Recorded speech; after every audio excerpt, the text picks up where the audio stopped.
Those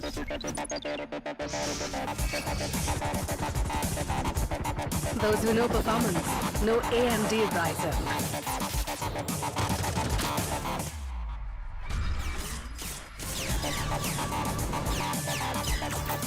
Get the latest gaming laptops powered by AMD Ryzen processors.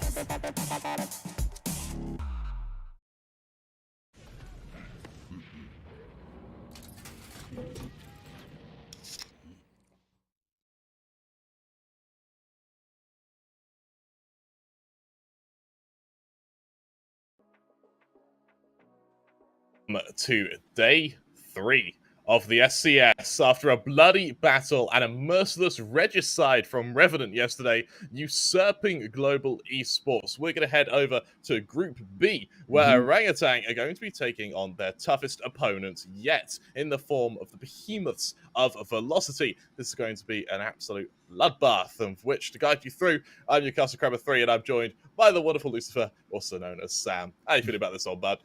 Right now, I'm super excited because this is a match that all of us have been waiting from the draw show when it happened, right? When these two teams got placed on Group B, it was something that we were looking out for, and it's going to be happening today. And also to add on top of it, just like the cherry right on the top of the cake, these two teams are close in the top seeding right now. And if one of these win, they're going to be on the top, and also I'm pretty sure very close to being qualifying to the top seed as well, because 3 continuous matches, they'll have a victory under their belt.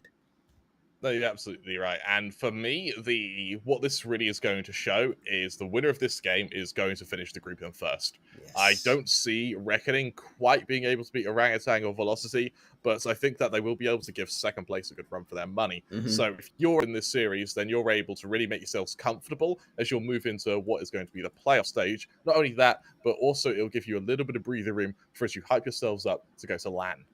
Exactly. It's going to be giving you time to kind of do more preparations, right? Because on LAN, you cannot expect the same thing happening. These teams will be qualifying. They're going to be getting in a lot more better things because there you have the risk of having an elimination. Yes, it's still a double elimination. You get a second chance, but who would want to use that safety net, right, Kramer? Yeah.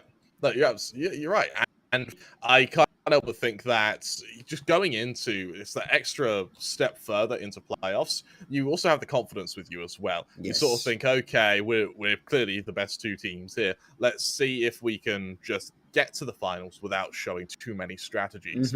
And for me particularly, this is going to be a really good test of stamina for both these teams because of how long I reckon the series will be. Remember though, Lucifer, it's only a tournament when there is money on the line, and Sky have been able to provide us with quite a bit. You look over at the total prize pool of $30,000, with first place leaving with 15, second place going with 7.5k, third and fourth place joined with 3,000, and then some interesting little tidbits here. For $500, you could also be the MVP, the best IGL, point the emerging player of the tournament. I'm really looking forward to this.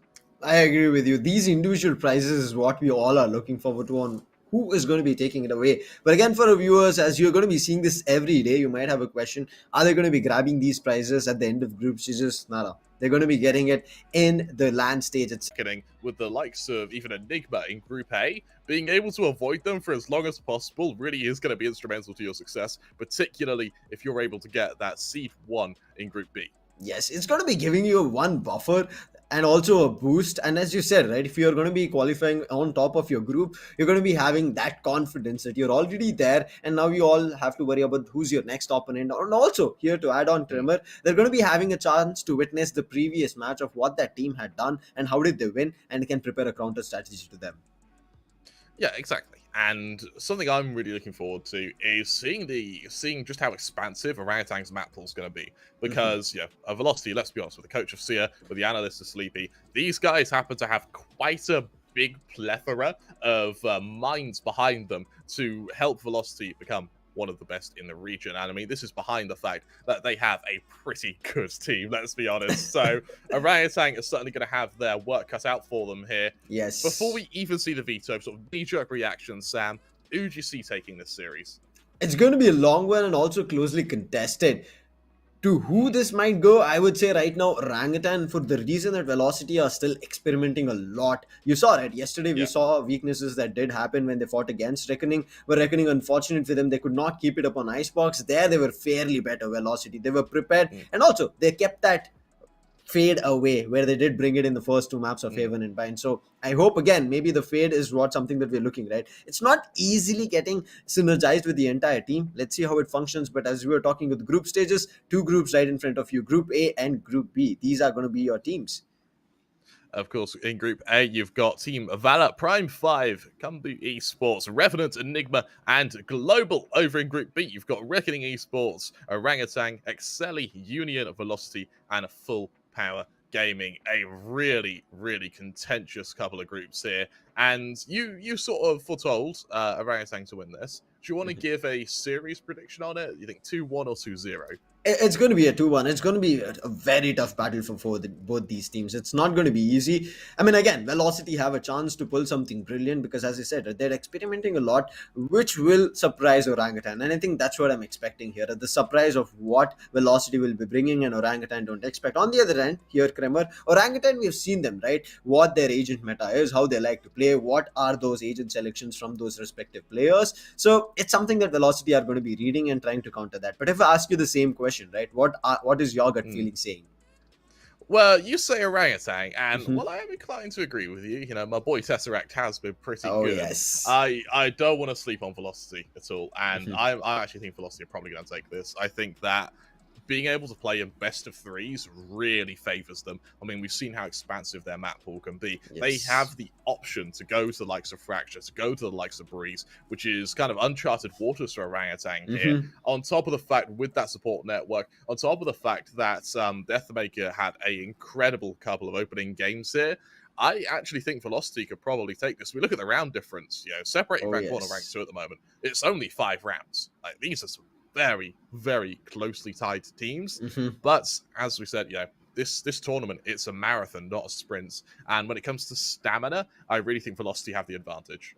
Yeah, I agree with you. Velocity are those teams who go for the long run, right? They don't go for a quick hit, jab, and then finish you off. They're going to be going in for the long run and then taking you down when you've lost your entire stamina. They might have a chance, but yes, trailing right behind them, as we did talk about it, Group B having the first and the second team, Orangutan and Velocity. Third following up is going to be Reckoning, fourth with Full Power, and the next two teams were. But now, heading over to Group A, you're going to be seeing Enigma now on top with a huge difference. You can see they have a plus 35-point difference compared to the second team that's going to be Revenant. That says a lot, right? So Enigma, highly probable to close in on the top seed. What I also quite like seeing as well is you look at the round difference between Revenant and Global. That's 1 round to separate the two of them. And I mean, we saw, I got to cast that Revenant Global game yesterday. For me, that's game of the tournament so far. I don't think anything's kind of come close because that was as contentious as it gets. You know, we saw SK Rossi having to play out of his mind to try and keep Global alive, but Revenant, their teamwork was just unstoppable. And it really was a game of chambers. And so for Revenant, as the kind of emerging stars of Group A at the moment, I really want to see how they progress through this group, something which we will see over the course of the next couple of days. But as we just saw from Group B, this Orangutan match is going to be the one to really watch out for, and I expect a lot of chimping about. I agree with you, right? Everybody in the audience as well, they're going to be having fun. But yes, again, Group B, you're going to be having a quick look in case you missed it. Full Power, Union, and Excelli right now at the brink of being eliminated from the tournament. You do not want that, but yes, as we said, every team has a chance of playing a couple more matches, 3 more matches to go for all these teams. Full Power, they have to give it their all. I mean, they're very close in terms of the number of points because they've had 1 victory as well as a loss, but the differential is not that great, right? And that's the reason they're sitting at the 4th position. I hope they were going to be prepared for the upcoming matches, but as we said, the big name match here is going to be Orangutan versus Velocity. There's going to be a lot of talks, I would say, in between here as well from our end, but also all the over on the chat, because they're going to be predicting their own thing, what can happen, what is going to be Velocity bringing in, what Orangutan can bring in. And as you said, the map pool itself, how much have Orangutan have experimented on the other maps other than what we have seen here in the Skyesports Champions Series? Yeah, you're right. And of course, this isn't the only game happening at the moment. Simultaneously, we are going to have Global Esports taking on P5. That will be on, I think, another channel. I think it may only be on Router. You may correct me there. Of course, after this game, though, on this channel, we will have Enigma versus Revenant, and that will be the battle for Seed 1, really, going out of Group A, unless Global can really start to mess around with how seedings come into play. And I won't lie, I actually think that Group A, I wouldn't be surprised if Enigma, Revenant, and Global all ends going kind of 4, 5, and 1, and then it all coming down to round difference. So even the games against the likes of Prime 5 for Global, they're really going to matter. These rounds, I mean, the differential, it's going to be affecting a lot in just deciding who your next opponent is going to be, or whether you're going to be qualifying itself, right, Kremer? And you don't want to be in a risky spot where you kind of get eliminated just because of a couple of round differentials. Let's hope they're going to be prepared for it, but right now the preparations are all getting in for Orangutan versus Velocity Gaming. This is a game that we all looked out for. What are your thoughts are going to be on the map veto? I mean, we were just talking about how the series is going to be lying around. What do you think about the veto coming through? For me, I'm really wanting to see Velocity shift us to the likes of Breeze, the likes of Fracture. I think even though there's no way to know how expansive Orangutan's map veto is going to be, or what their map pool is, you've got to take a shot in the dark. And for Orangutan, the maps we haven't seen from them, Split, Breeze, and Fracture. They've been banning Split fairly recently, so Breeze and Fracture really have to be where you sort of force Orangutan here. Over on Velocity, they don't really have a weak point. I think potentially you would, if you are in the kind of shoes of Orangutan here, you pick a map where you have a lot of real to anti-strap. So that would be the likes of Bind, the likes of Haven, maybe as well in a sense, if they're really feeling up for it. I want to see them shy away from Icebox, because Velocity haven't really shown any weaknesses with their current composition on it, and they're looking very established. So for Orangutan, potentially a Haven, I'm unsure for the time being. Orangutan definitely have their work cut out for them when we do move on to this veto. If they can, then getting an Ascent in there, getting a Haven in there would be amazing for them. But it's entirely down to what Velocity allow to sort of slip through the net here. Exactly. That's the question mark right now, where we don't know the exact pool coming in from Orangutan, but from Velocity's entire roster, they've been changing too many things. And their map pools are coming and showing up better, right, in everything that we are seeing. They're getting closely contested matches. Even though teams are tougher, as we are seeing in the group stages, they're still able to counteract them and try to win out a couple of maps. Yes, there are a couple of maps that they recently lost as well. Heaven was a brilliant show up coming through from Reckoning, while they pushed it to an overtime and enabled themselves to get that victory, which kind of we thought that might not happen, because Velocity were the ones who got the initial leads on the overtime, but then Reckoning back to back, they started getting those chances to get that lead. But let's see what these 5 amazing players can be doing from Velocity. Same goes from Orangutan. As we said, they're going to be having a couple of question marks. I hope whenever we start on their, I would say, strong maps, maybe they take down Velocity, and that confidence helps them topple them down in the next upcoming map. Now we look at the veto here. Ooh, Breeze. There you go. I like seeing this. Yes. And the fact that we now have a Haven from... The fact that Orangutan have been able to get a Haven and then sort of list over to a Bind is actually pretty good for them. It's certainly not a... well, it really certainly isn't a terrible map pool for them. However, for Velocity, I really worry about sort of how much momentum they gather going on to Haven. Because if they stomp Breeze, it may not matter how well Orangutan's Haven is if Velocity are really feeling it. If, say Deathmaker is able to pull out 35 frags. Oh, he did that. He did that. And he does do that. So, the worry's certainly there. He's going to be a monster right now. I hope they're going to be able to contest him, because, again, it's been quite some time that we've not seen Velocity, right? So it's in the shadows that right now Velocity are stepping into Breeze. Same goes for Orangutan, but whenever we've seen Velocity, they've been a pillar on Breeze. They've been able to get them in, I would say, the map control as well as win it out. But here's one thing I do also want to mention. Orangutan as a team, the maximum scoreline that enable their opponent is a 39. They've never even let them get a double digit. And on Haven, it was a 13-6 of maximum. So Orangutan till now, a scoreline what they loved was 13-4. I kind of called it a lucky number over here, Kremer. But after that, as we saw, right, the competition started getting tougher. They had tough battles, but they did not allow their opponents to gain space. Icebox was the only thing where they did not have any idea about full power. So they had an initial lead. but then immediately they stomped on them as soon as they understood and read what Full Power were doing.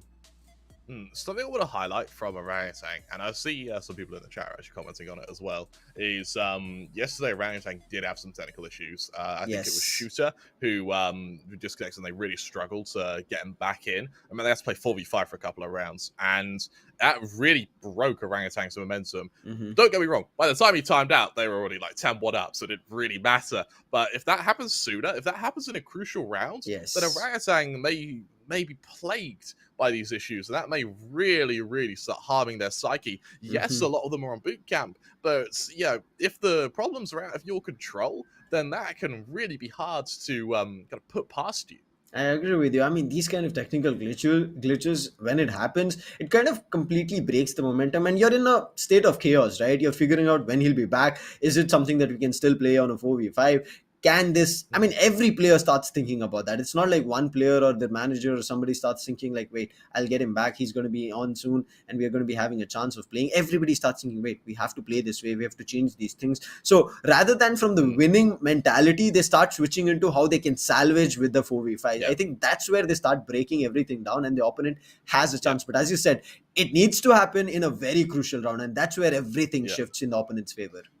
Yeah, you're right. And what I think was quite lucky for Orangutan, and maybe unlucky for their opponents, is the first round we actually saw from Orangutan, where they were playing 4v5, they just won it. They just won it 4v5 without losing a single player. We'll see if Losty allow them to do it here, though. We look over to the Asian competitions over on Breeze. For me, the battle I want to watch out for isn't actually the duelists. It's going to be the duel between HellFF and Tesseract. Exactly. Because the info gather on Breeze, because it's such a big map, being able to garner that information is so crucial. I agree with you. I mean, it's such a huge map. I mean, once you use a recon, especially a lot of teams do like to explore mid, right? Because you get the opportunity of going anywhere you want, and also so that anybody who is looking forward to from the defensive side, especially for Orangutan, to cause a chaos, because they'll not be sure whether they have to hold towards A, towards B, should they start bringing in the rotation, and if they start trying to do that, they're just running around the map, right? And Velocity could have bought themselves time. So let's hope they're prepared for it. MW1 again stepping in with that Neon,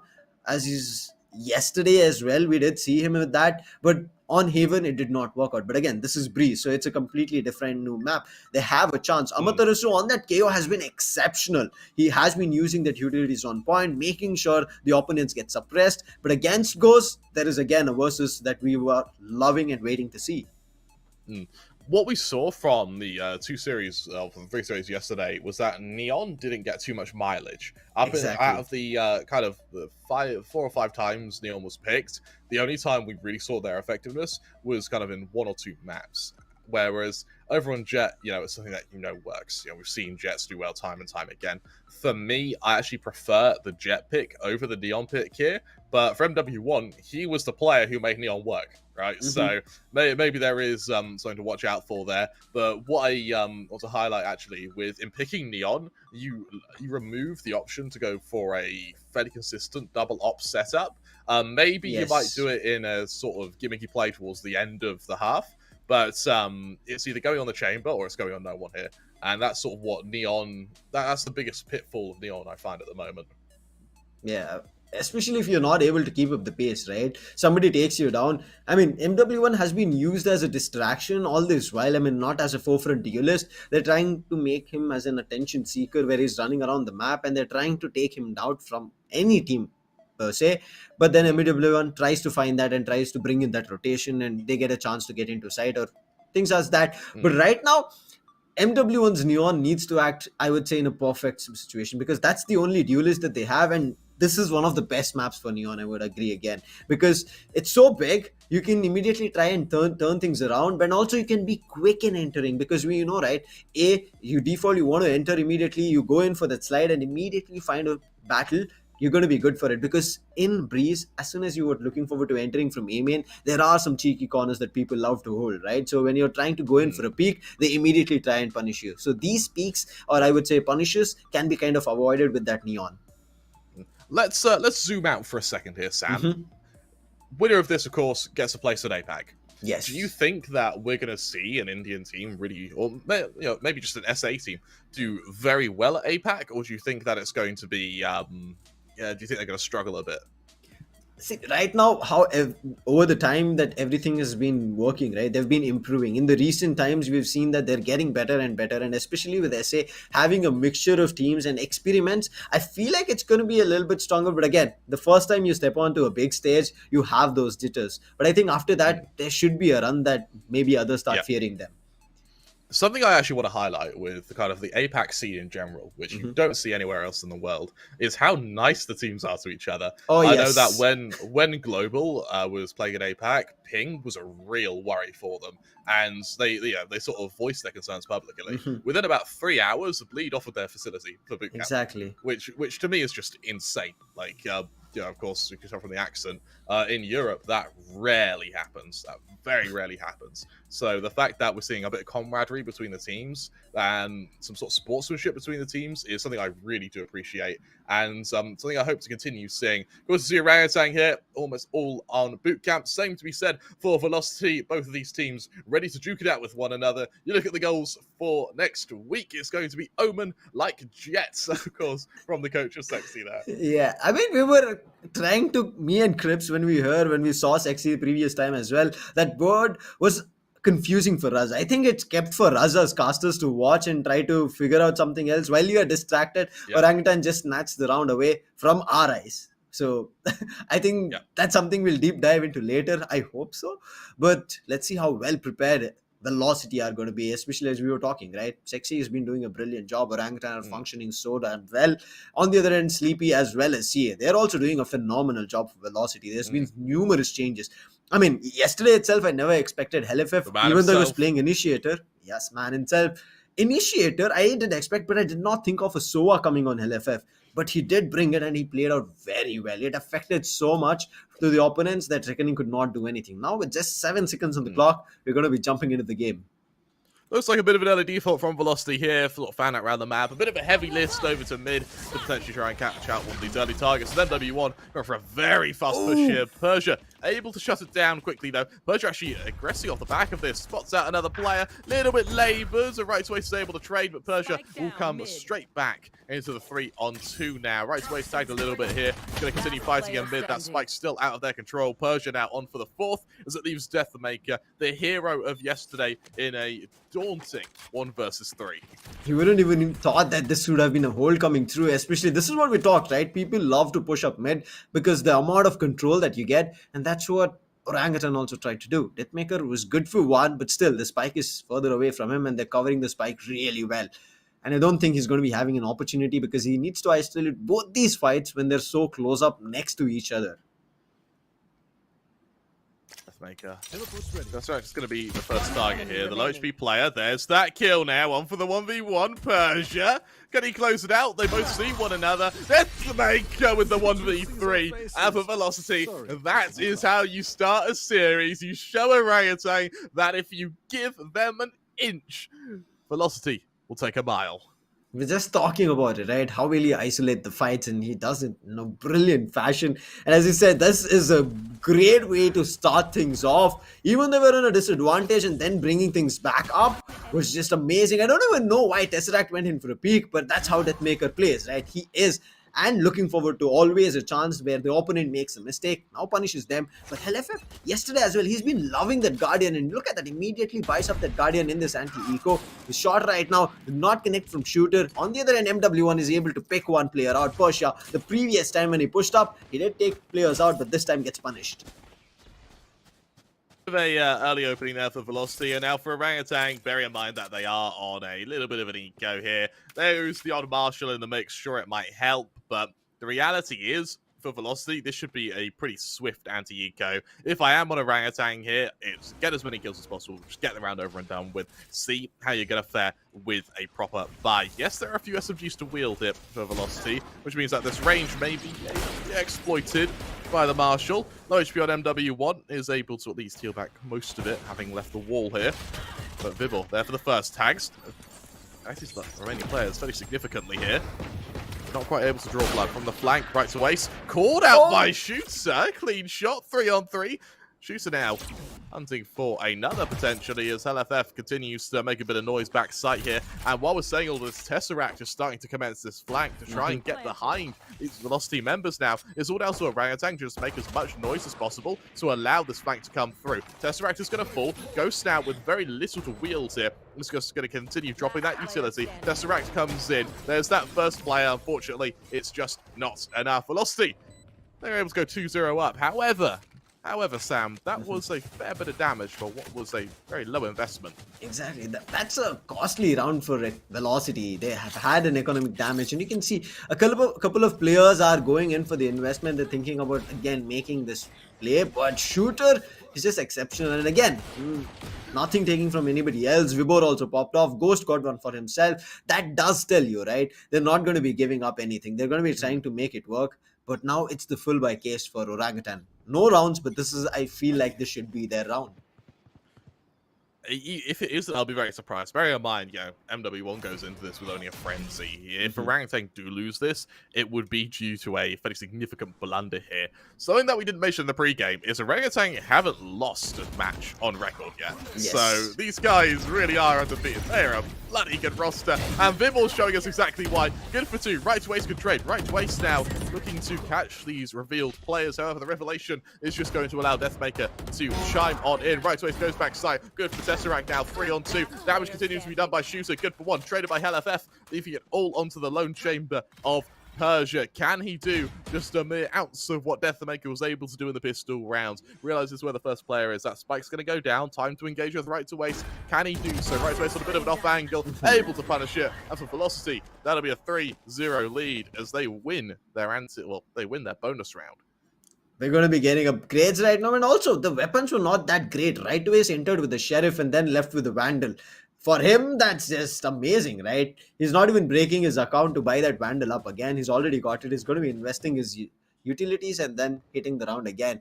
But what is Orangutan going to be countering? And this is why we said we've not seen Velocity, but they've fared very well on Breeze every time that they've played. Orangutan have been questionable. But right now, it looks like 2D4s is going to be active from Persia. Let's hope he finds one, as he started off in the previous one. But look at this. Every time mid-control is what even Orangutan want to contest, but they're unable to do it successfully after the first round. Goes to the shoulder peak. Hasn't committed to an engagement with anyone yet. Instead, Velocity. I quite like how passive Velocity are being here. They know that Orangutan is still fairly strong. I mean, they have to win the pistol round with a 1v3. So they're giving Orangutan a bit of respect here. They're slowly sort of setting up outside of A, going for this corridor control. And I really quite like it. However, Orangutan, they have stacked the site, and they've stacked the right site here. So as the KO is going to look to go through Switch, they may be in big trouble. Look at that. There's so many utilities being put down to try and hold them down as much as possible. One player pushes through, gets punished, but Right to Waste and LF, they're making to work. They're trying to salvage. Right to Waste now pushing up from those. He's looking forward to taking a player down, but LF was there. Looking forward to from A main. Takes a player down, and it's all Persia left. And he has no clue what he is to work with because his teammates have fallen apart completely at A, and now he's still trying to salvage the round. He's trying to figure out where the players are, gets that first connection. He's thinking about this, right? There's a player at stairs, but look at that switch gets stopped, and then Persia, he kind of freaks out. He wanted to just push out and gets punished from again Right to Waste to close the round. The French connection not quite working out there as Velocity continue a very dominant start to Breeze here. Remember, this is Velocity's map pick. We are on Velocity's home territory. However, while it may be their home territory, that does not mean Orangutan can be underestimated. We go into another buy round. This time for Velocity, it's going to be a Hunter's Fury, a Tour de Force, Viper's Pit, all available now. The only thing that Orangutan have to counteract this is a single Viper's Pit of their own. And while it may rule out part of the map, it wouldn't surprise me if we see Velocity just outmaneuver that Viper's Pit. I like the fact we're seeing early timeouts as well. It really shows how much thought is going into this. You see Sexy briefing the team on potentially what to do here. I hope they're going to be ready for the next upcoming round because Velocity, even though their numbers have been falling, they've been able to take the round, Scrimmer. That does tell us, right? They're prepared for the fights, they're prepared for those trades, and it's working out brilliant for them. They are not always pushing up mid, right? What they're doing is taking control of mid and then figuring out a way and a path to push through. Either it's a B, but fairly, they have been just hitting A, and it has been successfully working out. This time out, I hope, has given them kind of knowledge of what they have to do, especially with the coach pitching in. and Operator also coming through from Shooter. I mean, we know how deadly this man is. He brings that big gun out, and if he gets a chance to start getting kills, he's not going to be stopping at all, Kremer. Yeah, right. So the highlight, Shooter is one away from being able to bring out a Blaze Storm as well. MW1 going for another really fast push through mid. And I like how Neon's presence right now is just get to a position quickly and cut off a choke point. And as you look over to Velocity, they have that very fast mid control. Orangutan don't even want to fight it. Over on B, that Viper Spit deployed very early on. For now, though, it's going to be a slow stagnation in mid, where Velocity are going to try and hunt for this man advantage. LFF just trying to zone some players out with this Owl drone. I'm surprised we're seeing the Owl drone used now rather than through the Viper's pits, but there's an option now for Velocity actually to just outflank the Viper's pit. Let's hope they can, because as you said, there's nobody but Mamaturasu finds one on Persia, punishes him, and look at this. I don't even know why they're trying to do a counter Viper's pit. I mean, you said, right, they have a chance to flank, but they did not do that. Vibor finds one on MW1, but this Viper's pit, who do you think is going to be coming on top? Oh, the timing! That answers that.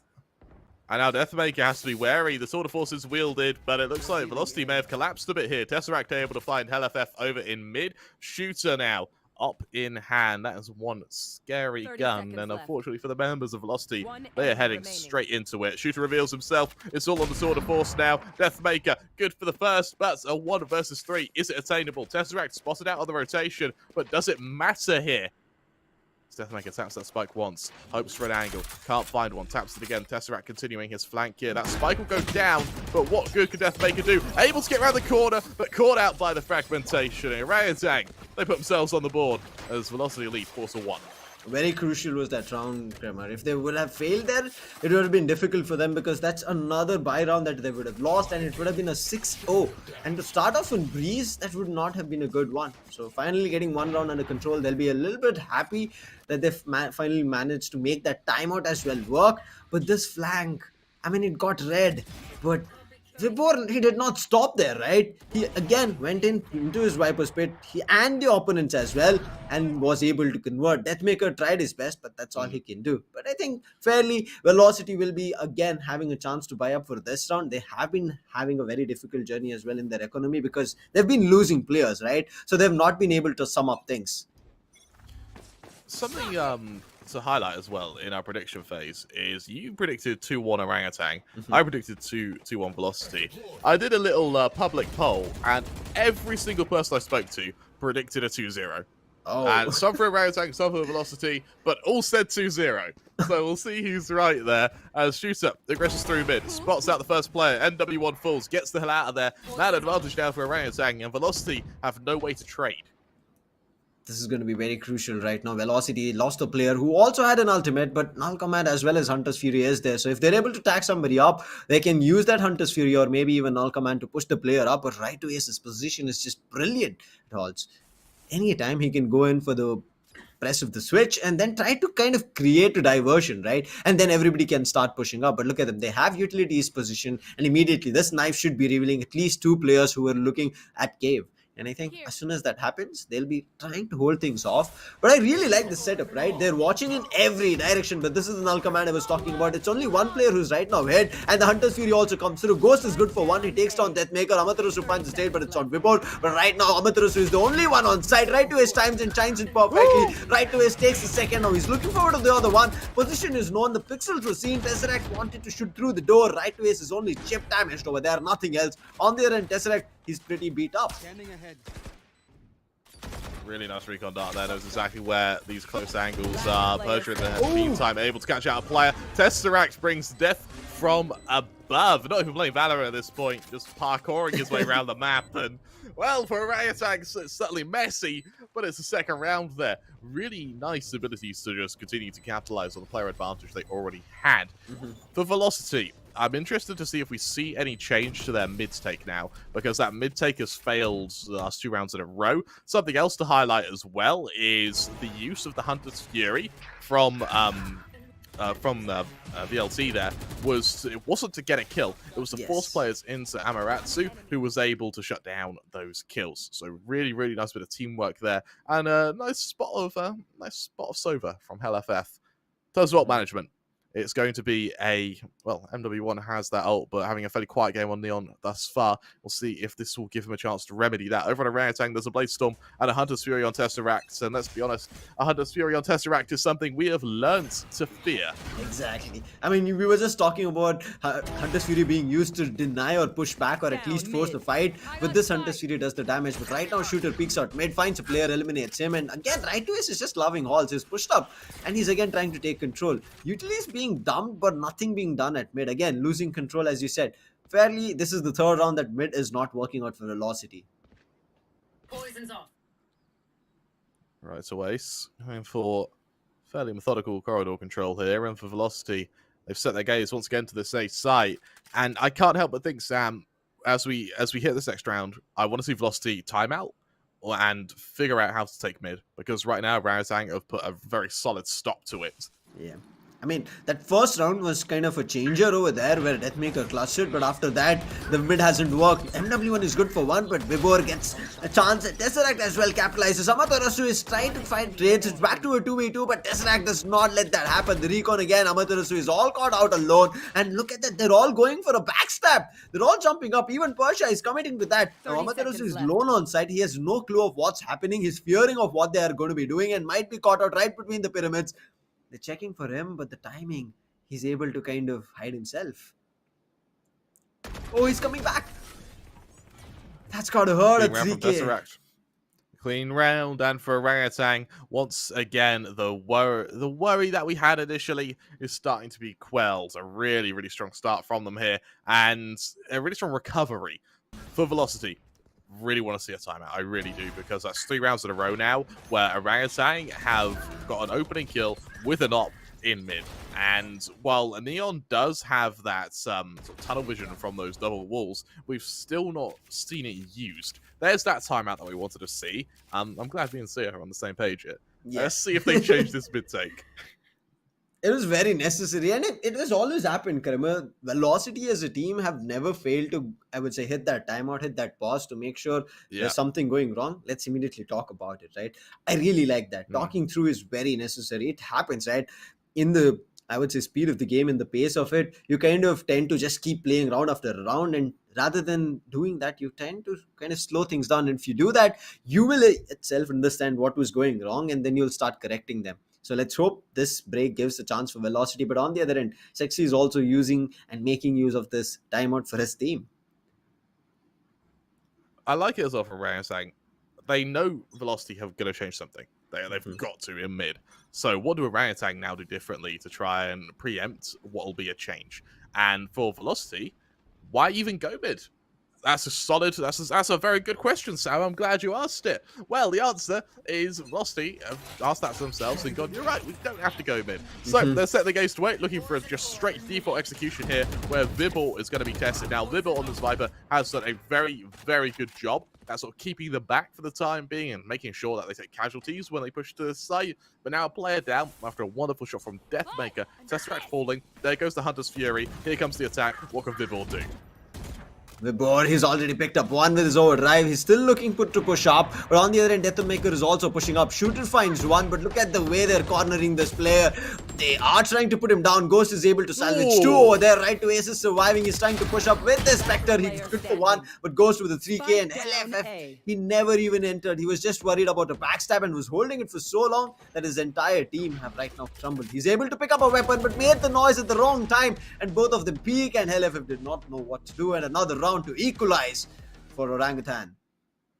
How is Ghost alive? Like, how is he alive? Right? he had 2 players holding him on 2 different angles, both of which fighting him at the same time, and by some miracle, he's able to kill them both there. Yes, he's assisted by the Jets, but he should still die, and the Jets should be trading. Credit where credit is due to Shooter, and something I want to highlight from the Orangutan roster is their bottom fragger and top fragger. There's only 2 kills in it. All of them are pulling their weight right now, and that's really starting to show here. For Velocity, early aggression, Deathmaker once again with the opening. Let's see if Shooter can trade. Shooter is ready for it. He finds one on LFF, but look at this recon continually pinging him, but it does not matter. Shooter goes in for another. Deathmaker right now trades on Tesseract. That was all towards Nest, but let's hope Amaterasu still is able to find one. uses the ultimate at the right time and gets that Viper pit under control and making sure the spike gets planted because it's on right to ace. But look at this, where Vibor is. He's reading this and Vibor is able to duel Amaterasu and take him out. And now Vibor is looking good. Shooter gets a 3 and it's all up to right to ace. He's not even gotten the spike down, but he's so worried that there's too many players and they lose the round, and it's Orangutan picking up the lead. What I'm really liking from Shooter here is his positioning. Now, Shooter hasn't had to hit any particularly hard shots. They've all just been staring at him. But that is because of how effective he's been at getting into that position. You see it combined with the Hunter's Fury. All he has to do is peek out and kill someone there. He's able to do just that. There you go. He's isolated the second as well. And for the third player, Deathmaker's at such long range here. All he has to do is peek out and kill, something which he's taken to heart and is continuing to do now. You look over at the ult management, Persia does have a tour de force. Both teams actually bring out the tour de forces here. Shooter now potentially to be tested in mid. I really like the switch up coming in from Shooter, right? He's not at one position, so they're fearing the operator everywhere.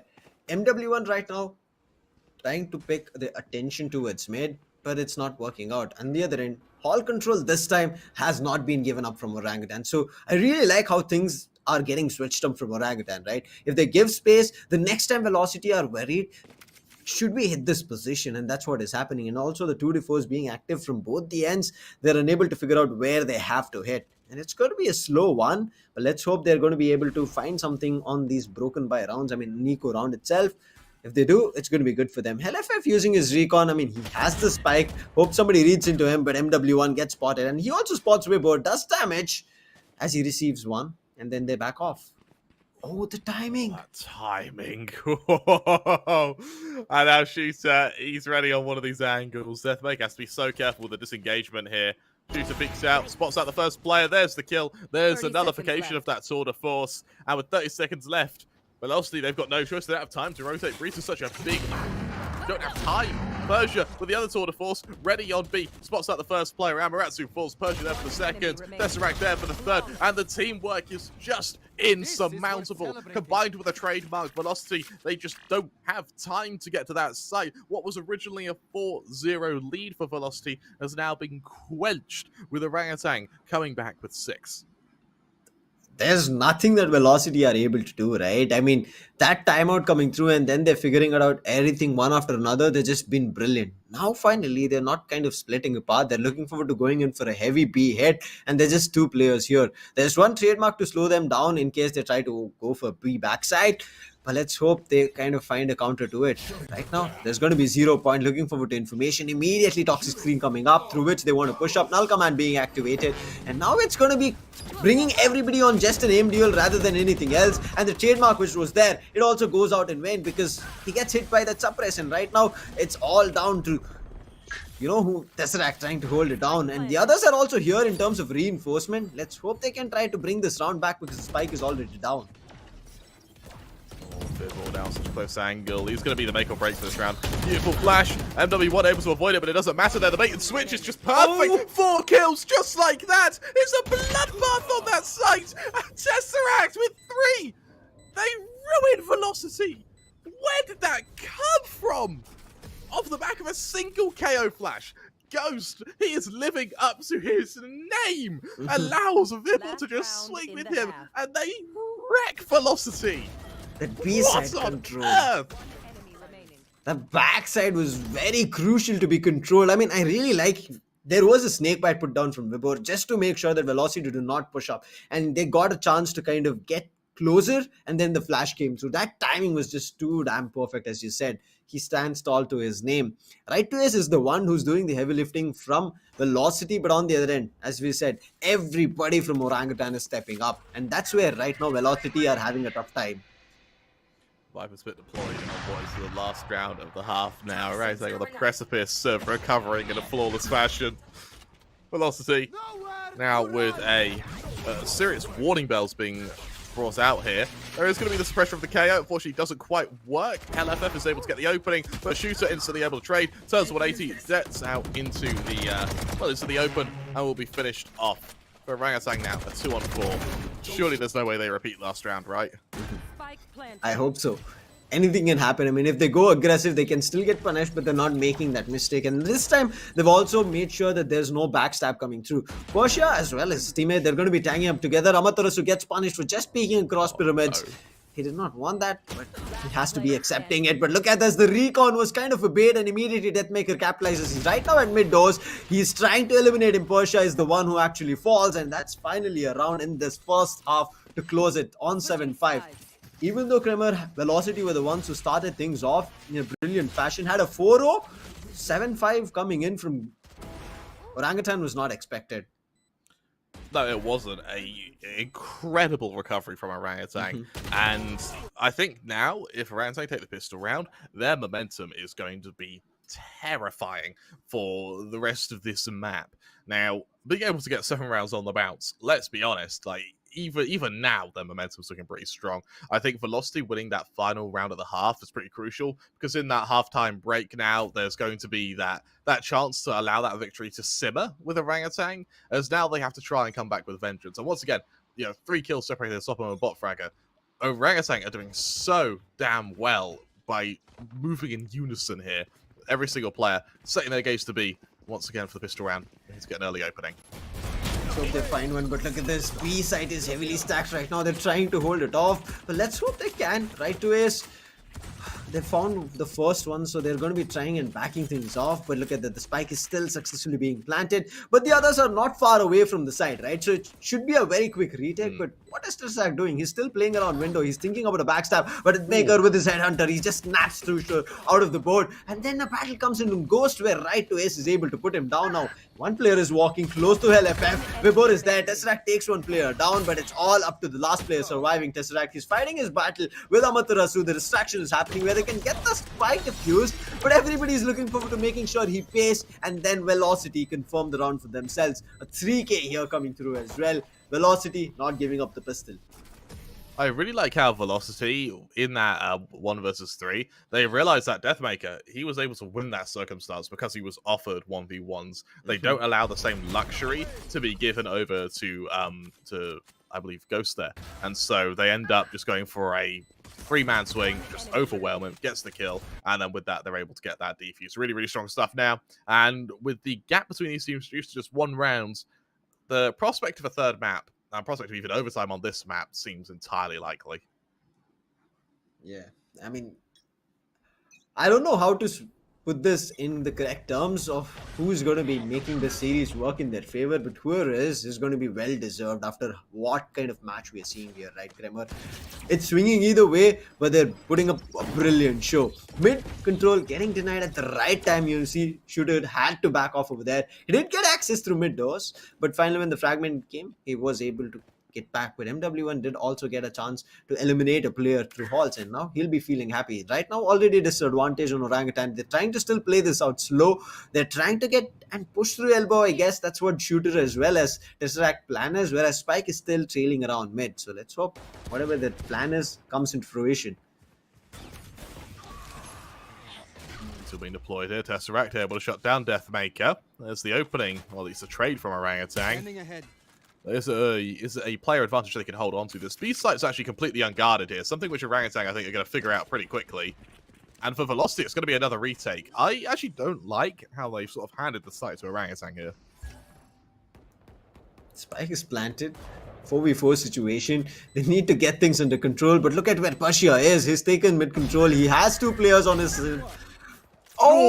Sight, and he makes sure he capitalizes, eliminated both of them. Now Amaterasu, he's right now worried. He spots Shooter out, he eliminates him, trying to get the numbers under control, but Persia is about to pick up a weapon. He does that and now spots the nozzle, and he should be able to take Amaterasu as well down. LF trying to make things work hard. He spots the last player, but Ghost, he was just standing in the middle. LF is like he's like an auto turret there. It just goes from target to target to target.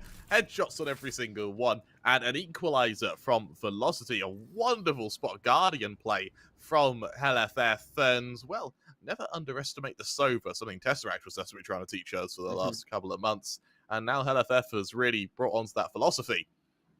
It's time to react over on Orangutan. They move to their full buy. It's a bonus from Velocity, and with no ults available just yet for either team, the gunplay is going to be paramount to your success here. something I'm interested in is the fact that Velocity actually haven't really invested on top of their pistols, even if it's just Spectres. So they are really handing the lead off to Orangutan here, just in an attempt to take it back later. Porsche, he's reading this right. He should be able to go in for another one, but he does not want to risk it. Immediately, Ronde was out, but Amaterasu, he still wants to pick up the battle. He's spotting it out, but Porsche finally punishes him. LFF, he had his Guardian, and he's going to be doing the damage. Gets punished, but look at this Deathmaker. He takes one through B main as he pushed up, but right now the spike gets planted. Numbers still a 3v3, but not great in terms of weapon for Velocity. Let's hope they're trying to bring things back, but Deathmaker was looking forward to the weapon. He's going to be recovering that, and now looking forward to a different direction in terms of execution. But Tesseract, he's hearing all the sound, so he is trying to trail right behind Deathmaker, and he's already pushed up mid. Right, so we're leading the charge to this site here. With complete site control, it's now going to be entirely down to Tesseract's flank. A bit of trigger discipline there, makes a bit of noise, and maybe punished for that. Through the smoke, Vibble were able to shut down Deathmaker, but it's not before Ghost is taken down by the same player. Tesseract chimes in, the 1-2 trades go in favour of Orangutan there, as they take the lead 8-7. But remember, Sam, this was essentially a bonus from Velocity. They had no business making it that close. They've done the damage, so right now economy damage is going back and forth. I really love how it's working out. And Velocity making use of this map being so big and also pushing up. Same was the case for Orangutan as well. They were trying to push up and it did work in their favor, especially to get the lead from Velocity's hands. And now that's what they're doing. Even after an equalizer, they did not let Velocity gain an advantage. But as you said, it was just a bonus that they were playing on, an eco that they were trying to make things work on. Now they have brought up a weapon. There's an operator as well, but an immediate 2-4 is being activated. Hunter's Fury can be had its chance over here, maybe from LFF, but he needs to time it perfectly. I'm not too sure. I think during a plant is when he's thinking about popping it off. But right now, mid's being cleared. Orangutan still have no information. LF also using his AL drone to try and figure out what's the plan from Orangutan. I love how the fact I'm even considering saying Deathmaker's having a quiet game sort of shows. If Deathmaker's not on 35 kills, it's a quiet game for him. Yes. And right now, Orangutan, they're really sort of exploiting that. Well, Deathmaker's been very good for sort of 1-2 kills, maybe even trades.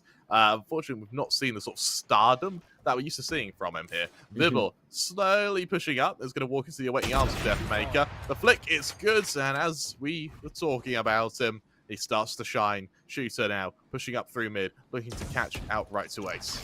You don't want to wake up the silent man, right? If they do it, they're going to be paid for it. Amaterasu has called out a player at pushed up, but look at this Tesseract's position. He's getting and trying to push upstairs. Deathmaker takes and eliminates Persia. The last two players right now are both at mid doors. The flash is going to be good, but Amaterasu dodges it. He goes in for a fight, and MW1 helps him out. And it's going to be another equalizer here for Velocity, and this time, it's not a messy one. They hold their guns, just dropping one. It's a blow-for-blow ordeal here, but Velocity, they're able to start emerging again. Now, something that we saw on the first half was Velocity, they sort of go 4 rounds into the lead, OG figure out what they're doing, and then they sort of stomp. Are we going to see this here? Have they probed enough on their attack to figure out what Velocity are doing here? And now, there is going to be an eco here, but it's going to be a chance to farm some bolts. At the end of this round, Tesseract will have the Hunter's Fury, Ghost will have the Null Command, and that will sort of level the playing field when it comes to ults against Velocity here. With Deathmaker, getting a quick opening.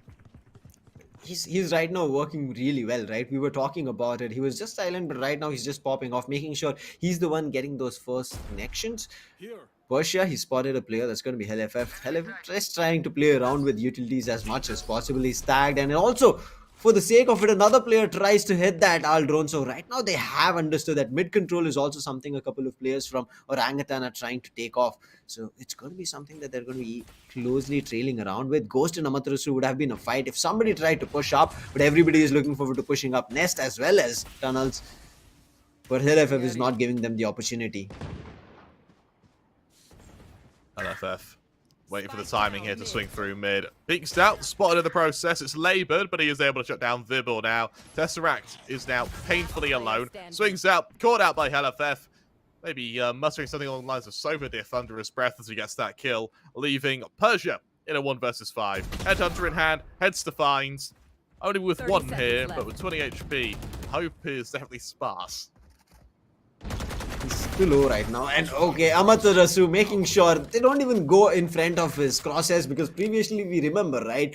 That man with his headhunter, as soon as he spotted 2 players, he popped their heads off.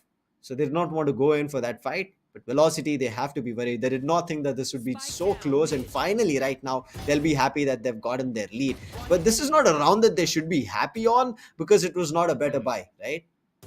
Yeah, it's this next round which is going to be crucial here. Will it allow Velocity to hit those double digits, or are they going to see Orangutan look to clap back and equalize? I like the fact we're seeing a timeout here from Orangutan. They're really trying to dictate the pace here. And so to highlight is that Viper's Pits and Hunter's Fury, they're mirrored here. Over on Velocity, they have an extra tour de force. Over on Orangutan, they have a null command. But it's going to entirely come down to, for me, the opening pick. I think Sexy now voicing stuff to the rest of the team. Let's see what they can do. And I just noticed on the whiteboard it says ranked in scrims. Alright, I'm saying if that's how they play, then no one stands any chance at all. I've learned that in ranks you'll find the best aimers on the planet. Better than even the best of players on the planet. I agree with you, and it's rightly said. Those individuals are just too cracked to handle. But yes, when we come into the team gameplay, right, it does kind of beat them down, because they have to start thinking about their team rather than just as solo players.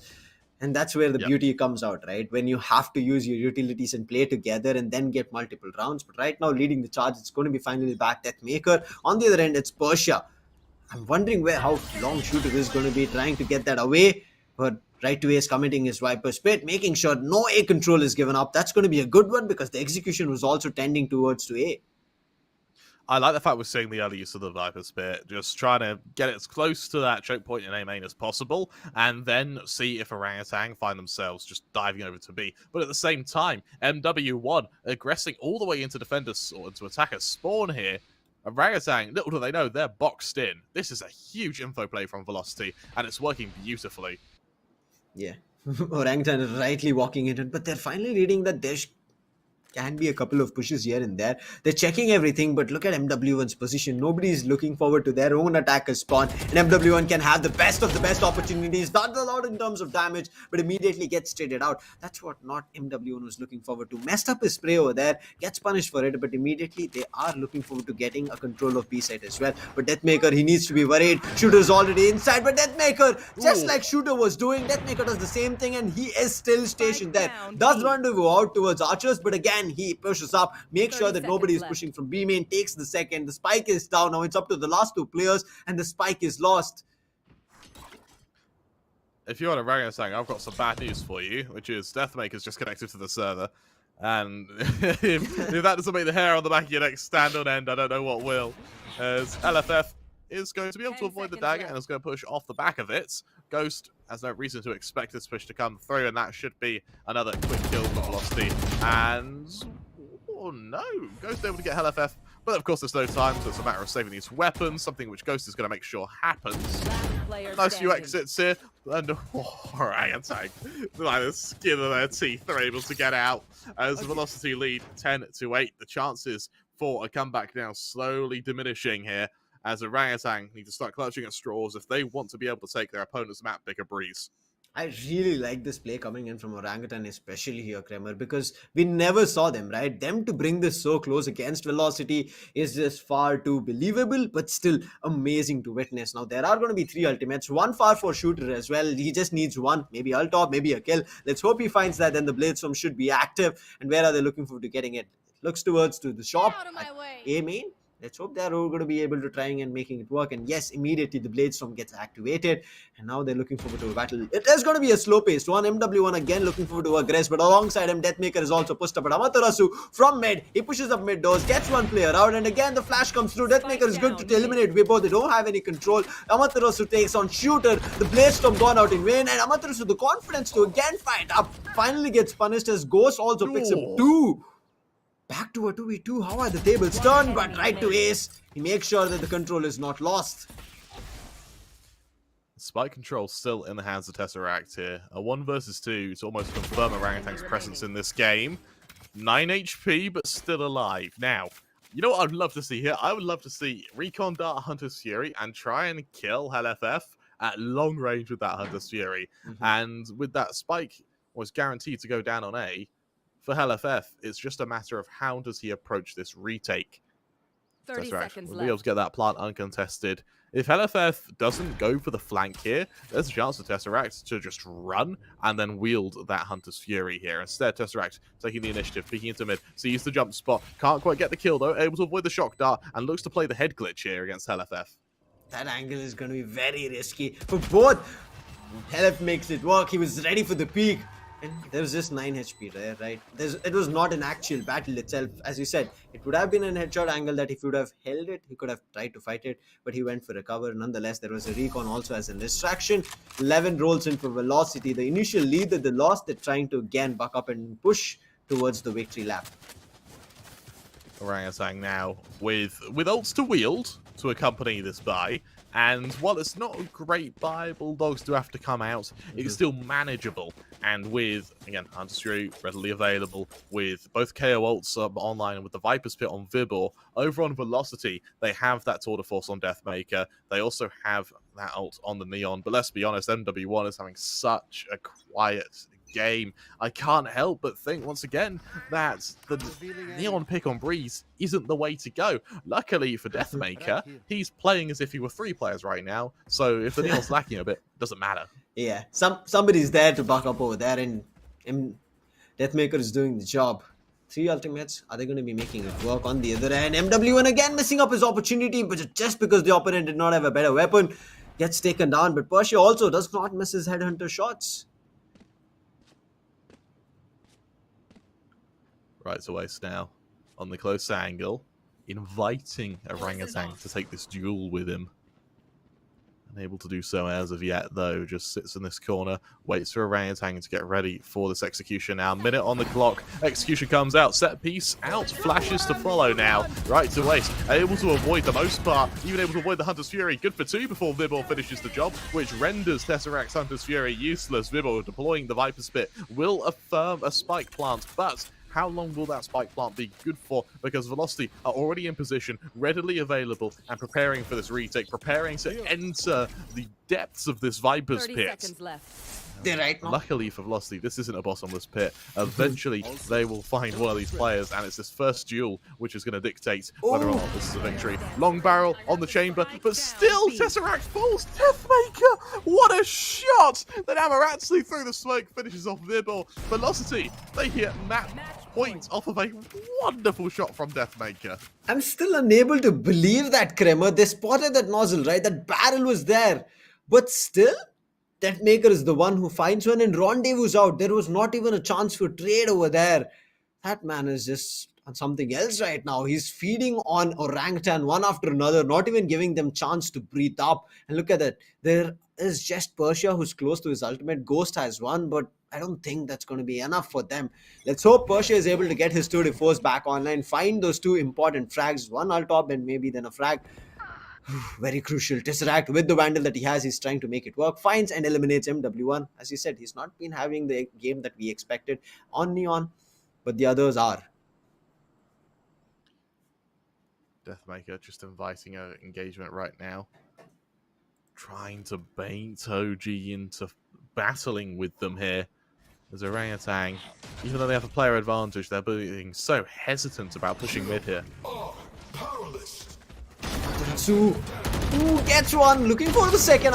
Deathmaker also getting 2 and chiming in and making it 3 to close it out.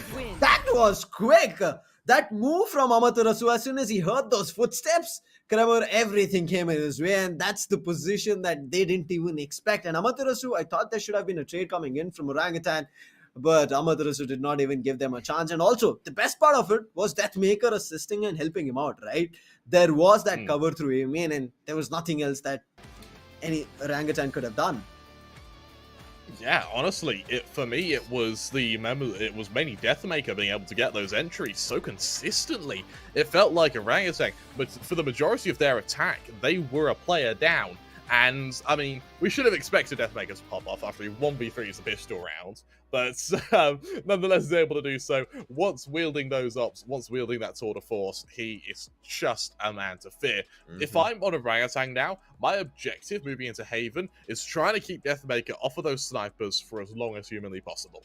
Yeah, but here's one thing that we also have to look at. Orangutan, this is their first loss ever as a team that they're going to be taking. I mean, it's a map that they've never played on, so it's going to be okay. But right now, they're jumping into heaven, right? They have to make sure that it works. If they don't, it's going to be difficult for them. You're right. And luckily, it's a map they don't play. They were still able to make it close. Yes. So you move to Haven. They're now going to their home ground. They're going to be feeling a little bit warmer, and they're going to be able to output a little bit more firepower. Overall velocity, we don't want... while Deathmaker did play well, I want to highlight that MW1 had a pretty shocking game. Again, I just don't think Neon has a place in Breeze. I think they were trying to shoehorn something that just didn't work. Now you move to Haven, you can get MW1 onto just anyone else. Yeah. even just give him the Jet. Just give him a I agree proper with duelist. We've been Even missing a KO that. if you're feeling a bit groovy. Exactly, we have been missing that. And if MW1 and Deathmaker are popping off, I think Velocity can be unstoppable. Yeah. They did that essentially with one duelist. Exactly. Ooh. But right now, let's just jump into an after-movie video for the souvenir that all of the audience would be expecting. So let's just jump into it.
सब लोग तैयार हैं, team warm up कर रही है. This is an amazing game.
जो हो हुआ है वहां पर बेहतरीन क्लच की कोशिश, लेकिन वो जैसे ही बाहर आएंगे गेम खत्म. हिल्स को डाउन करेंगे, एचपी लो थी पर light what was that? What was that? What was that? RVK is waiting. 4K Rossi 1v4 scenario. SK Rossi Global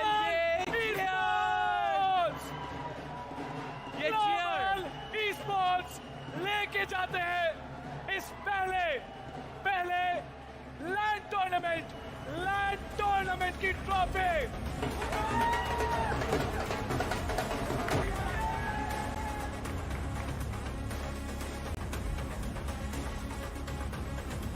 Huge G fan.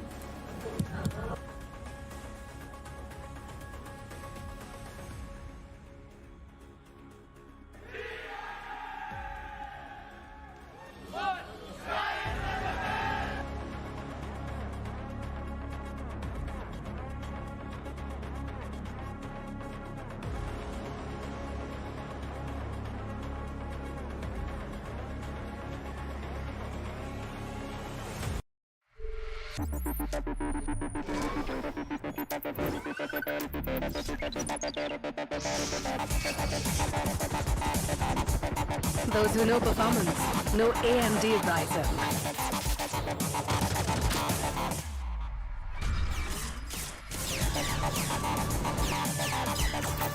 Get the latest gaming laptops powered by AMD Ryzen processors.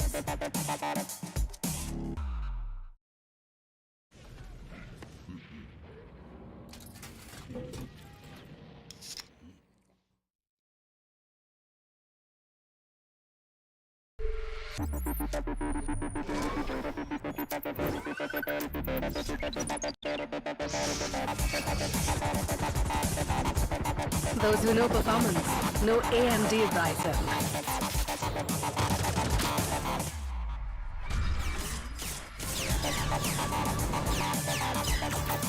Get the latest gaming laptops powered by AMD Ryzen processors.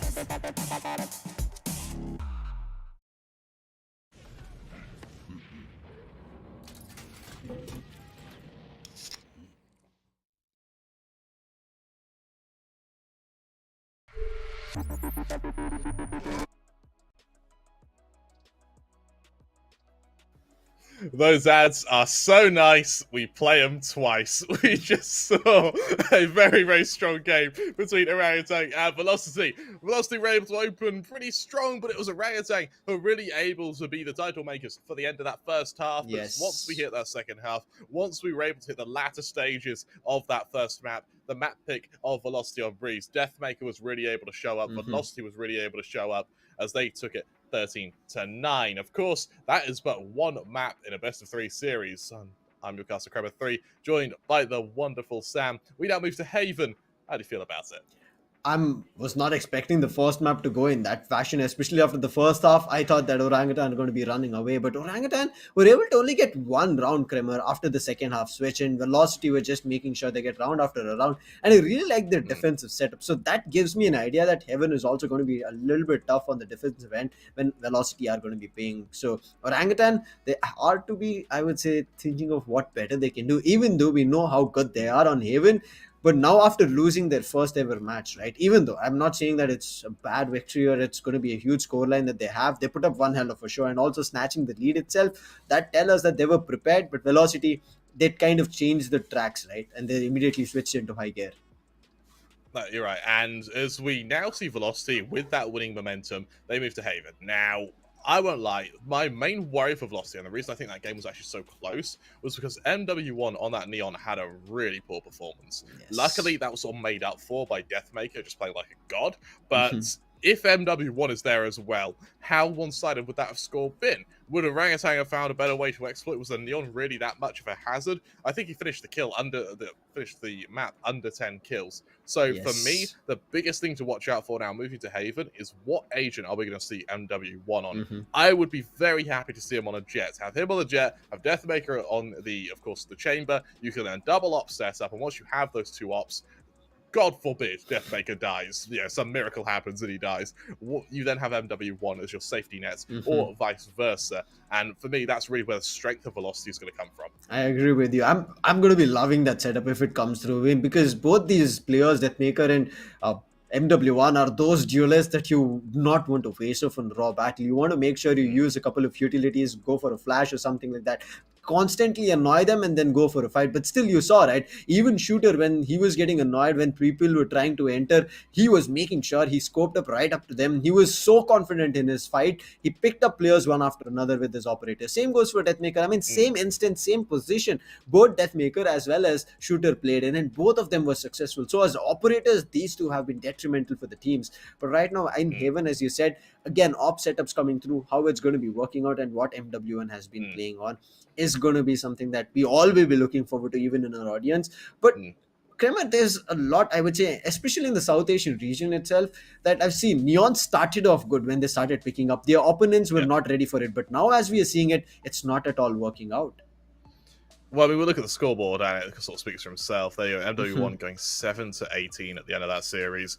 A real dire performance. And the other player I want to highlight, actually, is HellFF, who did a very good job on that Sova. Yes. You know, usually when you see Sovas, they are towards the bottom of the scoreboard here, but it was LFF who was actually matching Tesseract in info gather for the entirety of the game. And, you know, you look at the scoreboard, yes, Tesseract was the MVP, but he only had kind of 4 more kills. Yeah, that's something you pick up in 2 rounds, 2 standard rounds at that. So I'm really impressed by LFF there. And over on Orangutan, I can't help but think that Shooter had the option to be a little bit more aggressive, but I think that Velocity did such a good job at shaking the confidence of Shooter that they ended up in quite a defensive stance for the rest of that map. I agree with you. I mean, Shooter should have had the opportunity to keep, I would say, running around, right? He likes to take a stroll anytime and he goes for those picks. But Velocity was so quick on their heels that they were making Shooter run around the map rather than take an aim duel itself. When the aim duel was taken, Shooter was completely good. He was taking those picks and running away with the round as well. But they were not allowing it. They were making Shooter kind of coming into a situation where he's not ready for, while he's either rotating, while he's getting caught off guard. And I think that's one best play that because of which Shooter could not function here. But now, being Haven, right?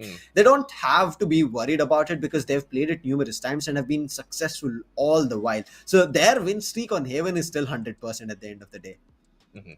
It is, and while Velocity have played it a lot more, I want to put in what is called the caliber context, which is that even though they've got 100% win rate, only one team there is really what I would argue could have challenged them. That being Full Power. You know, before that they stomped a mixed team, and then after that they stomped Prime 5. They ruined Full Power, and for me, that's the result that really matters. Yes. Over on Velocity, of course, though, their Haven, you know, they played it 94 times. You're gonna get good results on it. You know, beating the likes of Reckoning, beating Union, beating Revenant, beating Global. Like, those are some serious results there. And for me, that has a lot more impact, at least in terms of stats, than Orangutan's results are going to be. So I still favor Velocity to win this series. I would have changed my prediction a little bit. I don't think it'll be 2-1. I suspect this could be a 2-0. Now it feels like it, right? Especially after getting Breeze under control. Yeah. Even though it was a closer one, Velocity looked prepared. As soon as they lost their footing, they were able to bring it back. And now with Haven, yesterday, again, bringing this in context, it was not an easy win for Reckoning. They kept pushing, and finally, when they found a weak point in Velocity, they brute forces themselves and got that overtime under control and won it out. But otherwise, it should have been Velocity closing Haven. Now that tells Velocity that there were some minute fixes that they had to correct, and I'm pretty sure they'll be doing it here. They'll not be just heading over to Haven with those mistakes again happening. But if that happens, it's a risk, and maybe Orangutan can capitalize and find that out, because I'm pretty sure, right, Orangutan would have watched that game of what happened against Reckoning, and they can have an advantage. Jumping into the veto itself, as we were talking, if it does not happen as a 2-0 here, Kremer, I feel like we might head over to Bind as the decider, where I wouldn't say Velocity have been great. Yeah. They've not, I mean, don't get me wrong, they've still been good, yeah, their Velocity, but they've not had a stardom journey as the likes of their Haven, as the likes of their Breeze. Yes. That being said, for Orangutan, they have played, this is an insane statistic, they've played Bind once, and they won it 13-0. Yes. Now, if I'm Orangutan, never play Bind again. That stat's enough. Let that be my stat. You 30-0, 100% of the teams you play on Bind. Ignore the fact that it's only one team. For Orangutan, I think maybe there's a world here where they allow it to be 2-0, just so they savor that stat. They're going to be looking forward to doing it again. I mean, who's not going to be loving it, especially in this part of the competition, right? It's so tough, but if you're able to run away with 13-0, everybody's going to be astonished, and that's what Orangutan will be trying to do. Now with Haven coming through, it's their pick. Kremer, they will having an advantage on the attacking end. So do you think they can steamroll in the first half and get things under control, create enough buffer against Velocity to make sure that they have a chance to close on Haven? Otherwise, the defense worked for Velocity brilliantly on Breeze. They can again make that work here, even though it's again a big map and the defense is a little bit spread thin. Yeah, I think Velocity on the defense now is the objective here. Get an op out on Deathmaker, get one out on NW1. Once they do that, I think they're going to start really stringing some rounds together. For Orangutan, it's just, if you can play quickly, if you can stop these ops becoming available, then they're going to be in such a strong position. If they can control the narrative here when it comes to ops, then they could be taking, you know, kind of 9-3, 10-2 passer. Yeah. I mean, those operators are something unquestioned right now of how it's going to be functioning, and especially whether it's going to be an MW1 op as well, right? Because he's been playing that Neon and not worked, and let's hope he changes things up. But okay, now this is something else I want to bring into perspective, Kremer, is yes, we were asking for the Jet, but do you think there can be a Arena? This is also one of those maps that she can recklessly run around, right? And especially an Empress coming through does give them an opportunity to kind of clutch multiple rounds. And MW1 on the Arena is very destructive for their opponent. Do you think that can have a synergy in the team? I would hope. I would hope so. I would hope so. But I, I think that ops at the moment, particularly in Velocity's case, they're sort of like a static defense. You can sort of just leave them. Yeah, nothing has an op. All right, okay, we'll just leave that B site. He's got it under control. Just tuck it under the carpet. Let him do his thing. Whereas on Orangutan, they're a little bit more proactive. You do see a lot more pushes when it comes to wielding that up. And so, yes, I think it is going to affect the team play a little bit, but mainly for Orangutan here. I hope it does. For Orangutan also can kind of bring something new, right? Because we've seen their set agents, and as well, this is what we were talking. Velocity will expect what Persia will be playing, what Tesseract will be playing, what Ghost is going to be coming up with, and Shooter, there's no change at all. So I think that's where now Velocity are turning pages, right? Now they've understood, okay, this is the agent that they're coming in with. What does that agent need to be to put down? What kind of utilities do you need to throw down to make sure that agent does not run away, or you pick an aim duel and they're making it work, both on their attack and their defense. Even though Orangutan were able to get rounds, it does not matter. Velocity were able to make sure they take down those specific agents on those players. Yeah. No, they were, and I think MW1's the perfect example of that, wasn't it? You know, it was, in this case, it was done against them, where MW1 had such a big impact in a lot of the series sort of running up to this. They go onto the Neon, and Orangutan just nullified him. They completely muted that Neon, and it meant that MW1 was sort of on tilt once you go to that defensive half. Not so much tilted, but shaken, you could say. And while on boot camp, that can really be a that is mitigated a little bit. It can still happen, and I think Orangutan did a really good job of doing that. Yeah. That being said, because you are a boot camp, they're going to recover very quickly as well. Yes, exactly, right? Because you're playing together. If it does not happen, your teammates are there to let you know. You don't have to worry. We're trying to bring things back and under control. Just calm yourselves down and let's get back into the next map. And that's what we are looking into. What is going to be happening here at Heaven? OG, they need to make sure they make a comeback, right? Because yes, a lot of those, I would say, discussions is coming back to a 2-0, but I'm pretty sure none of them want to give that up. And especially with this point, very crucial, they're going to be having a chance to confirming their first spot here at the Phase 3 of Skyesports Champions Series, and nobody wants to give that away so easily. You're right. And as we do go into Haven here, who do you see taking this map? Do you think it's going to be a Velocity 2-0, or are you going to stick to your Orangutan prediction? I think I'm going to be sticking to my Orangutan prediction just because of Velocity. You saw, right? They had a tough time yesterday. Not Orangutan on the other end when they faced off full power. Yeah, you're right. I'm inclined to stick with my Velocity prediction. In the chat, if you want to give a prediction, do let us know. As you've probably noted, I am a god at multitasking, and I'll be able to see your predictions. I'll be able to take note of them. Maybe we'll even be able to call you out if they're particularly wrong or particularly right. Essentially, we'll wait to find out. So do let us know. Just so we'll be able to head into this agent selection, and we'll be able to see what sort of weapons we're going to be dealing with in terms of agent composition. Now, something I want to highlight as we go into Haven is the usages of Omen. And I think that Omen at the moment has... I personally don't like Omen as an agent. I really don't like him. But on Haven, he's definitely found his niche. I mean, I would suggest that started happening, especially with that Astra nerf, right? Nobody expected that would come, especially her being that evergreen, I would say, that controller who's always able to do on any map anything that she wants, right? Get control for your teammate. The gravity well is there, the concuss is also there with the Nova Pulse, and also that barrier, that cosmic divide, which kind of gives you an opportunity to get the spike down and back off. There was so many things, but when they started doing that nerf, especially with the recall, the dissipate, I think that's where it all affected and reducing a star. And then they brought in Omen just because now that passive play is gone, they're looking forward to getting in that aggressive. So it's working out. And also Omen has a paranoia, and on top of that paranoia, we've seen too many stats, right? The paranoia pushes either from A shot, and then players are rushing from A long and then entering the side, or same for C. They get into the cubby, put down that paranoia, and then rush for a C long hit, and they are able to open up the side. So Omen, as an agent, I'm loving it from my end because I have a counter on that. I've played him and I love it. But right now, agent selection, let's see how it's going to be playing out here. MW1 is still sticking to the neon, and I think us here, Kremer, will be denied of that double op setup coming in from Velocity.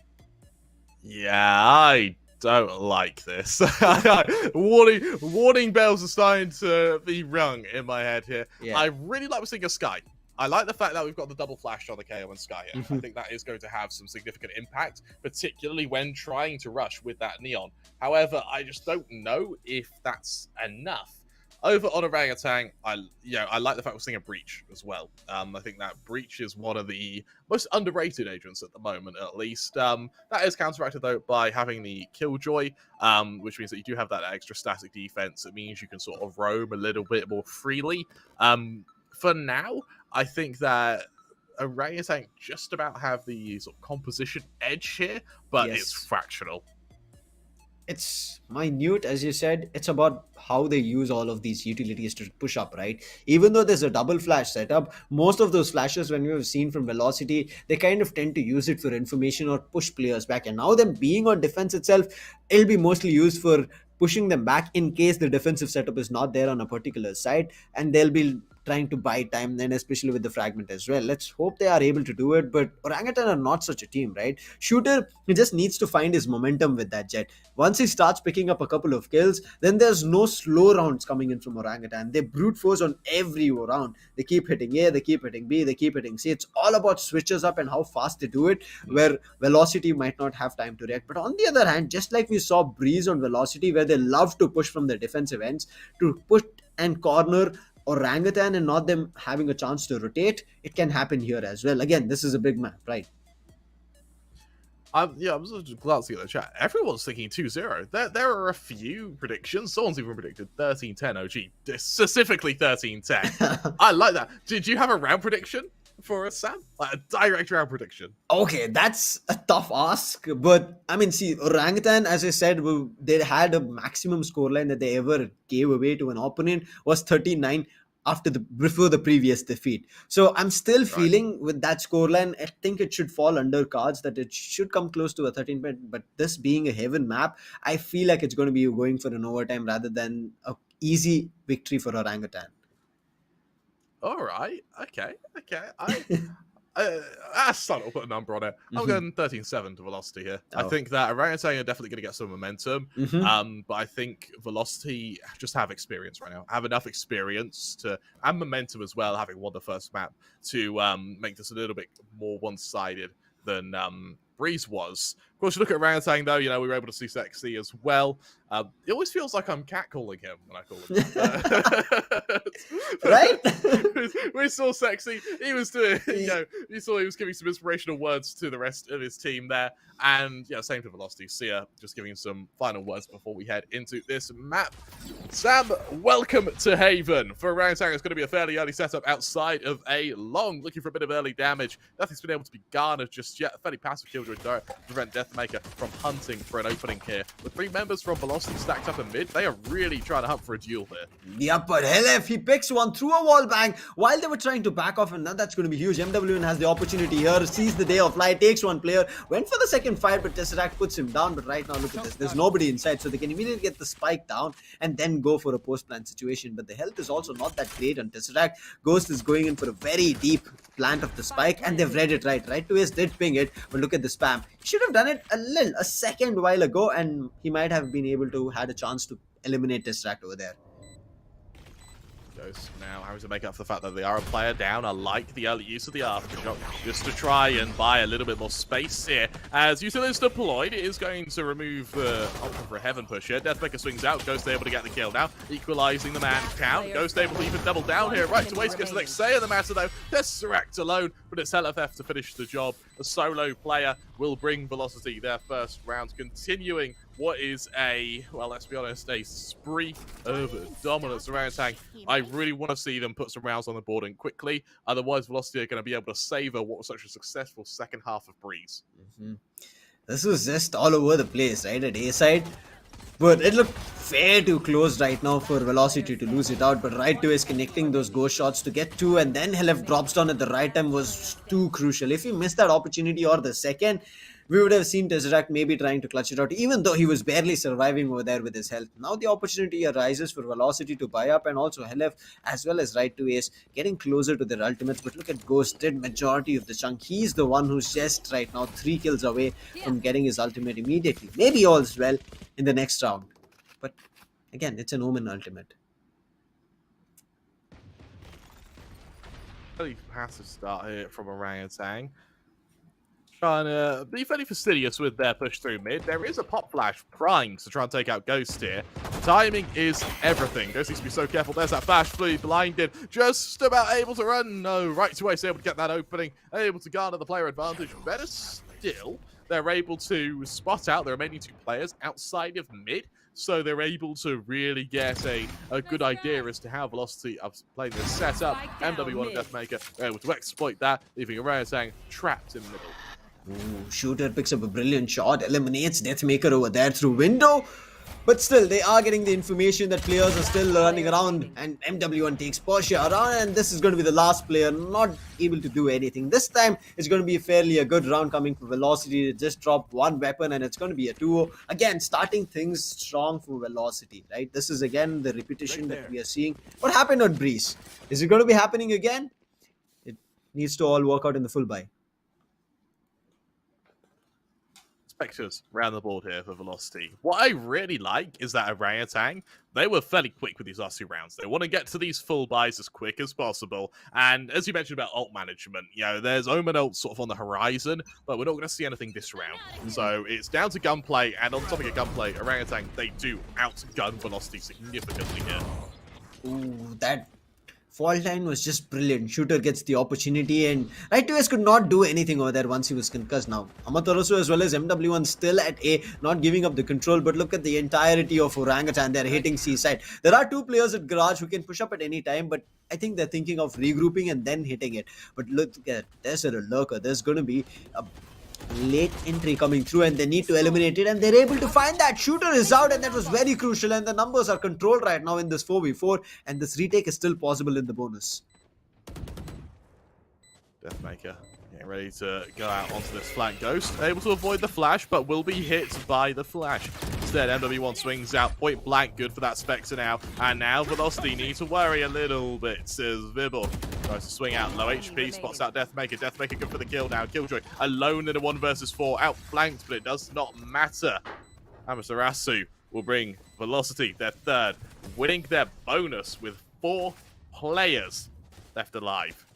Really, really strong stuff now. And for Orangutan, this is where we need to see an adaptation. You know, it took, I think it was 4 rounds on the first half of Breeze before Orangutan brought in that adaptation. Yes. And then they started their own win spree. We're starting to enter that ground now, and I'm really curious to see as to what they plan to change. I think that for Velocity, the flash plays into mid. They have sort of done it 2 of the 3 rounds here. I would love to see Orangutan maybe fake some presence in mid, then swing after the flash to try and catch out some of the Velocity members.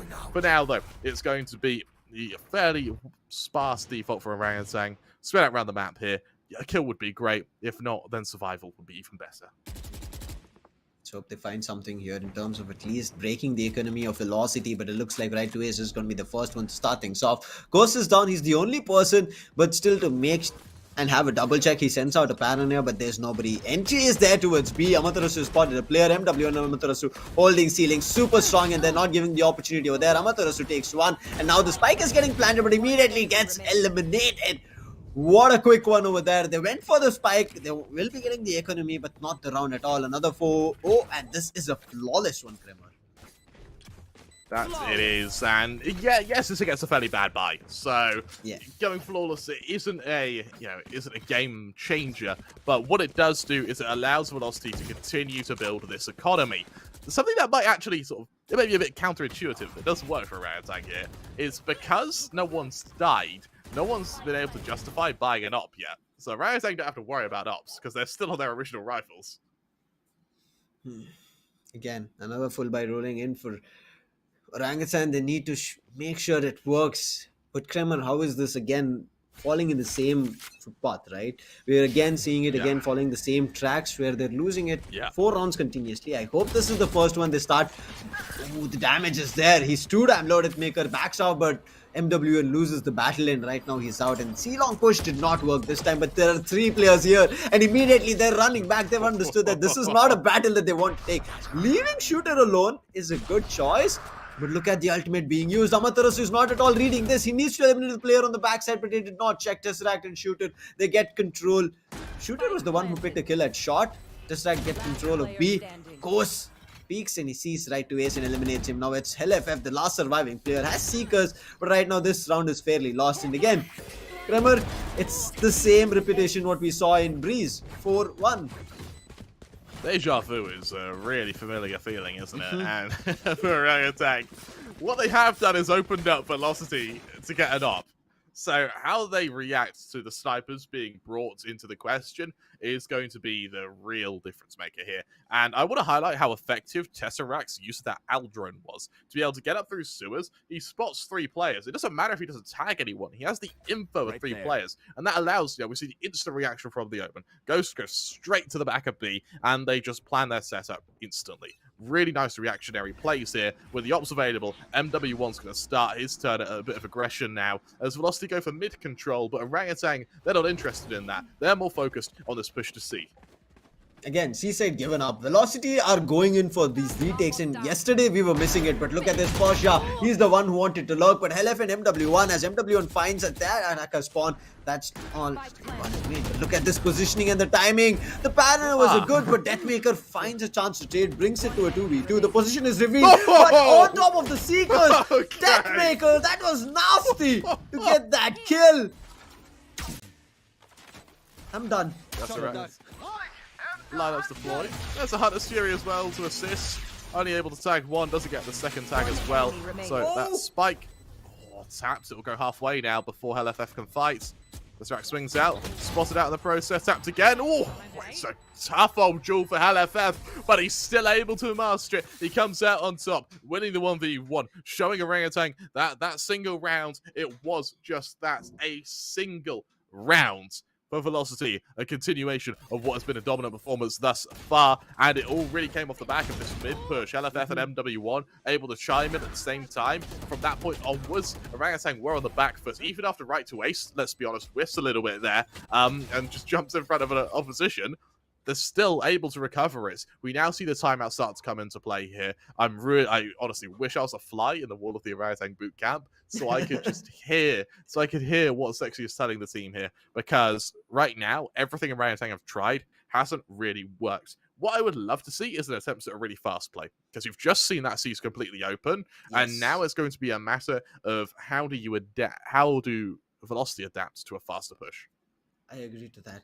Velocity right now are having a chance to get space for themselves, right? It's freely available, and there's nothing doing on the end of Orangutan to deny that. As you said, right, they should try to go for a fake towards garage and then see for who's pushing up and then punish them. They're not even doing that. They're committing to a complete push, but they're also scared about that execution. They're walking in slow, using our utilities, and then pushing up to the side, getting the spike down. If they go for a very fast one, they can have a stronger post-plant positionings, right? But here, this round, that Deathmaker's op shot, and then HellFF, the way he got the half defuse and then went in for a fight was just brilliant. The minute repositioning, they got the round. Right now, Orangutan, they need to bring things back under control. They need to worry that if they keep losing rounds like this, especially on the defensive half that Velocity has, capitalizing, they'll be having a very good advantage on attack. Deathmaker now. We've seen how scary he can be. The fact that a push coming into him, I mean, it's brave for Orangutan here. The op's revealed. He's able to avoid the aftershock. Double Jets comes out now. Deathmaker switches to the Headhunter. Point blank, shuts down Shooter. The fact he is alive is a crime, Sam. Deathmaker, he didn't even take damage. Instead, he gets that kill. And Orangutan, they don't want anything to do with it. They just get out of there. They just want to avoid Deathmaker. We'll go anywhere. We'll go B. We'll go A. We'll fight with our backs turned. Just don't make us fight Deathmaker. As Persia gets ready to swing into HellFF. Flash goes off. There's that swing. The mate and switch in position. Right to ace well. Nearsighted does not care. Good for 2. LFF able to chime in. That bait and switch works beautifully leaving Tesseract in a 1 versus 5 against some unscathed opponents. This was an insane round. I don't know how long Tesseract can do anything, and another flawless rolls in, and this was the buy-up round that Orangutan were playing in. But again, I want to bring back of how this round entirely summed up. It all started where they spotted out Deathmaker, but you saw he dodged the fault line, brings out his headhunter, but there was Amaterasu to help him out. The null command gets popped out and Amaterasu helps him, and you know, Jet could not do anything over there, and Deathmaker eliminates the player. The other players who wanted to help Shooter were all denied, and that's the reason they had to switch up, and they did not have any switch up strategy. They did not have any plan B, but they hit the B side and they were all shut down. Really good point, actually, with that null command, and it prevents any further flashes. It allows that crossfire to be as effective as it was there. For Orangutan now, worry is starting to dawn on their minds here. MW, one of the players who's been pretty good on the lurks, on the flanks, on the trades, is now going to be tested head-on as Shooter. Bladestorm readily available, that 1,000-folded steel, ready to meet the skulls of his opposition, as instead, the Trailblazer will hard clear sewers. Trailblazer gives away Shooter's position, but he's still not giving up Sua's control. The spike is also there. There's going to be a 3-stack here. They have to be worried about it. MW is good for one. Now Swing comes through, and he's ready for that fight as well. Takes 2 players. A-long control taken back, but Ghost, he was ready for a fight. Immediately eliminates him, but the Paranoia is ready from right to ace. He just not connected on anybody, but look at this. Ace pushes us there. A brilliant Paranoia. Shooter finds one, make it the second. Ooh, that was just snappy coming in from him. And now the side is under control. It's going to be a 2v3 situation. Deathmaker going up close. Can he find anything? The lockdown is here. He has to get back. Otherwise, he's going to be losing his opportunity of going in for the retake on this 2v3. It's still a very winnable situation, and I love how that lockdown was able to just buy time here. Deathmaker needs to get a kill, and he needs to get one quickly. Holding this close angle, shuts down the Killjoy turret, spots out the Jet, switches to the Headhunter. Ammo now starting to run a bit low here as Amaterasu swing on this first player. There's the opening for Deathmaker. Trade isn't there, shoots up with the 4K. Will bring Orangutan their second round, doubling their round count, and maybe rebuilding some of that vigor we're used to seeing with this side. But as we saw from that stray round they hit in round 5, this can't be a stray round. This needs to be the start of a spree. And until that happens, we're going to be seeing Velocity continue some domination. I mean, again, Shooter not being allowed to run out on the side, but making use of those utilities, right? Making sure they hold it out, ready to be there for a battle. But that Ghost getting MW1 out of the board was all of a sudden. I think that's where everything fell apart. They did not think that would happen, especially after MW1 taking 2 kills. But right now, immediately hopping into the next round, that's going to be the 9th.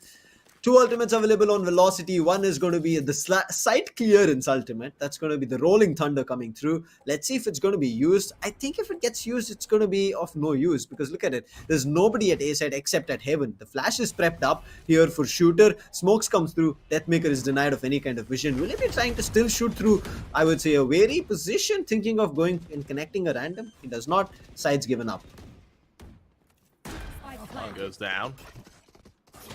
And now Velocity, they have to be so careful here. Tesseract swings out. That's a wonderful flick from Amaterasu. Persia's able to get the next say in the matter, though. Continues to keep this player advantage in favor of Orangutan here. Velocity, having committed the tour de force, it's great at range, but at point blank, its effectiveness can be questioned here.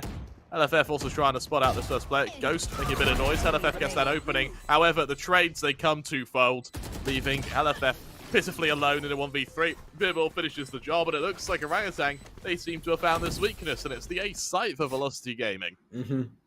I mean, the way A side has been held aggressive, and many players always being stationed at A side has given them the opportunity, right? As soon as they take those players down, they can immediately get the spike down, and it's all about the retake, where it is looking weaker for Velocity. And it's another round written here, but can they keep hitting it for a little bit longer? I also want to look at how the economy is going to be faring for Velocity. I think they should be fairly ready for another buy and then trying to fighting it out, but immediately a timeout being called. See, at the right time, understanding that Orangutan, they're kind of building the momentum, right? And you don't want to give them that.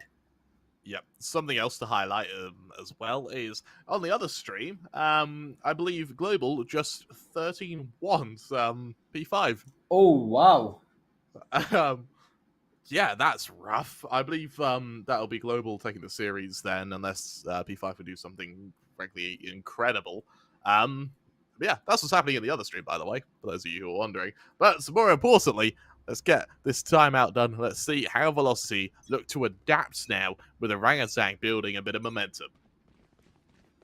Starting it off, you can see right now MW1 has his ultimate. Helef is also not too far alongside right to Ace, but Ghost and Vibur who have ultimates, and everybody else will be looking forward to in their next round. So it's going to be only 2 ultimates to be fared against. Velocity trying to get 3 on board. I mean, if it happens, they have to find their first ones. But again, Ghost, just like he did in the B side, where he used the From the Shadows and immediately teleported back of B side, he got the advantage. But right now, MW1 gets pinged and also a little bit of the chip damage. Not a lot to be worried about, but he's still looking forward to contesting a long.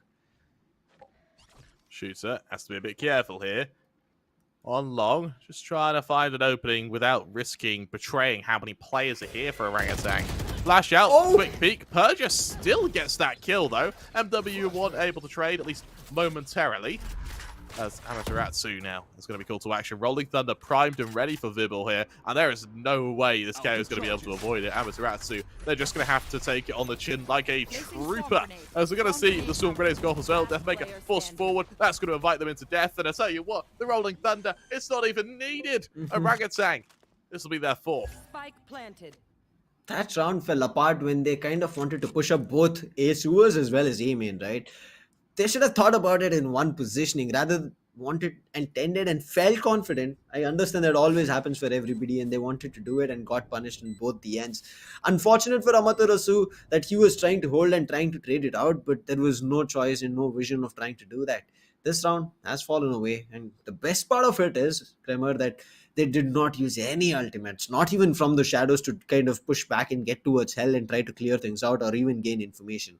That tells us that Orangutan are getting back into the game. It might be a little bit late, but it's still okay.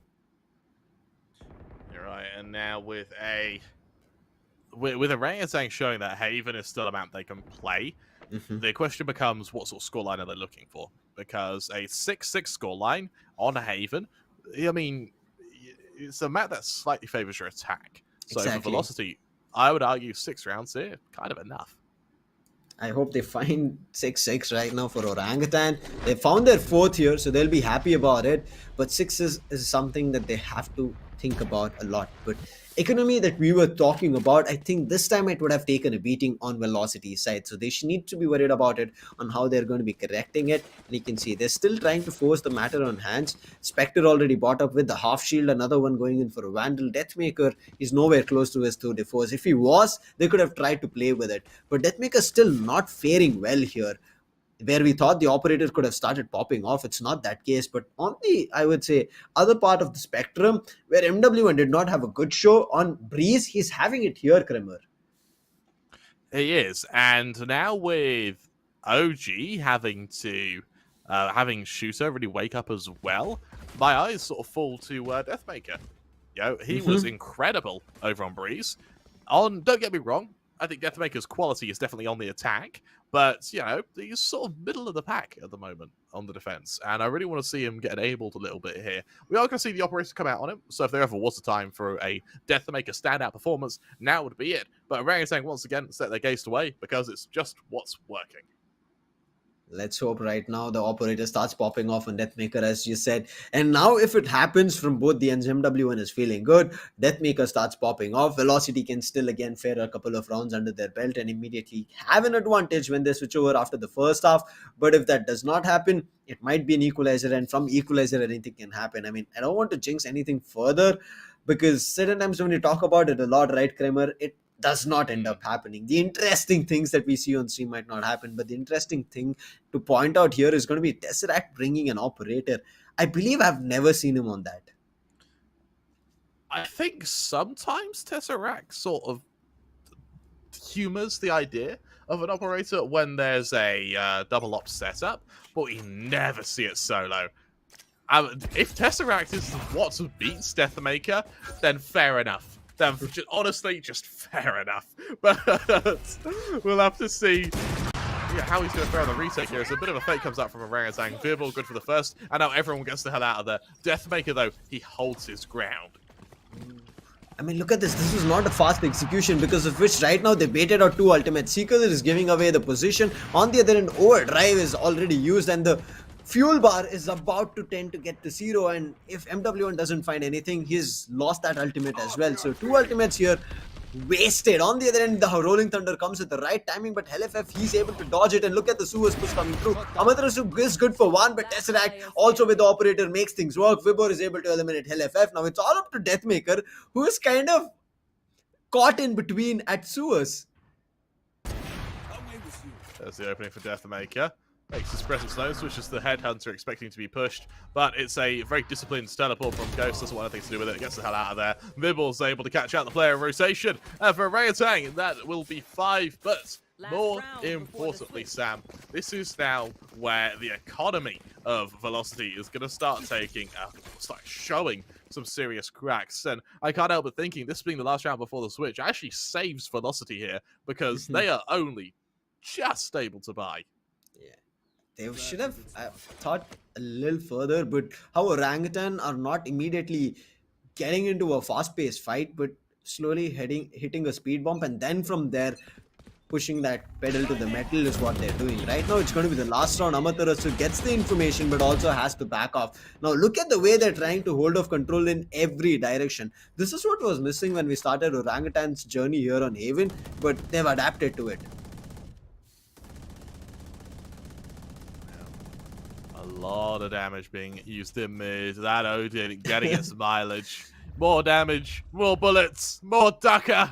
And in this case, Velocity as they get ready for a defense of, once again, this ace site. Orangutan, the fact they've been able to abuse this position 5 rounds in a row is frankly horrifying. This should never have been the case. Yeah, A site has been so unfortunate for Velocity. They've never been able to hold it too strong. They've been always missing it. Right to Ace, he reduced from the shadows to gain some information and is already back at C-side.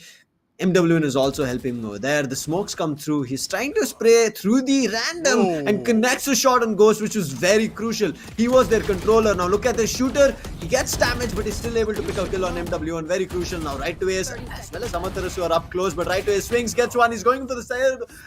He gets the third. He wanted for the fourth, but missed that opportunity. But numbers favoring Velocity right now. Spikes down. Placing alarm bot. Roger calling it the odd bit of util here. Going to be suppressed. Thankfully, they were able to get it out in time. It's Deathmaker now. Commits to the flank. Orangutan. They push through to CT. I like this.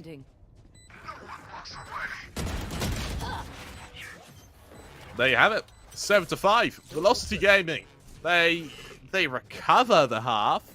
But let's be honest, Sam. That should have been way more one-sided than it was. Orangutan doing exactly what they did in Breeze, which was recovering. Here's the thing for Orangutan. I wouldn't say they're overrated. I would say that people have high expectations for them. And I like it. High expectations are good. But for what Orangutan needs to do now is their gameplay is very good. When they're playing well, they're looking unstoppable. But they play well when they adapt. If they can get to a stage where they're good from the get-go, they could easily be one of the best teams here. In fact, they probably already are. But they could really become unstoppable. For Velocity, though, that's the difference between the two teams. Velocity, they're good from the start, and as you can see from the scoreline, it means that Orangutan are constantly having to play catch-up. Yes, they've never even able to equalize, but right now the sides have switched. Let's hope they fare better, but now it's the attacking advantage. Turret is able to spot a player, but MW1 takes a little bit of a damage. Nothing lot in terms to be worried about. He's about to lose his shield, but the paranoia hits him. The flash comes through, so MW1 is still surviving, but the jump shot is good from Persha. Right to Ace and Amaterasu have entered. Amaterasu helps right to Ace as he was a little bit falling short of the shots. LF capitalizes and eliminates shooter, and now it's all up to Tesseract. As I said, the name Deathmaker was on the lock. Puts a bullet on his head. And with that pistol round now, Orangutan, they need to worry a little bit. You see how hyped Right to Ace is getting there as well. Yes. The alarm bells now are going to start ringing for Orangutan. Something I want to highlight here is how well Amaterasu plays that round. It almost felt like Right to Ace was a spectator. He just looks at someone and they died already. Amaterasu's already killed him. Eco is full anti-eco. Let's hope they're able to make sure that they're able to pick up another round here. Velocity, this is their buy-up, but they're running into side. Look at the close-up. Persia again with his classic shots. He's just too damn good right now. A stone-cold classic from Persia. Able to shut down a member with that free gun. Velocity now a player down. Having to potentially reconsider their approach to this C site. As Deathmaker's about to get overwhelmed in mid. Spots out the first player. Good for the first. Can't quite double down. She gets the ghost before he's finished off. The attack comes in, but Persia's continuing to trade. This goes to the 2-on-2. This should not be as close as it is, Sam. Yeah, there's one Spectre. They need to make sure that the Spectre goes down as soon as possible. Persia gets a 3. The last player surviving. Amaterasu saves that round. Persia again with those right clicks and then picking up a weapon, getting a 3k. If he closed that round, it would have been 4 for him and his team making a comeback on that Thrifty. Yeah, they win it, but like that was no victory. Like they won, but they didn't win. And in this case, Velocity, they have to go for almost an eco now against the full buy of Orangutan. Again, killing a player would be great. Save their weapon or use it against them. But you need to find a way to get that first kill. 9-5 the scoreline here as Orangutan should be able to use this to propel themselves back into the game. 9-5. If right now any mistakes are being made from Orangutan, not only it's going to be weapon upgrades, but double digits. MW1 successfully always eliminating that turret one after another. LF right now saving MM again. It was just chip damage, so nothing to worry about. But Deathmaker's Headhunter is something that everybody needs to be worried about. He gets one, make it a second. Oh! What a turnaround of humans. Okay. Deathmaker. Okay. What? And I mean, that's the site. Deathmaker. Man, he is good at this game. That'll go down. 2 versus 5. Sam, what happened? I mean, that was a shot to their head, but it was through my mind. That's how Deathmaker played that. And this round is gone. I mean, we were just talking about it. If they lose this, it's not just a weapon upgrade, but it's double digits here. They'll be capitalizing, and that's what they've done. Persia, he has the weapon that he has to save. Now, this is a flawless. And how did it even come close to this? Persia is not letting it be a flawless. He's making sure the weapons that his team had brought up are going down. He takes the second. He's going in for a 3. And yes, he eliminates Deathmaker. But this round is lost. The spike is already taking. Nonetheless, that he's able to take down players. A 4k? But yeah, he's not going to be granted that ace. I feel like Deathmaker's bullets cleave your soul as well as your body. Yeah. LF won't be able to outflank him. So yes, Persia is able to save a Vandal, and they do so with a very clean little 4k there.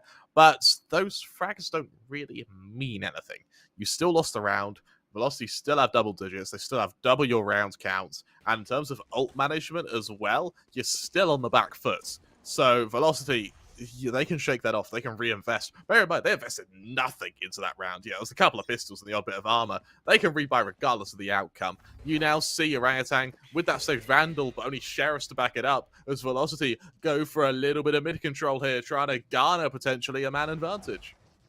Mid push was there. They wanted to see if Velocity would have been aggressive, try to punish anything, but Velocity did not do that. They're trying to play slow. Turret again getting destroyed. I mean, we keep talking about the first point of contact, but here Turret is being the one, and it's just as an informant.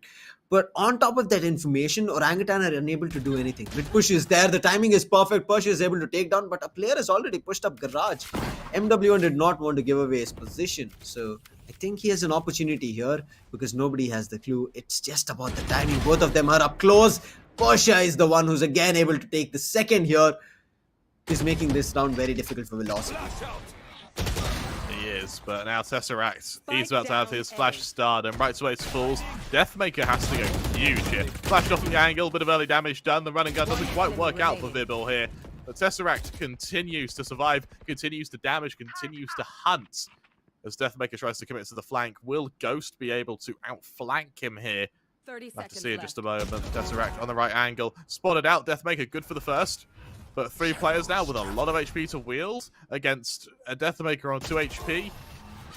Unfortunately, it's just not enough. Orangutan, they make it 6 there off of a really, really solid start from Persia, who is sort of doing a Deathmaker right now. He sort of lugs every member of Orangutan into his rucksack and is going, right, Whether you like it or not, you're coming with me. Yeah, Tesseract is just playing phenomenal at this moment. Though that initial Sheriff shot connection, I mean, Right to His did do his justice, tried to do the damage, but he did not connect that first bullet on the head. And that's the reason he went down. But Deathmaker, the way he's still playing, he did not give up that fight. But look at Persia with 17 kills and 12 deaths. Vibor is the next best, but he's still 8 kills away. Let's play. Ghost. Just going for the odd shoulder peek here or there. Can't quite commit to a proper engagement though, as Helef will slowly encroach their way up C-long here. And I love the contact play from Velocity here. I love there to be a flash now. I don't want to see him go through the smoke blind. Persia's revealed himself. He gets out of there. Ghost has also revealed himself now. Where's this flash? Where's the push? You need to get to Ghost quickly. There's the utility, but there's no follow-up. Persia continues to dominate now. And it feels like Velocity, they sort of half went onto that site. Oh, look at this. They're again making this costly, but it does not matter. They've done a lot in terms of the damage. Much needed round for Orangutan to bring the score lines closer. It's going to be a 10-7, 3 rounds further for Orangutan to get it to an equalizer. But now Velocity, they're going to be buying up. So whatever they did there was something that we could have explored a lot more. The tour de force was also active if they found a couple more kills. But Tesseract, irrespective, he's on side, he's up front in his enemy's face. He's always doing damage to Velocity. Yeah. Reinvestment comes out from Velocity here. Now, they're one away from another command on Amaterasu, and one away from a Rolling Thunder on Vibor. So I think we'll probably be seeing in retakes. In terms of ults that are actually available, there's a lockdown for Orangutan, and there's both From the Shadows and Seekers over on Velocity, allowing them to go for some fairly swift garage control here. I like it how MWN every time is able to find the turret. He has a thing against turrets. Turrets probably did something unspeakable to him in another life, and now he's getting his vengeance. Okay. And on Persia. Oh, Deathmaker, he takes on Vibor as well. And that was through Link. That was nasty, and Shooter, he returns the favor. I've got your trail. Turn for how long here. As the rotation comes through garage. It's all on the Omen here. Seeker's already deployed, so it's already a good engagement as to where this retake's coming from. Nice little dagger there, spots 2 of the 3 retakers. As MW1 holds right up to this smoke here, hoping to catch and hoping to get that element of surprise. Shooter the first to swing, there's the opening, instantly traded by Tesseract. LFF there with the secondary flash, a beautiful flash from the KO as well. Has Tesseract hiding in the corner, by some miracle he survives that. Hit by the third flash of the round so far. No flashes available for either team now. The drone, though, still readily there. Tesseract good for the first, outflanked right to waste, goes to the other side of the box. Velocity, that'll be 11. I did predict a 13-7 to Velocity, and I'm going to be very happy if that prediction's correct. I know someone in the chat said 13-10 to Velocity, so they could also get it right. I mean, I'm the one who's going to be denied over here completely, right? But most of the... Yeah, you lost that on the first map. Yeah. You're out of this already. Like... Oh my, what a play coming in from Velocity. I mean, this is a surprise still, right? For everybody over there. The way Orangutan played throughout the series over here.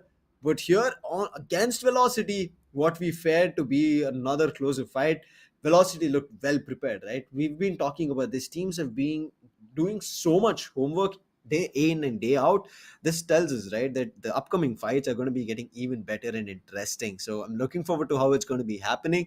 But still, it's not lost until we see the victory card prop up, right, Kremer? So yeah, I hope the discussion that's happening right now for Orangutan brings them back a couple more rounds.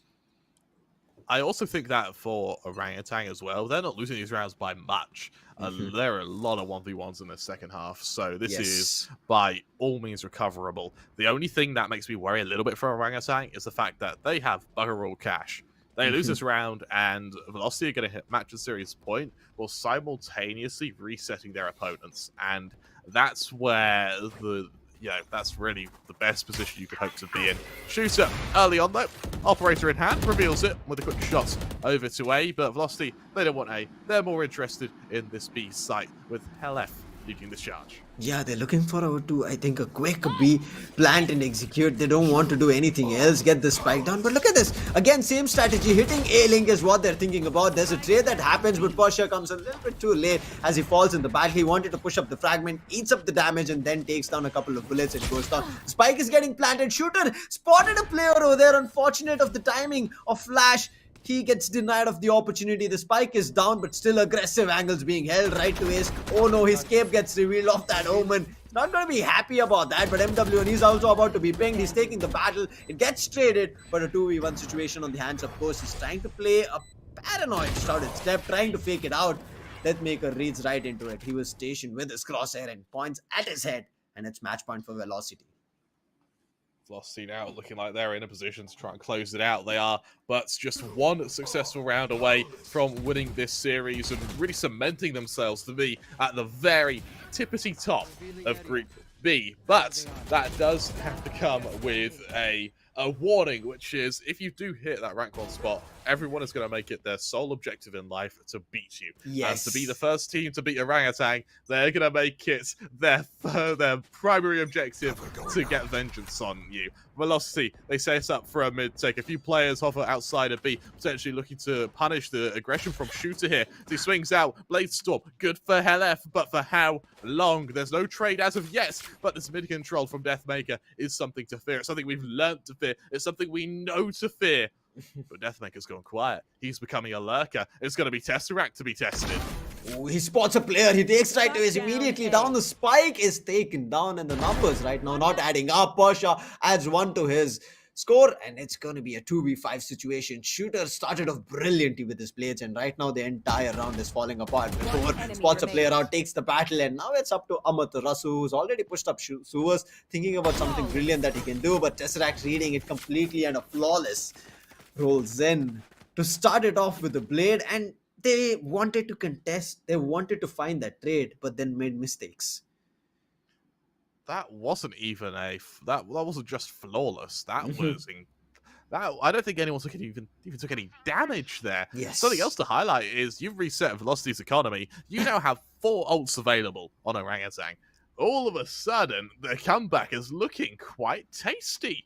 This is looking very doable for Orangutan. It's only 4 rounds, Sam. Yes. And yeah, when your opponents don't have any cash, those 4 rounds can be mitigated very quickly indeed. It'll be a fast push up through way, however, Tesseract, as we've known him for, so good with that info gather, knows exactly how many, where they are, and how they're pushing this A site. Let's see what they're going to be doing here. Not a lot to play around. Where Tesseract finds one. MW and Deathmaker again making life hard. But Amaterasu unfortunate over there. Shooter is able to take the second, and then Deathmaker puts him down. We're all brooding over the same fact that the fragment took down MW1. Ouch, that hurts. That would have been the 2v2. That actually could have been the 3v2 if they played it properly. Yes. It's now on Deathmaker. Don't get me wrong, it's on Deathmaker, so the round is still absolutely winnable. But it would have been a bit easier, don't you think? Yes. Orangutan, I like how they've stacked up as well. They realise that you can't 1v1 Deathmaker because there's always going to be that risk. And for Deathmaker, one away from a tour de force as well. There's definitely a world here where he gets that first kill, gets out of there as quick as possible, and then uses that tour de force. He's already used his callback, so it is going to have to be he's going to have to get his running shoes on if he wants to escape. But he's being so fastidious with clearing these angles, and it looks like Orangutan have already predicted the flank through CT here, and with an alarm bot in CT, this flank from Deathmaker is going to be impossible. Yeah. Orangutan have outsmarted him. He's walking into a trap here, and now they know where he is. Pasha puts an end to him, and it's going to be 12-9.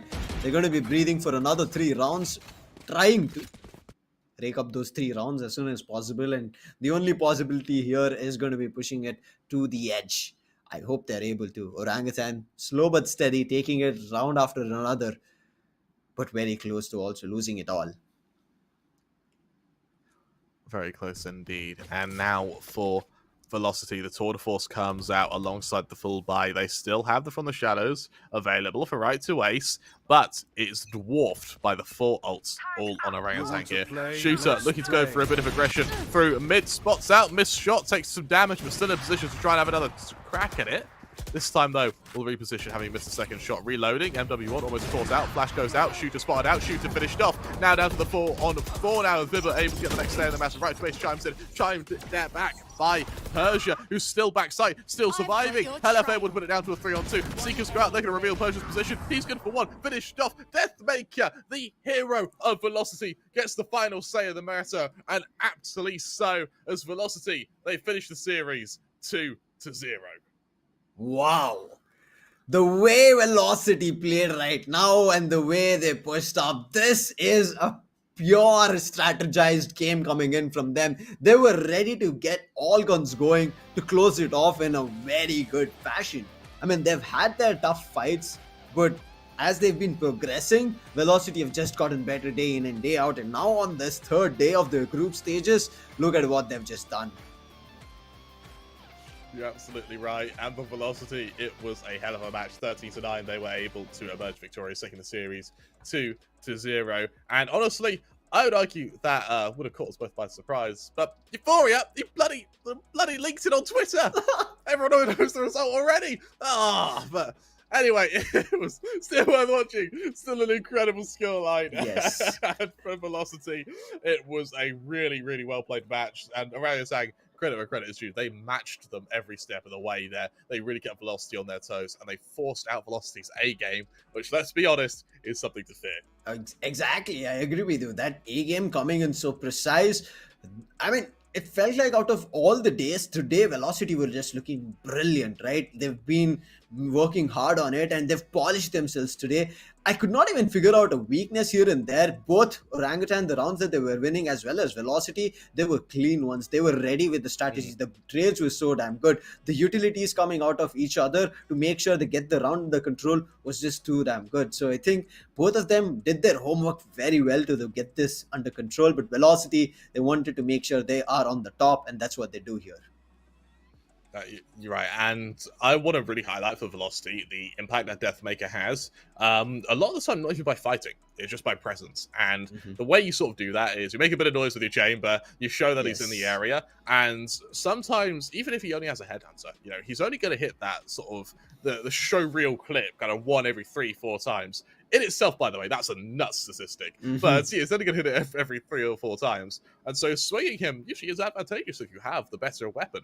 But because of his presence, a lot of teams, they don't risk it. They call for rotation, they bring a second player, they commit a flash to try and kill him. And in that draining of utility, that wasting of manpower just to try and zone out Deathmaker, frees up the rest of your team to run rampant. And that is really one of the key difference makers that Velocity are able to bring. I agree with you. Putting him on the chamber was too damn good, right? We have seen him on the operator on the Vandal, but also giving him that headhunter, that opportunity for him to go and be better on ecos.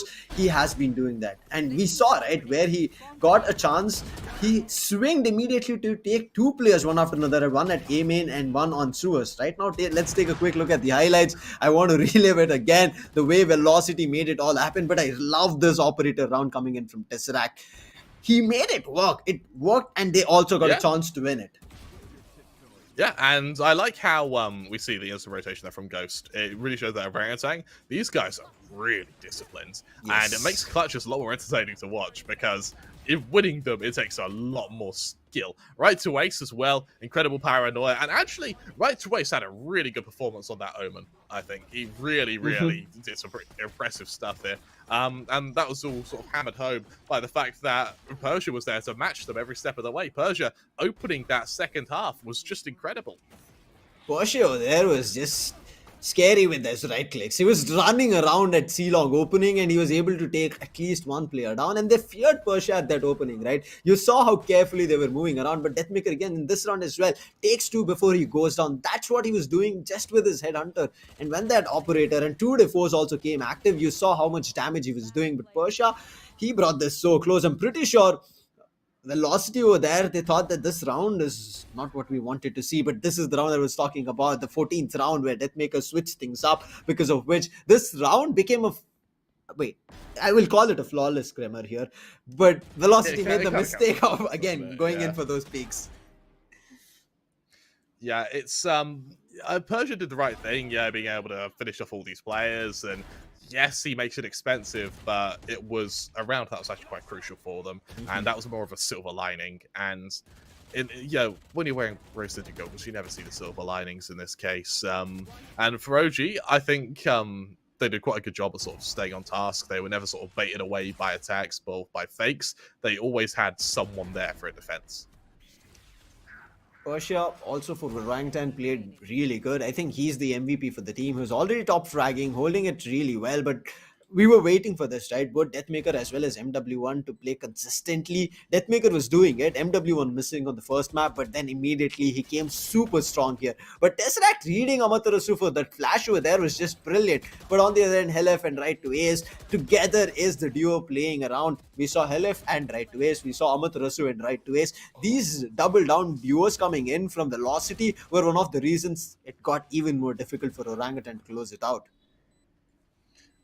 You're right, and you've mentioned Tesseract briefly. I want to sort of highlight him again here. We know Tesseract has some insane info gather. Oh yes. Like his Sova is absolutely nuts. But I think that honestly, Velocity did quite a good job at mitigating the damage he actually did. There was only sort of 2 or 3 rounds that really sprung up as won by information. Velocity, they sort of forced out Angels. They sort of played to their strengths there. And, well, as we saw, they have many strengths when it comes to aim. It worked beautifully for them. Bit of a team kill in that round. I like how our... I do like how our producer has kindly decided to not show that, but... We remember. Yeah, exactly. Everybody saw that. I mean, it happened right in front, right? MW went down in our screens. But, I mean, the last round play as well, the confidence you saw, MW1 was ready to take that fight against Shooter. I mean, previously he was looking worried, right? He was jumbling things up, but this time he was getting confident. That's what it takes, right? You keep playing a couple of rounds and a couple of maps, you regain that confidence and then you go ahead. Deathmaker had that confidence running from the first map till the last as well, and MW1 also started getting it in Haven. That was it for at least this series. Our next series is going to be Revenant taking on Enigma. Now that is going to be one hell of a match. Ranked 1 versus Ranked 2 for Group A.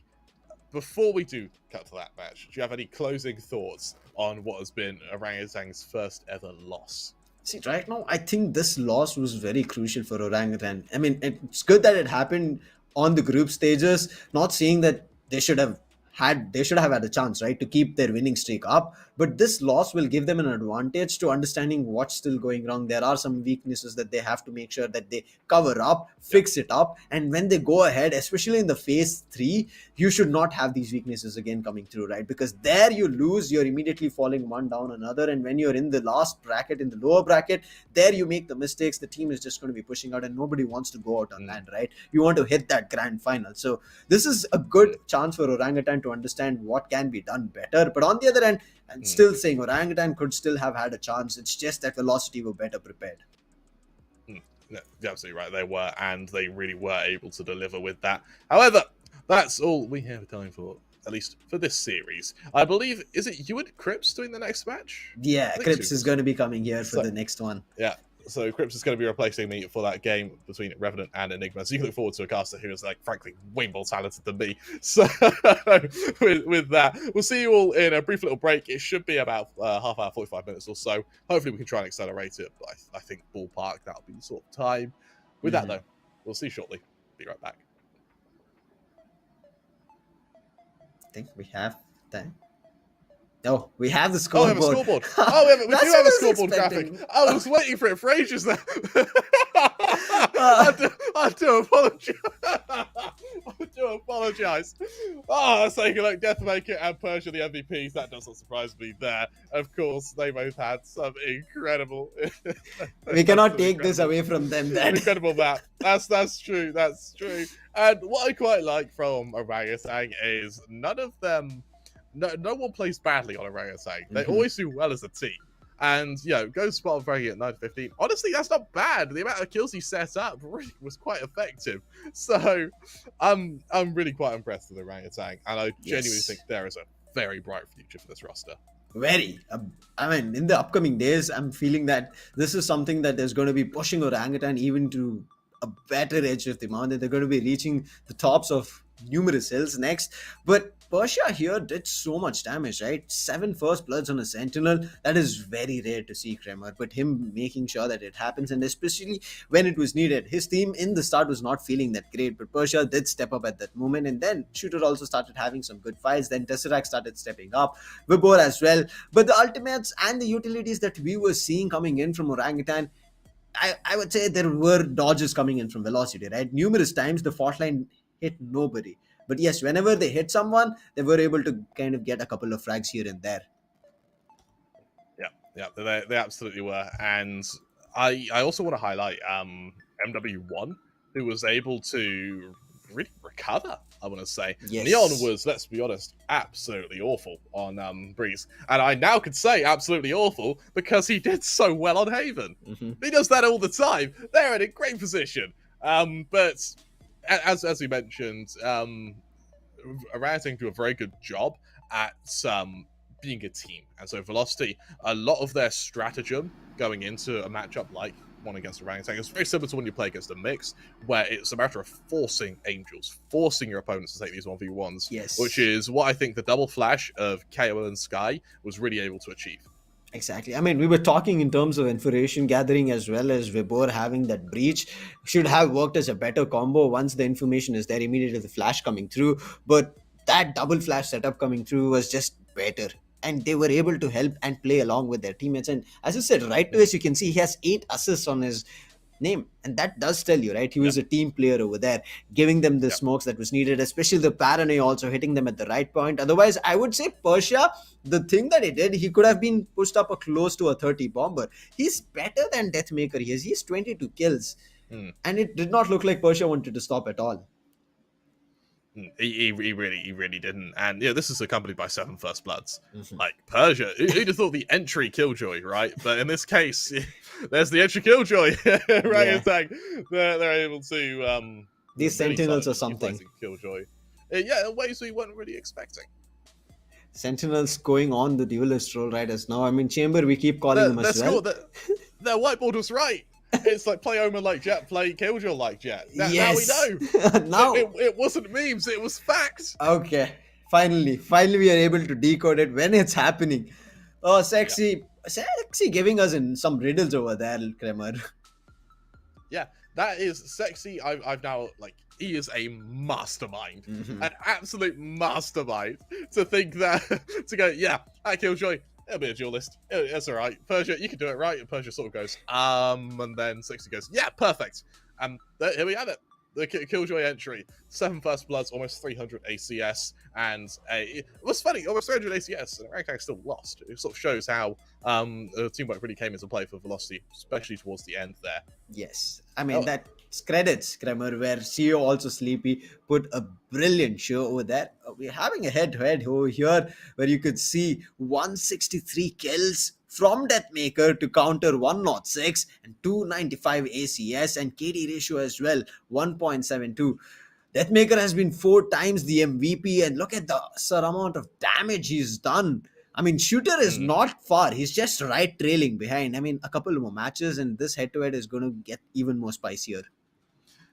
Yeah, I think Deathmaker as well has a very different role in the team to Shooter. Shooter's more of a supportive chamber, whereas Deathmaker's more of an entry chamber, at least on the defense, at least. And so that's why I think that Deathmaker's able to get a little more damage output, because he's not necessarily the person who's shot first a lot of the time, whereas Shooter's being a little bit more proactive, and at least most of the time Shooter is accompanied by a teammate, whereas Deathmaker sort of just goes and does Deathmaker stuff. Yeah, Deathmaker just does. I think that's the right way to put Deathmaker, right? He just does his own stuff. That chamber play, I mean, Jet is dulling down, but again, I think this is what Velocity are trying to do. I hope I'm not kind of trying to break things down. They're trying to, I would say, put Jet down as long as possible until it vanishes away from everybody's mind out there for all the top teams who are going to be qualifying into phase 3. And voila, they're going to be pulling out the trick of bringing out Jet, and they're going to be surprising them. And they might not be ready for that. Whereas Deathmaker, he might be just grinding on that Jet and pulling out some new strats. You're right. However, now we can see the results, of course, in the global game. They're able to 2-0 P5. I don't think there's any surprises there. However, our final game of the day will be Enigma taking on Revenant. That is going to be one incredible match. I can't wait to watch it, frankly, Sam. Yes. I know you probably can't wait to cast it. Do you have while I am still here, well, DJ reaction is going to be a Enigma 2-1. I agree with you because Enigma are looking great, but what after Revenant did against Global Esports, the way Knight Rider played yesterday, it's giving me the heebie-jeebies, and I think there still is some more juice left in Revenant that they're going to be making sure taking down Enigma as well, because they were well prepared. Just like we were talking about this match, that's how good Revenant looked yesterday. And I left my seat all of a sudden, even though I was not on that match, but I was looking at what Knight Rider was doing. He was just too damn nutty. The way he was confident and upright to take a fight, right? We have seen Shooter and Deathmaker here holding a position and take fights. But Knight Rider was not doing that, Kremer. He was running up on the opponent's face and taking the battle, putting them down and sending them back to their bases. Yep, he absolutely was. And I can't help but think that for Enigma, it's got to be an A game. But on paper, they do go into this as favourites. Is there a veto you want to see particularly from them? I do want to see Revenant attempt Fracture again. I think that'd be quite fun. Yeah, I want to see Fracture. Revenant are too damn good on Fracture. They're getting better and better where none of the teams are exploring Fracture a lot. They're limited to the maps such as Ascent, Bind, Split, and Haven. But this team is bringing in Fracture, which is changing the pace a lot. And the next upcoming maps, they try to make things work. But again, Revenant are one of those teams who are still able to push till overtime as well and still keep battling it out. So life is getting difficult. And even though the opponent team might look good in terms of the numbers in the starting of the number of rounds that they have, maybe have an advantage, a 3-round lead, Revenant bring it back. So this can go either way, Revenant versus Enigma. You're absolutely right. Remember, the next games of Group B, I believe tomorrow, will be Orangutan taking on Reckoning, then Velocity on Full Power. Yes. So we're really, that's sort of middle of the pack kind of Group B games there. We're going to be seeing if Velocity can continue to establish themselves as the top of Group B or not. But for now, we're going to head to a quick break. We'll be back after this Enigma match. We'll be back soon. I think we still have some Let's time. play the music for the advert, but we're still here. I think we just have some you things to say. Oh, okay. We have a confirmation. Finally, we'll be jumping into a break. See you on the next match.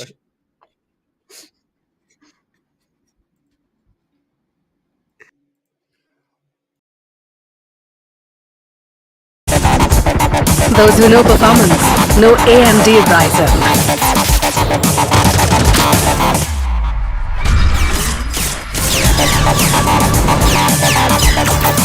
Get the latest gaming laptops powered by AMD Ryzen processors.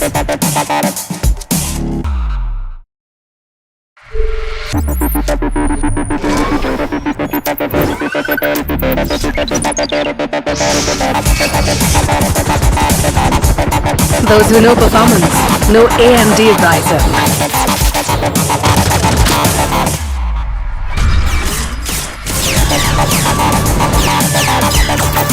Get the latest gaming laptops powered by AMD Ryzen processors.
Those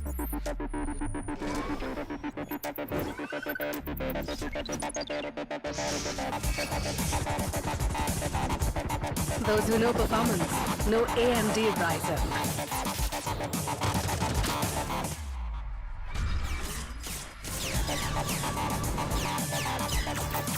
Get the latest gaming laptops powered by AMD Ryzen processors.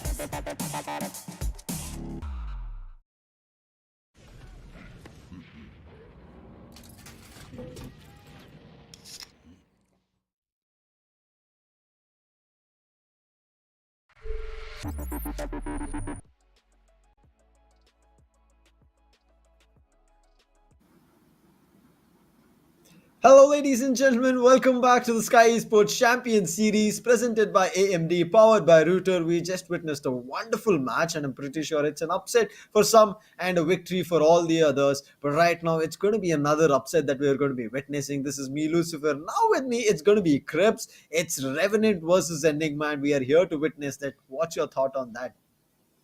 I am super excited for this one, man. After watching Revenant's performance yesterday, how they were able to beat Global Esports, I am super stoked to see them on the server again. And that was a comeback victory too for them. Nobody expected them to be able to pull that off, but here we are. And with that, these guys are somewhat in the lead. Even Enigma Gaming so far have had a flawless run in the tournament. So both these teams, they are looking good. They are in great form. And this is somewhat a clash of the titans. I agree with you, especially these two teams being on top of Group A. Now, that's what they're fighting for, right? The table topper spot. Who is it going to be? Enigma lose? Enigma are going to give up that spot to Revenant. If Revenant lose, I mean, they're still below Enigma because of the way Enigma have been trying to fight out. And Enigma also, they are not known to mistakes, but if they do, teams are there to take them down. They did lose a map also to Prime Fire, right? So there's anything that can happen here, Crips. And that's what I'm looking forward to, how these two teams are going to be fighting it out, what's going to be better. And we saw what form Knight Rider was in, right, against Global Esports. That was a sight to be witnessed. I'm pretty sure whoever missed that, do check out the highlights because Knight Rider was just crazy on that. Oh, not just Knight Rider, man. I think pretty much everybody on the side of Revenant esports was performing really well. Even the people who were struggling towards the starting of the game somehow found themselves in a position where they can clutch out important rounds and put up such crucial wins for Revenant esports. In fact, some of the rounds in which they were able to clutch out, they destroyed the global esports economy. And when that happens, boy, you're going to be able to get your team a decent 2-3 round lead. So the one main reason why Global was somewhat able to pressure Revenant was because they kept breaking their economy again and again. But when Revenant found the cure to all their ailments, boy, oh boy, nothing could plague them after that. Exactly. Same goes for Enigma. Even though they lost the map against the team, they understood that they did make a mistake over there, but then immediately, I would say, recaptured the two maps and started winning the next match as well that they played, and they are sitting on the top. So they're also known a team who can immediately correct their mistakes. Maybe a map is given away, but that's the best part of best of three, right? You have a chance of making a comeback and trying to make it work. And right now, we'll be looking forward to how there is going to be making it better in this. Enigma, is it going to be, or is it Revenant? This is going to be running in the chat, I'm pretty sure, in terms of who's going to be better on the map. But also I'm looking forward to the veto as well coming here, Crips, of what the choices can be from these teams. What are the bans as well? Exactly. I'm really excited to see what kind of maps these guys choose. I mean, if Haven comes up, then Enigma are looking pretty good because they have a 62% win rate on Haven out of 77 games that they have played in the last few months. Now, that is a very impressive statistic. If Ascent comes up, then we have similar stats. They have 66% win rate over there as well. But that's the point. Out of all the games that they have played, out of all the maps that they have ever been on, none of them have a win rate of more than 70%. So that could be a concern. But then again, because Enigma has been facing like the toughest of toughest teams in the region, that could also be a reason why their stats are probably not as impressive as some of the others. Again, it's the quality that matters, not the quantity. So take this statistic with a pinch of salt. Exactly. I mean, you will always have some defeats, right? Now, me and Kremer were talking about Fracture also coming in for Revenant being a stronghold, where we thought that if Fracture comes in, might be Enigma not be prepared. We'll be discussing more about on how that will be performing for that particular team. But right now, these 5 mans coming in and representing Enigma Gaming, starting off with their big brain IGL.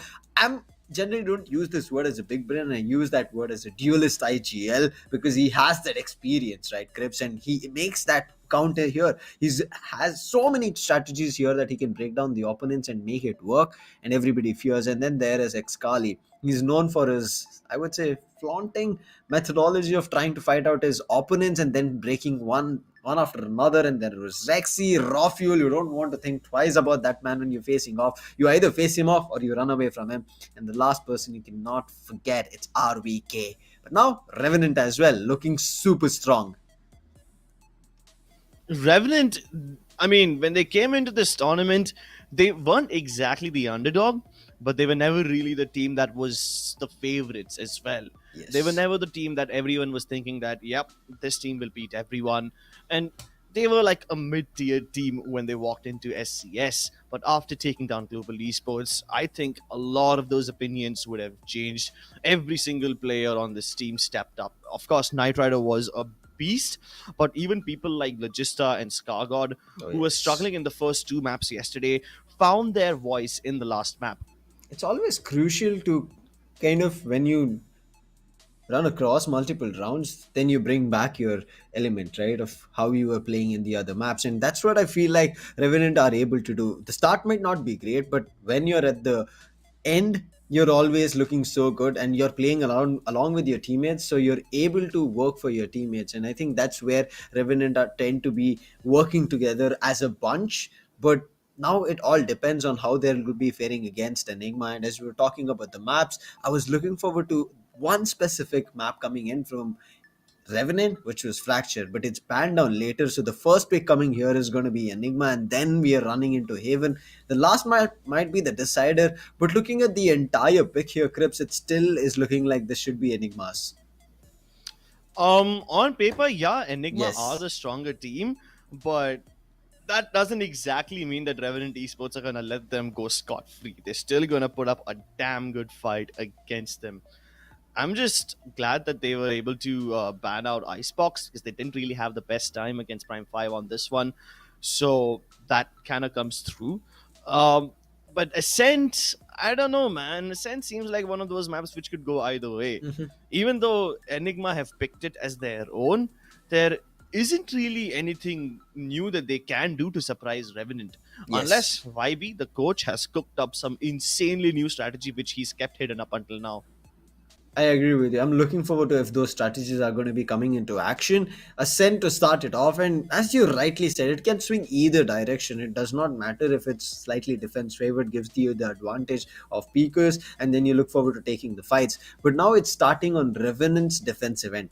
Knight Rider is a man who loves the operator both on attack and defense. Now, we were already giving an advantage of peaking as well as an operator on his hand. It's going to be difficult for Enigma to entry. But yes, in the previous map, as we saw, right, we were talking, sorry, previous match itself, Velocity versus Orangutan, a much awaited matchup where Shooter did not get opportunities. It was not present to him. Same can happen here for Raw Fuel as well as Knight Rider. If the opportunities are not there, these duelists, these jet mains can be denied of too many opportunities of, I would say, fragging out of their mind and controlling multiple rounds. But there's another spectrum of it, right? Maybe they don't come on the jet at all. There might be a switch up of that because a lot of the jet mains are switching their roles, right, Crips? Exactly. All of them are just trying to pick up either the chamber or experiment with a whole new role altogether. In fact, I wouldn't be surprised if we get to see a no duelist lineup in this game. Yes. There is a possibility that something along the lines of a double initiator, double sentinel, one controller comes through. Sometimes even a triple initiator becomes viable. I mean, I wouldn't have ever thought that we'd get to see a game like that, but we did. So I can't say that I'm disappointed. Not at all. I mean, a heavy utility-based setup is always good, right? It gives you an opportunity of doing a lot, but yes, not having a duelist, you will somewhere be thinking about, okay, wait, we don't have the firepower to push up instantaneously, but still having a chamber with that in that pseudo duelist role kind of works in your favor. But now starting off an Ascent, again, there can be chamber coming through, people might pick it up, there can be a Sage as well as coming through. Killjoy should be, I think, a standard pick, but how it's faring against and what I'm thinking about is I feel like it's going to be a mirror lineup from both these teams. There's going to be a KO, there's going to be a Jet. Killjoy, as I said, and the Sova as well coming through. So a double initiator, single duelist, one sentinel setup with the controller coming through mostly on the Omen, and Antidote is going to be looking crisp. But here's one more thing. I called him the duelist IGL, right, Krebs? And he's been picking up the operator on that Omen as well, irrespective which position he's in. And I want to see how it's going to be faring against Revenant here if he picks it up. You know, back in 2017, 2018, Antidote was like one of the best oppers in the country, even though that was a completely different game. And even though he's not playing the Jet or the Chamber, he doesn't hesitate picking up that op, which is amazing. You know, if you guys are playing Ascent, a double op setup could be viable. And because of that, Antidote might be picking up the operator secondary to Raw Fuel. If it happens, no, I'm going to be awestruck, and he does not stop. So let's just jump in and see what's going to be happening. And I want to take a look at what they'll be doing better. Is that going to be a mirror setup? Is there going to be any change? And oh, there is. The Sova has been left out from Revenant, and they're going to be bringing in and jumping up with the Fade. Whereas the attackers, Enigma, they're going to be bringing in a setup that we already discussed about. And a Chamber also coming into play from Knight Rider. So they've given up that Jet. So this is a change that I was not prepared for, but I was expecting. Yeah, the Fade and the KO coming in together on Ascent makes sense. Ascent is like one of those maps where Fade can actually do quite a lot. Yes. And because you don't have a Breach, that Nightfall ability covering so much ground is working just as well. Plus, I'm actually kind of happy that there's no duelists on the side of Revenant esports, because with this lineup, the amount of information they can gather is astounding. Chamber with his trademarks, Killjoy with the alarm bot, Fade and KO literally built to gather information all over the place. That's amazing against a team like Enigma, because these Enigma people, you know, they love splitting up sometimes and crunching from multiple directions, selling fakes. Even double fakes are possible by Enigma players. So having all those characters that can gather information on the Revenant side is amazing. Sure, you don't have a Jet, you can't go for the burst style approach, but I think that's fine. They're willing to give it up. And with the lack of a Jet, I think Scargod will make up for it by trying some of those risky teleports. Especially now that he has two initiators in his team, he should be able to gather more information than anyone required, and maybe he can go for one of those risky teleport plays, which under normal circumstances would have been difficult. Whereas when it comes to Enigma, their lineup is more or less a old meta lineup. They don't have a Chamber, which I'm kind of disappointed, because I was really looking forward to seeing some op action, especially in the hands of Raw Fuel. So fine, I mean, he can still pull it off with the Jet. The lack of a Chamber means that Rexy has to now step up in terms of being the anchor. And with the Killjoy, sure, he can do it, but keep in mind that at point there was RVK as the default Killjoy main and Rexy as the default. So I mean, now those roles have also been changed up. Even though it's been like a month since this change happened, I'm sure that they must have adapted to their roles by now. So it's looking like a pretty solid lineup. I agree with you. And another thing to highlight here about Raw Fuel is Ascent is a map, he free flows. I mean, we keep talking about players as SK Rossi and even Shooter as well. Raw Fuel is also one of those players who free flows here all over the place, and he's picked numerous aces. I at least can count 10 in my mind. I don't even remember the others, but this is a map that he has done, I would say, countless time, and I'll be looking forward to maybe another one coming through, because yes, there are those, I would say, controllers that we are seeing who are able to pick up the aces. We saw Pixels with brilliant aces yesterday, and it kind of felt like there are these duelists that we are missing on the ace. But it happens, right? Duelists, they tend to create space, because of which they miss the opportunity, end up picking a 3 or a 4K, but it's all about the round. So that's where I'm saying Jet on Raw Fuel is going to be very deadly, and same is going to be Knight Rider. I'm worried for more on attacker side for Revenant. If they have enough rounds, right, Krebs, and economy, then there is going to be Knight Rider mostly getting that operator as well on the attacking half side, and that can completely boil it down to make it even more interesting. And I feel like that's going to be coming in anytime soon. I'm a little scared for Enigma this time. Most of their success in Ascent comes from the fact that they can apply pressure across the map. They will be having some people stationed on B main, A main, as well as mid, and they are willing to give up either of those areas at a moment's notice. The fact that their rotations are so quick is what makes them a deadly team to play against. They might be able to sell you misinformation and then go back on whatever they've sold to just blow up in your face. Now that is something that's not going to be possible for Enigma because Revenant have plethora of information gathering abilities. That fade is what I want to look at of how it's going to be Yeah, functioning from really. Revenant. I mean, we have seen the other maps one after another started to fall in line. We saw Icebox, we saw Bind, but now this is one map that we, as like casters, in when we discuss about the agent meta, right? We expected it to be seen here because it gives you opportunity and spaces where those utilities come into picture. And now with the players, cameras that you can see, they're all ready jump into the action here in the center start of things against Revenant, because both of them, Enigma as well as Revenant, looking forward to table topping in, making sure they're the first ones from their groups jumping into the phase 3 land stage, confirming a spot. Not only that they will be there, but also an upper seed where they will be jumping right into the I would say upper bracket round 2. Yeah, I think that's the most important part over here. The fact that you can just sit and chill on the first day of LAN without having to play at all while all the other teams around you are just scrambling to come up with new stuff, that is a miracle and a blessing. Let's see if these guys can make those blessings count. Right off the bat, we are going to go for a full A commitment from Enigma, but Knight Rider hit commits even deeper. And they're not done yet. There's another Paranoia ready. Re-aggression will come through any time now, but Rexy neutralizes all of that. Knight Rider is still ready. He picks one and finally gets put down. Rexy is the one. He has a 3k already, but look at this. The last two surviving players are a little bit further away. I think that was just too big of a gamble. After getting one, they had backed off it and don't even have the idea why the others pushed up. And now Enigma have a chance, but the health is not that great on Rexy, so they can still find a way to capitalize that. But look at the nano swarms, it's already on site, so they have to first get down to the site, then I would say eliminate the nano swarms, and then also the players, because otherwise the teams will be looking, Enigma will be looking forward to buying time. I'm a little scared for Loki over here. He doesn't have any trading potential. His player on top of heaven has not swung just yet, and Ember fails to capitalize on the trade. He's heard one player run up catwalk, but what does he make of that information? He's so paranoid about getting hit in the back, he just cannot focus on Rexy, and that's where all this mind games comes into play. I mean, I'm pretty sure that RVK over there, he knew for a fact the moment Rexy went towards catwalk, Ember is going to be in two minds. Where do I peek first? Do I look left? Do I look right? Am I going to get shot in the back of my head? And just having real estate in your opponent's minds is something that Enigma love to do. That being said, I'm fully in favor of the re-aggression from Revenant esports.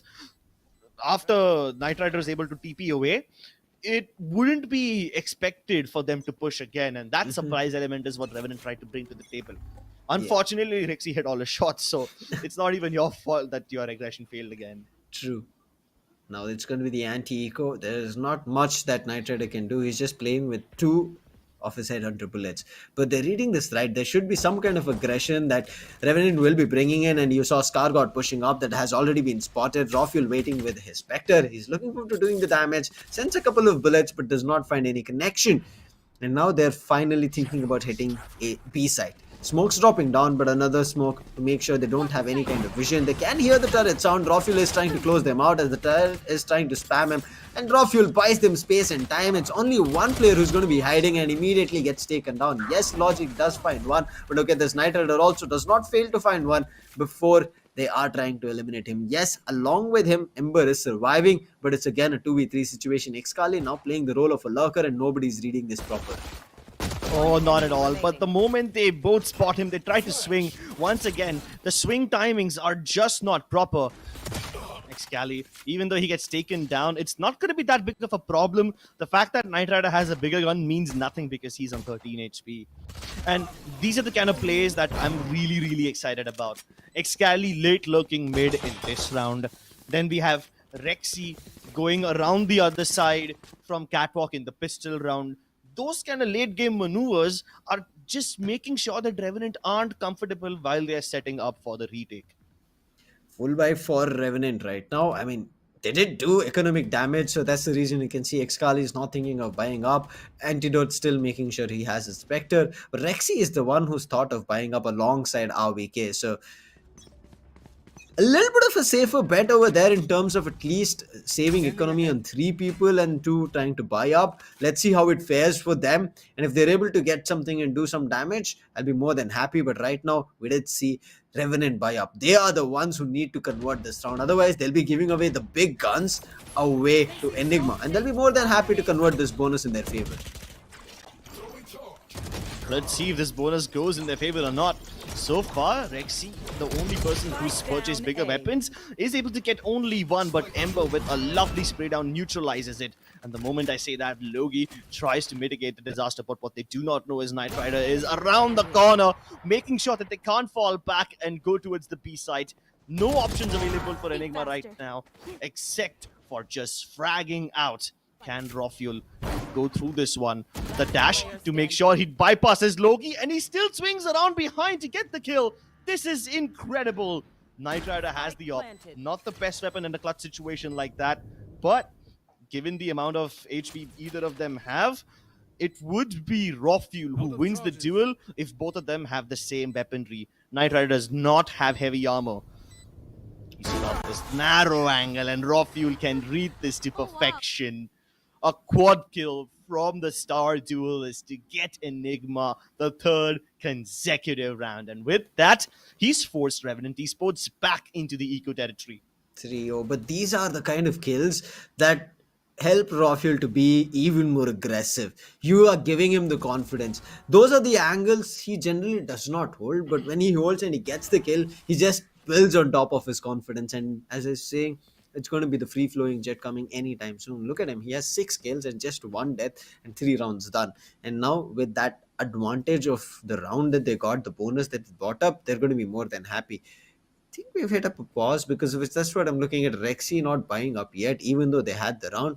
Messy, but still the round was in their name. 3-0. On the other end, Revenant not looking that great. They're not having a good time. The start all as well. But that's how it should be, right? I mean, this is Enigma's map. They're geared up for it, and they've taken the first 3 rounds. So we are going to be waiting for the 6 rounds in the first half to happen, and then we can get an idea whether it's going to be Enigma completely controlling both on attack on defense, or it's going to be Revenant coming back. Because Revenant always, when you've seen them fighting, they take time to adjust, but once they have adjusted, there's nobody who can push them out. Yeah, and that's the best part, right? Enigma Gaming are just not letting Revenant esports adjust. And forget about adjustments. Adjustments come after you've taken like a tactical timeout and you change things around. They don't even let Revenant esports get comfortable. Every time they're trying to stage for a retake outside site, someone or the other from Enigma is going for a flank and getting them in the backside. That's the kind of maneuvers that you don't expect the timing of.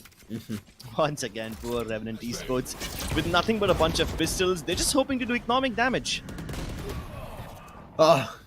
Rafuel again to start things off. As you said, economic damage might be their motto, but Enigma is just getting another round on board. Scargot trying to take something out, but players, yes, right now close to surrounding A side, but will they be able to find anything? I mean, there was a check for a lurker if somebody is running around, because Enigma, you don't know what their strategy, you don't know what they'll be trying to do, and that's the reason the chaos is there. Oh, Prowler does try to take a bite off, but Rafuel was there. Vim does find one, eliminates Excali, but Rafuel, he's not stopping. He has a 3k, he might be looking for a lot more. Rexy eliminates a player towards 3, is the last player surviving. Ember eliminates.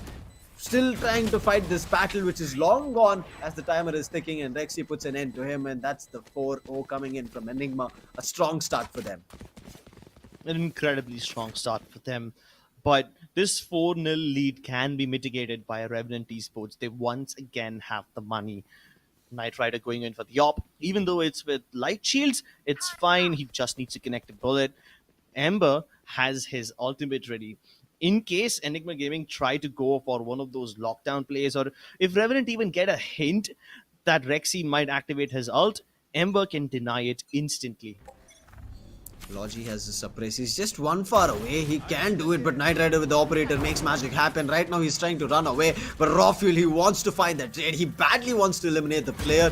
Those get shut down on Logi, but it's still okay. Scargot picking up an antidote. They have lost their smokes. No. Rafuel is trying to back off now, but look at this. Excali trying to buy them some time, trying to push back Revenant from coming up. But look at this. The read was there from Ember, but Awike was ready for the fight. Oh, but this is just a ruse towards the B side. The A side is where the execute's actually happening, and there's only one player available over here. No longer now, as Skargod's been taken out, and the A side belongs to Enigma. Spike planted. It was very crucial for Logi to eliminate Rofuel. He saw him at mid, but makes the mistake. He has damaged him, but always damage is not that enough. Oh, the knife. Able to dodge it. The information should have gone from the horn, but immediately gets destroyed. So no information there. The flash right now trying to delay things. Rofuel missing his shot. Knight Rider still has his operator. He still is looking forward to fighting this battle, which might be long gone. But Wimp is trying to get things under control. It's a 2v2 situation. Xcali playing around generators, but Wimp is looking in the wrong direction. 3k. Make it a 4 for RVK. He closes the round. A 5-0. Enigma right now being unstoppable. I was so scared over there for Xcali, but the moment they started to focus on him, RVK swings out of A long and gets them both. Yes. Now, that's the kind of bait and switch that I've been looking forward to from Enigma. There was a little moment of time where Revenant esports almost found the spike carrier. If Xcali was pushed on a short over there before they even got into tree, they might have just found the spike carrier. But instead of pushing him, they just fragmented that area off and fell back towards the side. And they were still believing that Rofuel is the main lead. Once again, a standard dash in, nothing surprising over here. But the mid door, it's not closed yet. That was done on purpose. They wanted to make sure Knight Rider pushes through that smoke. They knew he has this tendency, and that's why they left the door open, and with that, they punish him. This is incredible. Wimp, though, with his smoke shenanigans, might be able to make a difference over here. Spike dropped at the bottom. Wimp swings once again, and even Loki comes in for the chime-in. But can Skargod make a difference? He's running loudly. They know exactly where he is. But that's fine. Skargod can teleport across towards the button and maybe make a difference, but he chooses to walk out. And Antidote proves that he's the better omen. What a round. I mean, the way Wimp and Logi played at side, especially kudos to Wimp over there to try and hold it out. Got that spike when the entire Enigma's foes were all pushed up to their defender's side, right? It takes guts to just stand there to make sure it works, and he did it, but it was not enough. Skargod should have been a little bit quicker over there to try and capitalize on that trade that was happening, but he was nowhere around, and I think that round was again lost. The 6-0 right now. Rounds are just seeping out of Revenant's hand, and they're unable to again bring it back. Look at the kills as well. Right now, everything is getting equalized. Antidote gets stacked right now. His position gets marked. Not marked, but he'll be known of his presence. Knight Rider. Again, the operator starts, but this was very crucial for him. He takes down Rofuel, so the movement that coming in that's so fast has been eliminated. But look at this RV. Wow. He does not let Skargod run away. Make it a second for him. He's not letting anybody off his side. Xcali also finding one on Wimp. Does not care that he had used his utility. It's all of a sudden a 3v2 situation. Again, starter from Revenant, but looks like the round is going to be ending on Enigma. And because they spotted the operator towards the A side, they can easily start moving towards B. Yeah, sure, the alarm bot will detect them, but it's not going to stop them. In fact, the alarm bot also can't detect. It's deactivated. The amount of noise that Enigma is making is indicative that Revenant esports cannot do anything. This fragment also won't let Loki get closer, so he cannot deny the plant. It's gonna have to be a 2v3 retake. And unfortunately, because of that null command, Xcali has to wait a little. Revenant? Can they find it? I'm surprised that Loki hasn't gotten peeked yet. RVK still being very disciplined, but Xcali peeks up. Both of them walk into Knight Rider, and they get taken down. Poor RVK has to pull out the massive bow over there. He needs to use the lockdown too, and he can't destroy it. He's getting pushed. That is the end of it, ladies and gentlemen. What was that confidence on Knight Rider to keep pushing? There was a lockdown. He did not care about it. He took 2 players down. That was just huge for Revenant. Much needed. The confidence coming in from Knight Rider. I don't know where he pulled out that trick from, but he said, the operator is in my hands. I know my capability. And he just made sure he was a force that nobody can push out. Oh, that's got to hurt, Krebs. That got to hurt. That round was kind of completely got for Enigma. It seemed completely all holes covered, right? There was nothing seeping out or nothing moving out. But Knight Rider was an exception.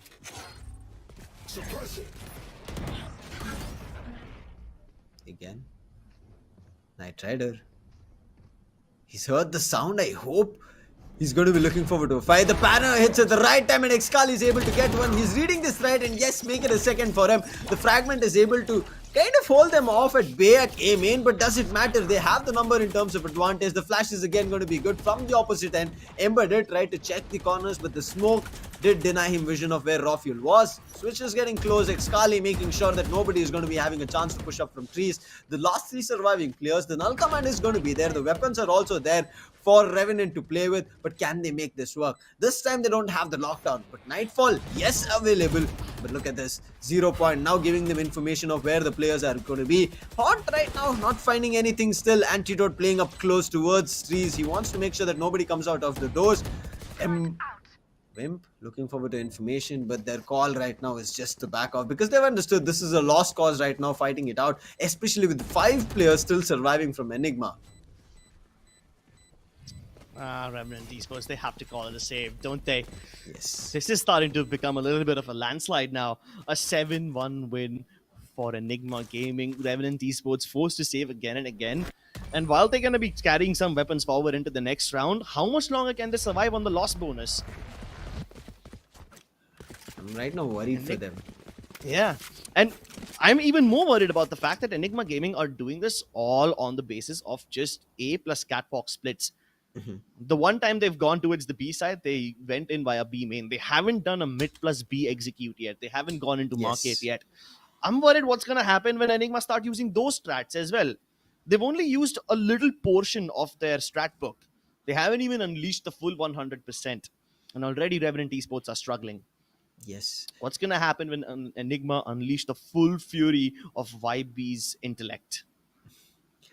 I mean, we want to witness that, don't we? Because it can go a long journey for both these teams, but Enigma are having a very great start. Now, the coach HPK, yes, he's having a quick conversation with them of what's going wrong, and I'm pretty sure it is much needed at this moment because we saw, right, the first bloods coming through are from Revenant, but the round isn't. They're making that mistake of overextending on top of Knight Rider's advantage. I mean, it's good, as you said, nobody would expect somebody would peek over there to get numbers even better, but Enigma are expecting that. They've understood after the first few rounds of what Revenant were doing. Now they know that if there's any kill that Revenant are able to get at first, there's somebody who's going to be peeking on top of it, maybe from any direction. You just need to wait for the opportunity. 2d4s available, Wimp having his ultimate, Ember having his ultimate, Scargod as well. 4 big ultimates right now, and also a buy, which can be their last, and then immediately drop to an economic round. So this is very crucial for Revenant to win. Oh yeah, definitely it is crucial. I mean, that is not even a question. The stakes are super high right now. Scally kinda cornered out, and with that fragment, they will be forcing everyone to escape this area. So far, Revenant esports have managed to hold Enigma back towards A long. But because of that, consider the amount of information Enigma gathered, right? They saw the fragment, they saw the omen. That indicates that there's at least 2 of them present towards the A side. They don't know that Wimp is also over here. Not yet, but they might find out soon. The only silver lining over here is that Knight Rider has managed to push out of B main and he hasn't seen anyone. So that kind of indicates to Revenant esports that Enigma haven't started encroaching this area yet. But that could be false information because Rafuel is about to enter B link. And with that, the players who are present towards A short might be in a little bit of danger. Look at this. Knight Rider is ready with his 2d4s. There's another one over there. Rafuel also wanted to push up. But wait, I think he got tagged up 30 on the seconds wall? left. Or was it the fragment? What? No, I think it could have been like one of the turret bullets which shot him, right? Because he peeked and... Either way, it's negligible damage, so it's fine. Oora. Oh my god. That isn't negligible at all. Yes. Wimp holding the off angle 10 seconds left. does get the trade on him, but at the cost of his teammate's life. Although the time is of the essence over here, barely any seconds left. And they try to go for the plant just in the nick of time. Scargod does find one, but can they hold on to this one? Enigma now getting pushed from both heaven and from the bottom. And here's the Nightfall. Antidote is forced to push alongside him. But the trail of the last remaining member has been given out. They know he's cornered. Excali can't stay over there. Has to go ahead and try his luck at fighting them at the same time. I mean, it's so chaotic, right? When you are muffled, you're unable to see what's happening, and you're also kind of very low over there. Unfortunately. And if Excali like stayed over there, they would have probably fought him right then and there because they know his position, right? So he might as well just go ahead and try rather than staying in the corner and just accepting your fate. True. I mean, he could have done wonders if and only if, I mean, his position was not marked and he was definitely over there. There could have been a situation. Excali is one of those berserk players who goes all out loud and there's nothing that the opposite can do. But this was the fight I wanted to see. Whether it was a tag, but Raw Fuel, yes, gets one, but immediately gets traded off. I mean, Enigma right now running thinking that Revenant would not have adapted is the reason Revenant are finding a couple of rounds. I'm not going to be saying clean rounds, but yes, they are able to find some of them. But it's just 2. 7 is what the attacking half of Enigma has given them, and 2 people are already at their ultimate. That's going to be Rafuel and Excali as well. So again, another quick execution can be, but Antidote, he's the man who's picked up the operator. This is what we were talking about. Irrespective that Knight Rider also picks up the operator on his attacking half, same goes for Antidote. Just a couple of pot shots, but the moment Rexy decides to peek a little to the right, Ember is there. The pre-fire for Ember works well this time, but Wimp, oh, that's a massive risk and it pays off. Antidote, he never expected in a million years that Wimp would go out to the bottom of stairs to peek him like that. Revenant taking matters into their own hands by being aggressive like this is the exact thing they needed. Now they can take a chill pill. They've got all the advantage in the world. They don't need to extend. The ball is in Enigma's court. There are 2 ultimates still. The players who had the ultimates still ready for the fight. Will they be doing the pixel is given? Excali. I mean, he might have given a lot more in terms of data, but look at this. The spike has been put. Whoa. And there's nothing they can do. That was a quick one. They did lose 1 player, but it does not matter. They're going to be going in for the defuse and finally a third coming in for Revenant. Yeah, I think now Revenant esports have started to realize that the recipe to success is to not play on the back seat. They have to move ahead on the front foot and go into the enemy territory if they want any sort of an advantage. I have to appreciate that presence of mind on Wimp. There was no smoke on top mid. So if Wimp decides to walk out like that and he gets shot from top mid, he would have been a dead man. But he knew for a fact that there's nobody present, so he takes the risk, gets the kill onto B-Link and secures his team a decisive advantage. And after that, he, alongside ScarGod, both of them just swing onto the remaining Enigma players. Again, another round, another operator on Antidote, but it's going to be Knight Rider's operator. Start things off, he's taken Excali down. But this time, after Excali, there's nobody trailing behind. So other players looking for to execute on a different direction. Rafuel already up with his Blade Storm. They're trying to make sure that the mid aggression is denied as long as possible. The door also closed on their face. So this is going to be a hard push at mid. Remember how I said that Enigma haven't started to exploit mid? Yeah, now they're finally doing it. 10 rounds into the game, Antidote makes contact towards B, and that's going to boil out some of the rotations. All the players of Revenant esports are now forced to play on the sites. Nobody's watching mid. The only person who's watching mid is that KO, and he's also doing it very passively in case Enigma managed to go ahead towards the CT entrance. Enigma placed an alarm bot of their own in case somebody from Revenant decides to reverse push them from CT. Rafuel diving deep inside, knows exactly where Ember is, and unfortunately there's no smokes available on Antidote yet, so Rafuel can't make the crossing, but Antidote takes out the Danger Man, and now everybody's free to cross. ScarGod alone in this corner. His teammate Killjoy is in the back of sight, but is this crossfire going to be potent enough? He's hiding inside the smoke. The shenanigans work out. ScarGod has taken down Rexy, and Knight Rider prevents RVK from coming inside. Once again, the time pressure is just a bit too much. They need to find both these kills and more, and they don't get a single inch of the B site under their control. Revenant esports are back in this game. They gave them space and they understood all they have to do is hold. And that's what they did. They did not go for picking the fights. I mean, we saw there was an opportunity that ScarGod was thinking of rushing up. Then immediately said, we still have site control. There's nobody who's pushing up from first lane as well. Props up a smoke. A good try from Rafiel over there goes for an updraft, which can drag the attention, and that's where Rexy wanted to push up, but that did not work at all. Immediately as he pushed up, they were able to drop him and the spike as well, and then the round fell apart. Right now, heading over to the last round of the first half, Knight Rider ready with his operator. Can he find anything? Yes, but not Rendezvous out. Rafiel finding the trade. This is why we say utilities are very crucial. He did get tagged by that knife. Okay. So Rafiel's in all by himself towards here. His teammates coming in from lane 1. And while all of this is happening, Wimp is just playing around the corner. The smoke shenanigans don't work for him all the time. He might have been lucky a couple of times, but you can't repeat the same tricks twice. Ember's backstab will be detected. And not just that, even Scargod will be seen. They know for the fact that there's only one person coming in from the main CT entrance. So they're going to block off lane 2 instead, hoping to funnel them all towards Catwalk. Oh, the 0 point. It takes away their abilities, but not their ability to aim. Enigma Gaming just take their guns out, and they go blazing. 8-4 for Enigma Gaming. A decisive lead. How do Revenant esports fight back with this one?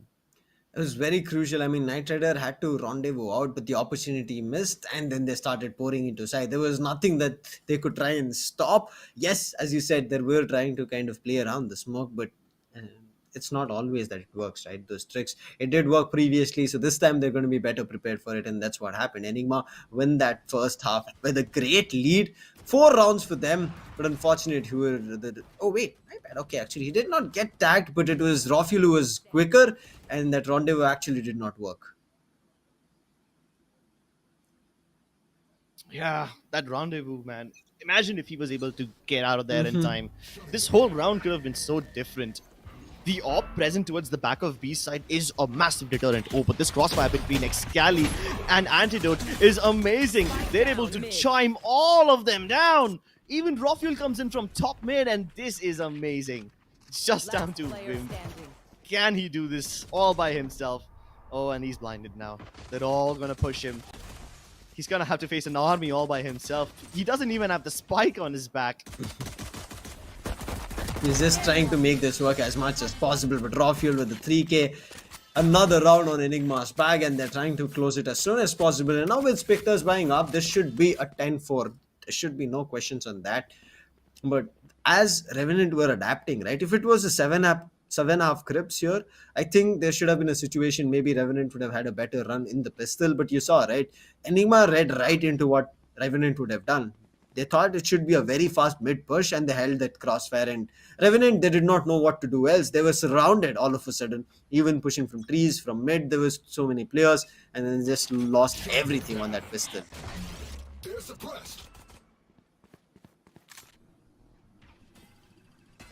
Okay. What do they make of this two-pronged approach? Revenant esports are looking for picks, but will they find them? Logi going by himself. The moment he puts that turret out, the timing could have been capitalized upon by Excali, but just misses the narrow window. No problem though. Because there's no casualties, the ball is still in the court of Revenant esports. There's no alarm bot on mid. Loki can actually sneak in unless Rafiel spots him. And he's still holding the angle. Ooh. He's not going to be giving up that fight. Rafiel as well as Antidote pick one, and right now they're trying to enter A main, and it is going to be Rexy who picks up, but Wimp with a brilliant martial shot eliminates him as Rafiel was trying to push through mid. Tiles, and now the spike is on Wimp's back. This time he does not make that mistake, and also has recovered a Spectre. So for him, that's going to be great. The alarm bot which was there is still there, and now it's going to be giving up that information that Wimp is coming up. Shot, and Antidote was ready, crouched and eliminates him. And now Ember is lost. He's going to be trying to fight with the turret as well, but wait, the right clicks work, I guess. Antidote with the 3k should eliminate, and does. Oh, Jesus. This is double digits for Enigma already. It felt like just a few minutes ago the map had started, but now Enigma are just running away with the lead. At least Revenant esports have a way back in this round. They have the money. They have the guns. Once again, another bonus round for Enigma. But we know how the last bonus round panned out for them. Hopefully it doesn't repeat itself. Another crucial buyer. Another, I would say, crucial moment as well for Revenant here. If they win this, there's still a chance they have that they can push up to. But if they miss that opportunity, it's 11 and then there's 12 and then that's done. Slowly and steadily, they walk towards Catwalk. Alarm bot hasn't been broken yet, but they've already tried to give away the sound cues. Prowler doesn't see anyone either. Rawfield is holding the same angle that he was holding in the last round. As soon as the alarm bot gets ejected, they'll try to shock dart Ember out of position. Spike's been spotted, so Enigma Gaming can maybe start rotating, but they haven't done that yet. They know for a fact that Revenant can still swing back, and that's why the hesitation on the rotate. But look at the Nanostorms placed at A shot. If they commit and the turret spots, gives them the info, Nanostorm yet gets spotted, and again, it's delaying them from doing any shenanigans at A shot. Scully Raiders now, he is still thinking about somebody being around, and he does get a chance to detect that presence of the Killjoy. But can he do anything? Can he capitalize on top of it? Can that weapon be dropped? Scargod is up close. He's already pushed up A main. But Ember not giving up tree control. Knight Rider along with him helps him out, and now tree control has been lost, and now they're trying to push up and enter. There's going to be raw fuel as well, as RVK still on site. They're going to be trying to make sure as much as long they keep distracting them without the spike going down. But still, look at him. He's at hell. Nobody's cleared him, and finally RVK swings. I think he should have waited over there. Rather just tries to go in for a swing, gets punished. Now it's going to be a 3v5, and now this looks like a Revenant's round. Yeah, but you can't count out Enigma just yet. Look at the position of that Omen. He's already on the back lines. He's ready to go ahead. Oh my goodness, Rafuel. He gets taken down. Revenant are pulling a page out of Enigma's book. This is the kind of push that Rexy was doing in the first pistol round, and now Logi does the same thing. It's bitter, the taste of your own medicine, isn't it? Antidote. He's at least able to get one more, but time has long passed. It doesn't seem like he's going to be able to defuse this one. But I love it. I love the way Revenant esports made that catwalk push happen once again. The exact same thing was done by Enigma in the pistol round. Rexy did the same thing, and now Logi pulls off something similar.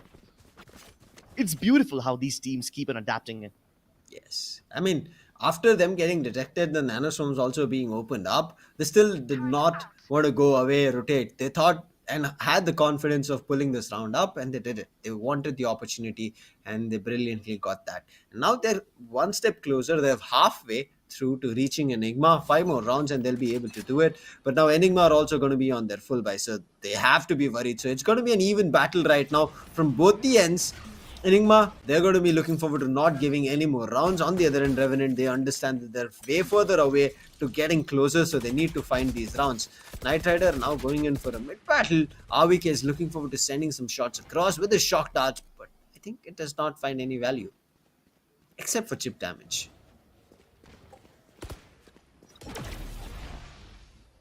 Okay. Can you peek this one, Rafuel? I know you want to. He sees them coming. You can feel the presence. Oh no. Even though he had the Prowler out, he was not able to kill Wimp. The protection from his teammates is just too good. And now with the loss of raw fuel, it's going to be up to Excali to defend this area all by himself. He's also forced to get away from this region. They decide to double up on B main instead at the cost of giving up market control. It's a fine and sound strategy, but what if Revenant decide to go all the way from CT? I know it's a bit too risky, and I know they won't probably do it, but what if? That question's always going to be lingering inside Enigma's minds. Instead of going towards 3, they're trying to go towards Heaven from the glass door. Knight Rider's flanking attempts will be taken care of, but Ember is already on Heaven, and this is not something RVK is prepared for. He wanted to take the battle. He thought he would have had the advantage. But now it's all up to the last surviving player, Excali. He has a Vandal on his hand and also a flash to work with. In a couple of seconds, he'll have a 0 point. But unfortunate, he thought he broke that horn, but right now he's marked. And also his position got detected for a second over there. And look at them, they're trying to spam him as much as possible. He's dropped down to 52. It should be a save coming in from him. I mean, he's not going to be having another chance to buy up. No presence going to be detected with that 0 point. And he's already backed off. Another round for Revenant here. Yeah, just another round for Revenant, and this is good signs for them. Enigma Gaming having to lose 2 rounds back to back doesn't bode well for their economy. And if they are successful in breaking Enigma's economy, maybe Revenant esports can start mounting a comeback with this one. String the momentum together, string the rounds together, and hopefully you'll be able to get to 10-7, maybe even 10-8. Let's hope they're able to get there. Revenant right now, one after another, they're able to get a couple of rounds here and there, but they need to make sure that it does not become any messier. I mean, you saw, right? They were using utilities in certain, get caught off guarded. Right Rider, after picking up a kill, thought he would be safe to push up and help up his teammates who were already at A side without waiting for a second. And he also did get punished, but just because of the number advantage, they were able to make sure that round comes in their favor. So 4 rounds away from closing it out, but immediately we have seeing a timeout being called from Enigma to make sure they're just 2 rounds away. How fast can they close it is what the discussion is going on. What better they can do, because the sides have been switched and Revenant are looking better on the attacking end.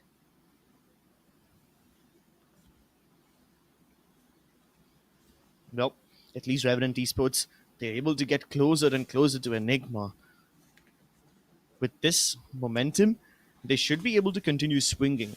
So far, all the pushes that Revenant esports have done towards 3 have been fairly successful, and that's a good thing. They haven't really tried too much on the B side, but they don't need to, right? They don't need to do it yet. Their mid pushes have also been working. So those are 2 avenues that Revenant esports can continue to exploit.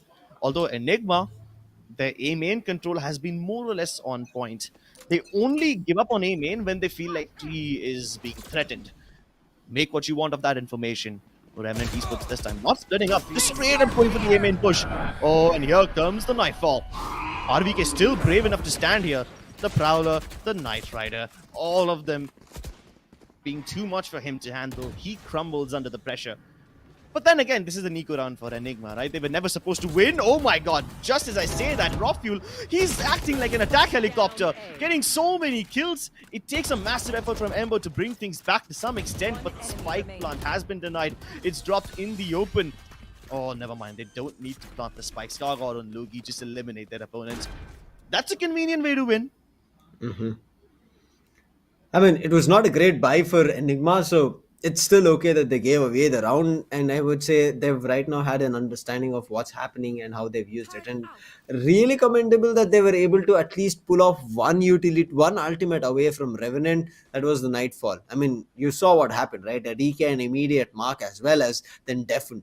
AVK, that's the reason. He knew that he's already stuck in a no man's land. He couldn't have run away. He would have been marked. The Prowler might come. That's the reason he took up the battle. But right now, it's going to be a full buy. Raw-Fuel has propped up his operator and ready for this battle. Can he do something better? Same goes for Knight Rider. He's brought in the big-ass operator, and that's going to be the one that everybody's going to be fearing, right? It is the Tour de Force. Oh, will the Tour de Force be able to do anything? Especially with this null command activated? This Tour de Force, especially on the attacking side, may or may not pay off dividends, but Raw Fuel's off is definitely popping off. Even Antidote, he's taken up control of A main, even though they've lost 3. And this is a good enough compensation. If Antidote can escape from this region, he can regroup with the KO. Never mind, the other KO gets revived in the meanwhile. Well, one life for another, and with that, the 3 versus 3 is here. Lockdown forced. Will Excali continue to push this, or does he just give up for now and try again after the lockdown has expired?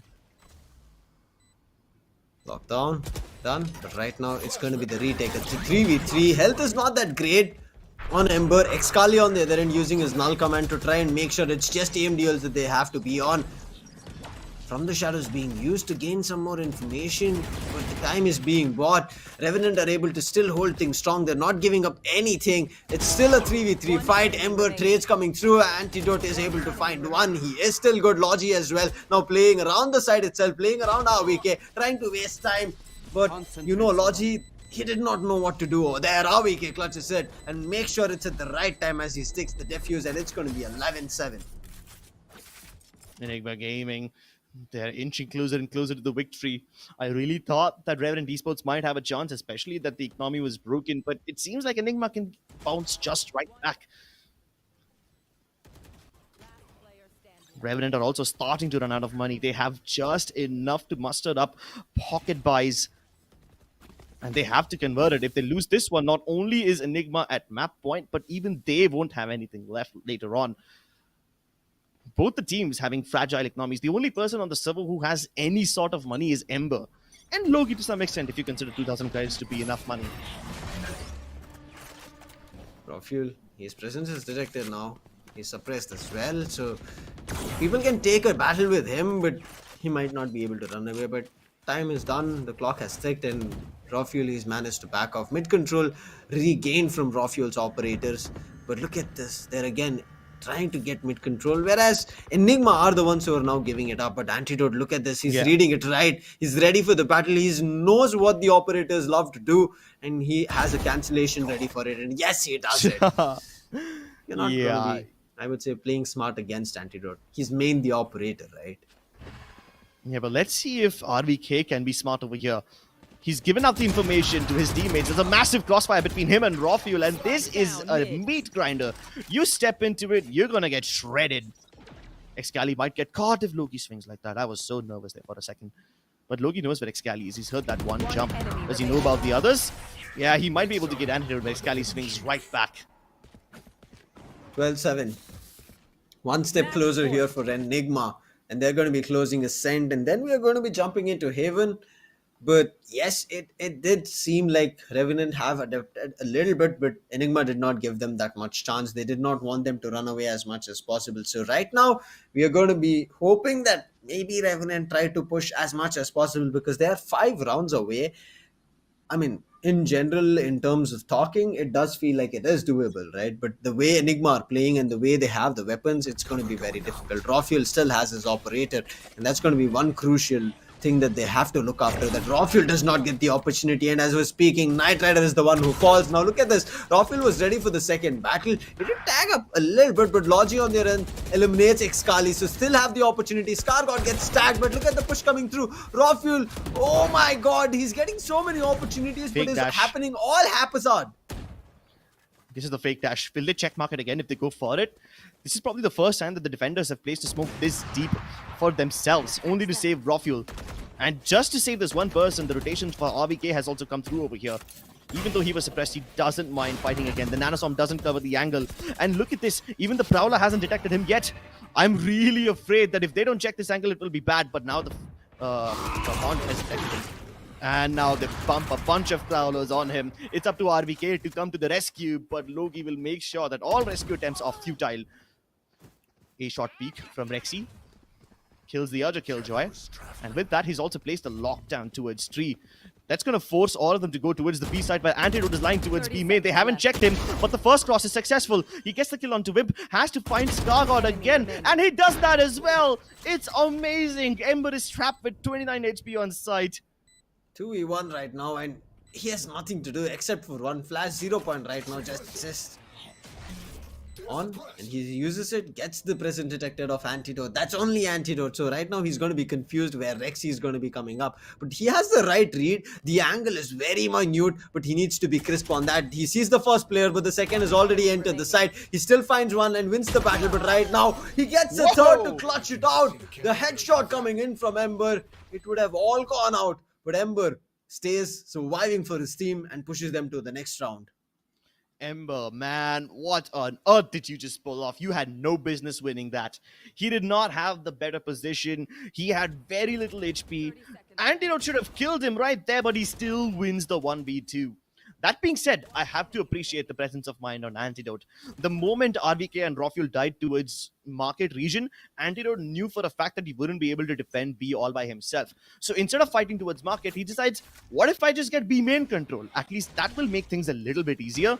And the crossing itself was prevented by Antidote, so that's amazing too. It's just unfortunate that some clutch genes are still present in Revenant esports and they're still alive and kicking.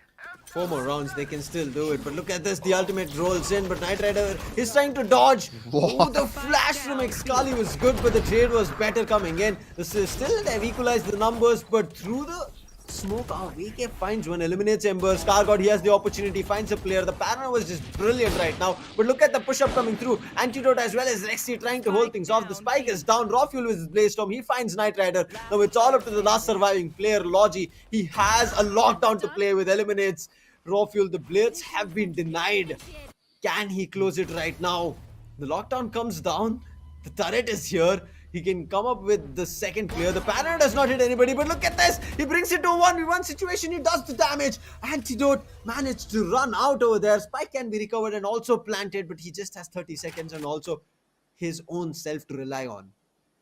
Antidote manages to find a gun. 30 seconds left. It can't be like this, man. This would be so heart-wrenching if Enigma win like this. They had no weapons coming into this round, and despite the lack of firepower, they managed to boil it down to a 1v1. And Logi has no idea where Antidote is. For all concerns, he could still be towards the defender spawn. And with that turret not being on top, it won't act as an early warning system, so he holds the one and an angle. The only thing that he can do properly. Antidote pushing through his own smoke. But will he be able to win this brain move? He sees him and Logi clutches it out. It was close, but no cigar. Enigma won't be closing this game out just yet. Yeah. But imagine if they did do, that would have been a thrifty win. Exactly. I mean, they had nothing. They had no rights over there, but the Hunter's Fury coming through, the flash from Excali. Then there was just better trades, the Bladestorm as well coming through, but Logista held down to his ground, made sure the lockdown comes into play, and also would have taken Anti down way before he would have run away, right? The spam was there towards second lane, through the wall, but Anti was just quicker, and Logista also thought maybe he would have run away or moved a little bit further away. So Revenant right now breathing for another round, trying to make it happen, to push it to the 12th. But it's not going to be that easy. At the moment that smoke is popped, it's clear as day that Revenant esports are trying a mid plus B. That's what Enigma will think, and that's why they have reinforced the B side even more. But instead of giving up on mid, they are forcing 3 players to be over here. Oh, the timing could have been disastrous. Enigma have fallen back from B main. They call this bluff. They realize that there is no longer plus B split, and they realize that Catwalk could still be a threat. As a result, 2 players of Enigma have now reinforced the tree region. What? Okay. The smoke was about to fade. That's why he put it in the other one. But I thought he would have placed a one-way again. Goes for a regular smoke. Hey, man, as long as it does the job, it's fine. Yeah. Now still, Enigma have a number disadvantage. Rexy as well as Antidote pushing up. They're reading that there should be a player here. Can Scargot find the first? Yes. He's thinking over the second, but Antidote is going to be better here. But this is the tree push that they have gotten. A main control still lost. They have to battle and make sure they're eliminating. The Prowler comes right on Antidote's face, takes a bite, and right now he has no sight. But look at this Knight Rider. Oh, wait, he loses the battle. Logista trying to hold things off, but can he be there? Can he make sure that they don't push up now? The last 2 players are coming from the defender spawn itself, and the Nanostorm is going to be there, and Rofuel rightly walks on top of it and immediately gets punished. Logista's good for 1, but AWK immediately trades. A 1v2 situation. This might be a double-digit round for Revenant, but they need to survive, and Ember does manage to push up, and they get it to double digits. They are at a scoreline of 10-12 and still thriving. This is not the first time Knight Rider has attempted a mid to heaven sneak in. He did this twice, failed both the times, and even though I say this, I have nothing against it. I am actually very appreciative of Knight Rider trying to go for this maneuver, because he doesn't need to be able to pull it off every time. Even if it's successful just once, it's going to be amazing. It's a risky move to pull off in the first place. And the fact that he's trying it, especially when these guys are on the verge of losing, man, just proves how effective Revenant can manage their risk. They've got guns loaded, and they're not going to be giving up anytime, Crips. It's getting so interesting. I mean, when we started it off, Enigma looked like the guns that are going to be closing the first map and then immediately storm blazing on Haven. But they've delayed them for so long right now, got them closer to getting it to the 12th point. And HBK is doing a great job. And this is what we said, the adjustment coming in from Revenant, you do not give them that space, and that has happened here. I mean, Enigma didn't want to give them, they battled it for that, but Revenant found that space for themselves. They found the time as well, and then now they're pushing. And this time out again, to make sure the next 2 rounds are going to be so crucial to make it work. Now look at this. Knight Rider as well as Logista, they're going to be just too far from getting their ultimates online. But on end of Enigma, it's just 1 ultimate on Excali, where the others are going to be a little bit far and most probably also not going to be happening in this round. It's mostly in the next. Prowler coming in, making sure there is players up close, but the Nightfall coming and checking everybody's position. It should give away. Antidote is ready, but Rexy helps him from rafters. He eliminates Knight Rider, but Ember managed to find a trade. Rofuel is a huge kill, but still there's 4 players already at A side. They've pushed up. Why is the rotation not being thought about? Scargod and Logis are still making the damage happen. and eliminating and putting it to the last two players from Enigma who are trying to buy time. Can Xkali and RVK pull this off? The Sheriff is on the hands of RVK. We are still looking forward to him pulling off some insane shots, but ScarGod is the one going in for an unexpected peak. But Xkali, he did not have a weapon, right? I think he thought about the rotation. I'm a little bit confused on that end. Forget about whatever Xcali's up to. Even if he gets a gun and he tries to save and whatnot, it's not going to be all that effective. Wait. What is even more impressive is the fact that there were so many Enigma defenders on the A side. Revenant killed every single one. Enigma had a good read in this round. They stacked up pretty well, but still it failed. Now that just goes to show how much firepower Revenant esports have. Whether or not Enigma have weapons, a 5-stack should be enough to stop anything. And since Xcali has a buy available in the next round, he doesn't need to save this one. He's going to try it regardless. I don't think he's going to commit his ultimate though. Yeah. Probably save that for another round. A few exit frags will also be fine. Economy damage for Revenant, I mean, if you find it and try to deny them from reaching 12 is more than enough, but he tries to jump and ScarGod at hell is going to be eliminating him, and that's his 3k, making sure Revenant are still pushing on Ascent and not at all giving up. It looks so good for them, but Nightfall gets used. Now this is a very crucial round, and we were talking about it. There might be ultimates which might come online from Enigma. I'm just looking forward to see how far they're going to be from their ultimates. Night Rider is just one far away, but RVK is a little bit too, and Rexy just won. So let's hope Rexy's ultimate comes online. So for Enigma, they have a chance for retake. On the other end, I mean, Knight Rider, he does not look forward to that 2-4, so he props immediately for his own operator. So in case he also gets a kill, he will be having the double power of that ultimate. Yeah, and then he can pass over his original op to someone else maybe. But then again, attacking side operator, not really sure how I feel about it. Hey, as long as Enigma Gaming are pushing and at that point the operator shuts down that early aggression, it would be great. But while actually entering the site, it's going to be a little iffy. Maybe Knight Rider can still pull off all the cool stuff. Oh, look at this smoke from ScarGod. He smokes off mid so that his teammates can walk up catwalk. And while they do that, they have left just one player outside of B. That's going to be the chamber. Can Knight Rider actually do something over here? His teammates have made noise while coming towards this place. Not sure if that was intentional or by accident, but Rexy must have definitely heard it. Still, the rotations from Enigma have not begun. Maybe now it will begin after this lockdown has been placed. They need a smoke. Rafuel is here. He's seen the pixel. Finally, the smoke comes through, and now they should be able to enter. The Nanostorm is trying to do the damage. Ember, yes, eats up a lot of it. But look at him. He's trying to still hold strong. They're inside the side. The spike should be planted any moment now, and yes, they're going in for it. But Enigma on the other end, can you see what's happening, Crips? They're going in for regrouping and going in for a 5v5 retake. Who's going to be playing better here is going to be what we are waiting for. But ScarGod on the lurk, and they're reading this right. And look at this, they're going to be... Oh, the flash was there, but still ScarGod going better over there. The Baron is also good. I think it's hit RVK, but Rexy finds one, and now the time is what they're doing. This finds one on Rexy. The door gets broken down. Rafuel right now waiting and checking Lords. He's thinking that there should be somebody hiding. He checks, but it does not matter as Logista goes in for a 3k, and Wim making sure everything falls, and that is an overtime that Revenant have pushed us to. From the nether depths of hell, they climb all the way back, clawing inch by inch. Man, Revenant esports have really impressed all of us. And you can see it from the faces of Enigma's players. They're scared right now. They were all smiling when the score was still 12-7 or 8 or something like that. But after that, Revenant esports just back to back refused to bow down.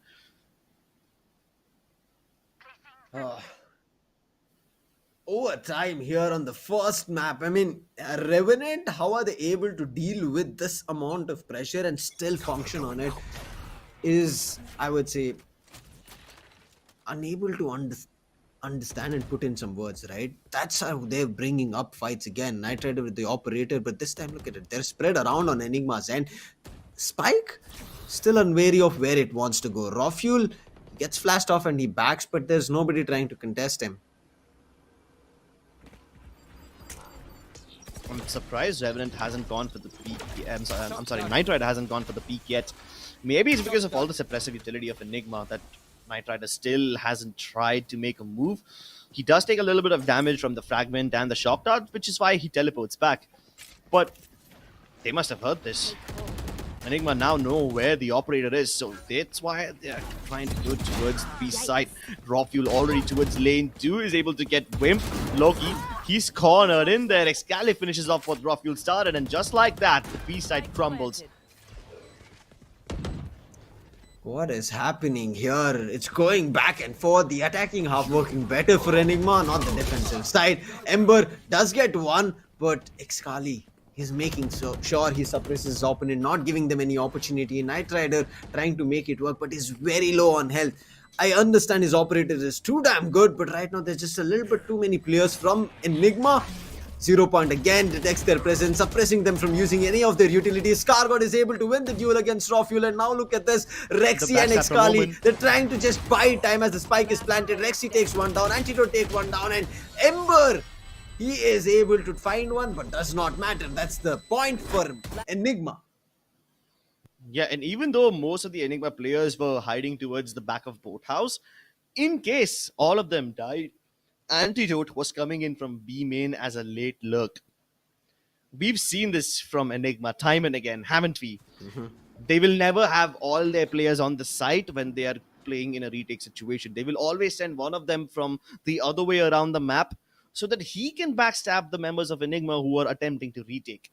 Yes. Antidote was their insurance policy. Luckily, they didn't have to cash it in. Oh, another round. Revenant, they've pulled off numerous rounds, right? From where we saw them to losing this map to making sure they push it to overtime. This is another one we are hoping for them to pull off. But again, it's Enigma on front of them. Enigma, like, they made the mistake of giving an opportunity for making a comeback happen, push it to overtime. They don't want it happen here again. But every time they've given mid control, Crips, they've lost the round as well, because Revenant are very, I would say, cautious. They don't give up that fight easily. Yeah, they have to be cautious, especially when there's so much at stake. After having their presence detected at mid, they fall back for just a little moment before they continue moving into its markets. But once again, their presence will be detected. Enigma Gaming are fully aware of Revenant's movements, at least the two of these players, but they still haven't spotted the spike. That's exactly why Enigma are hesitant to rotate preemptively. If they try to attempt a catwalk push, these nano swarms will burn them alive. And the number of players of Enigma that are present on the A site now are just too much to bear. This is a disaster. There's only 20 seconds left and they still haven't made their way into the site. The Nano Swarm and Rexy boiling down so much time. Antidote also trying to come in late as a player from window, not gonna be able to do much. Raw Fuel attempting to kill every single player. He's got Scargod cornered towards long. That puts Loki all by himself towards Generator. RVK is able to kill Scargod and Loki now trapped in a 1v2. They know for a fact he's very low on HP, so they must try to not offer him 1v1 duels, but that's exactly what happens. Loki's on the verge of clutching it out. RVK has spotted him. The lockdown is just gonna put more pressure on this man, but he clutches it once again. We have yet another overtime on our hands. Switching sides. How? Overtime. The way Lodista is making these plays happen, even to push it to overtime, right? He was stuck in that small cubby. He gets a 3k over there to push it to overtime. This time, to make sure Revenant survives, he gets a 4k, especially in a position where he was super low, just running around Generator. There was not even space for breathing, Crips, and he pulls off that clutch.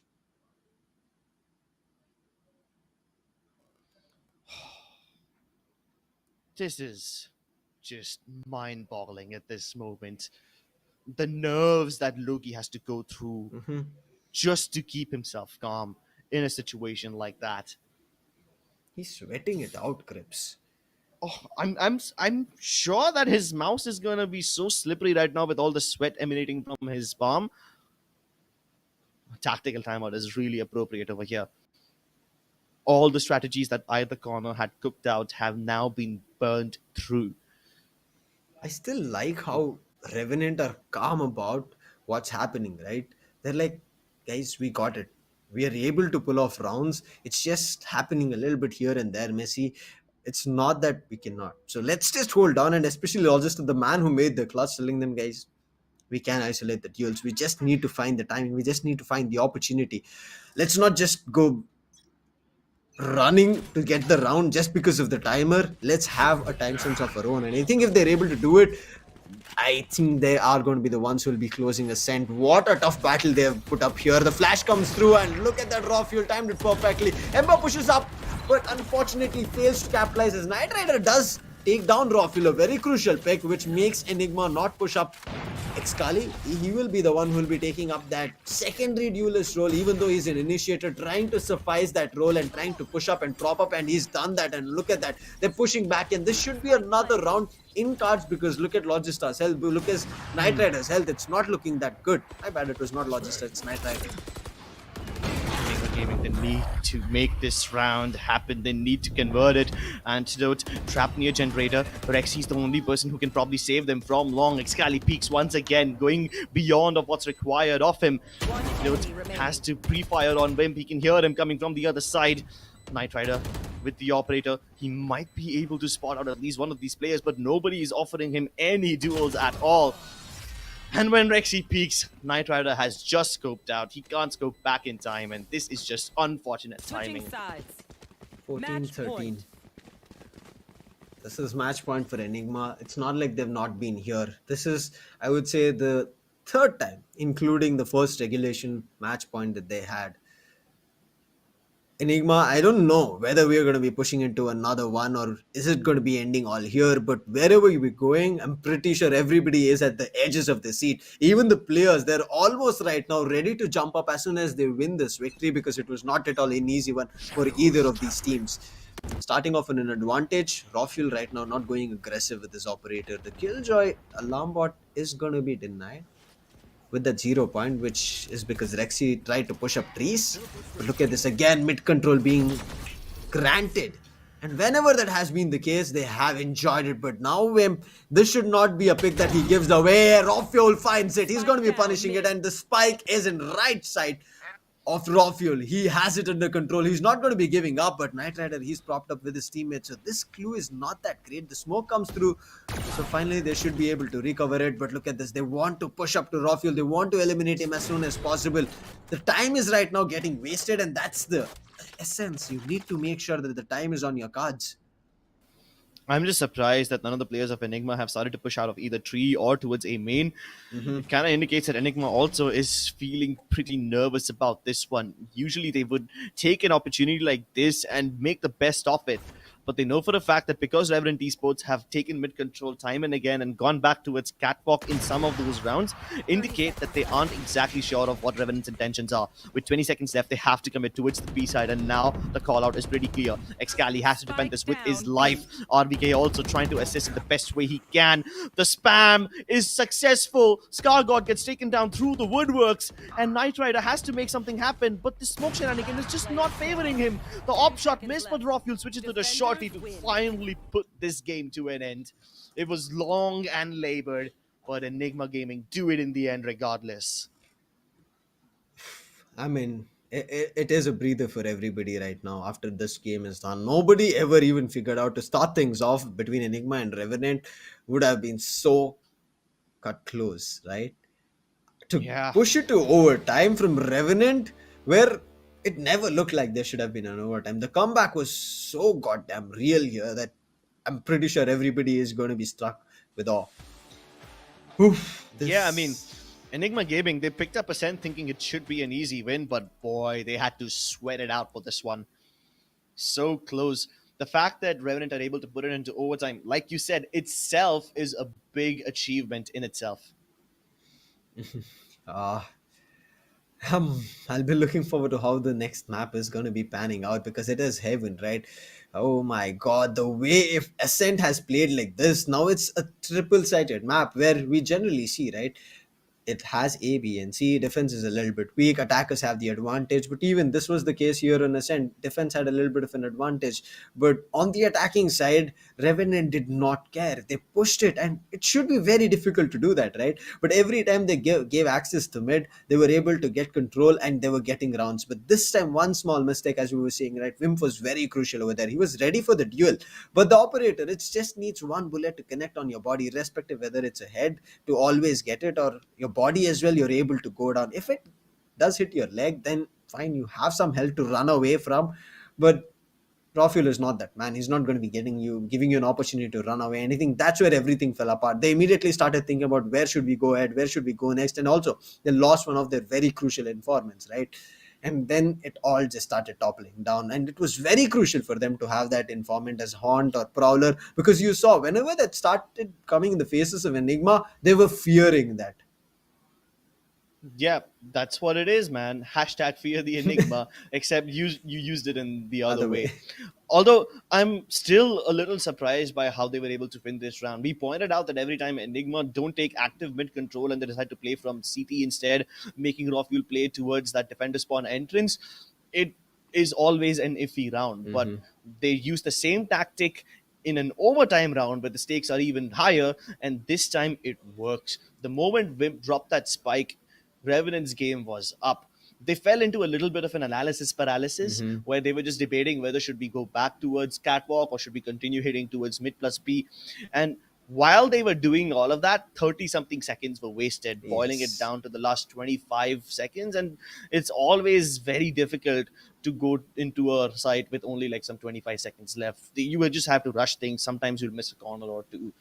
And that's how Enigma Gaming, they win map number 1. Yeah. But keep in mind, ladies and gentlemen, this is the best of 3 series. We have yet another map coming up after a short break. We'll see you soon.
Those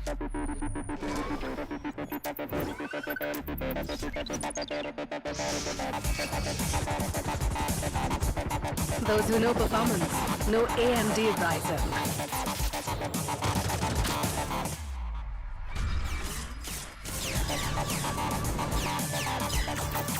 Get the latest gaming laptops powered by AMD Ryzen processors.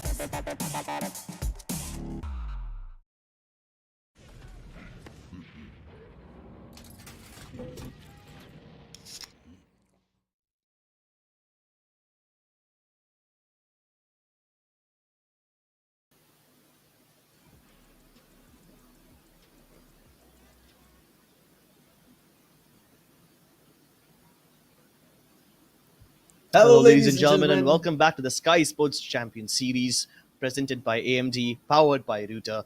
My name is Crips, and with me is Lucifer, and you guys are watching Revenant esports take on Enigma Gaming. The first map is done, but it was a very close affair, a really, really close one. 15-13. Revenant esports making comebacks, which shouldn't even be possible, forcing the game into overtime. Man, that's the kind of game that I signed up to cast today.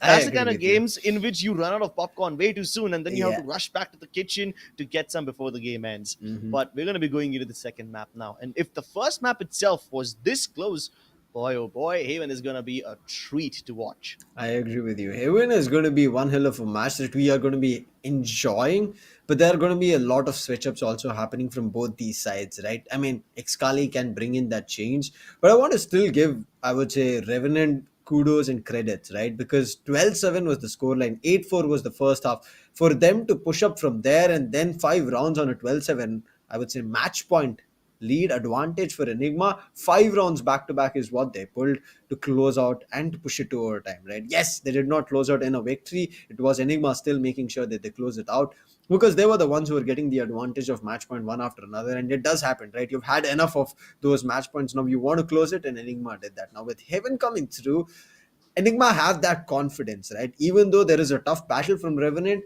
there is that confidence that you can still close a map. On the other end, Revenant, they did not win, but they have the confidence that they can still have a chance to push through.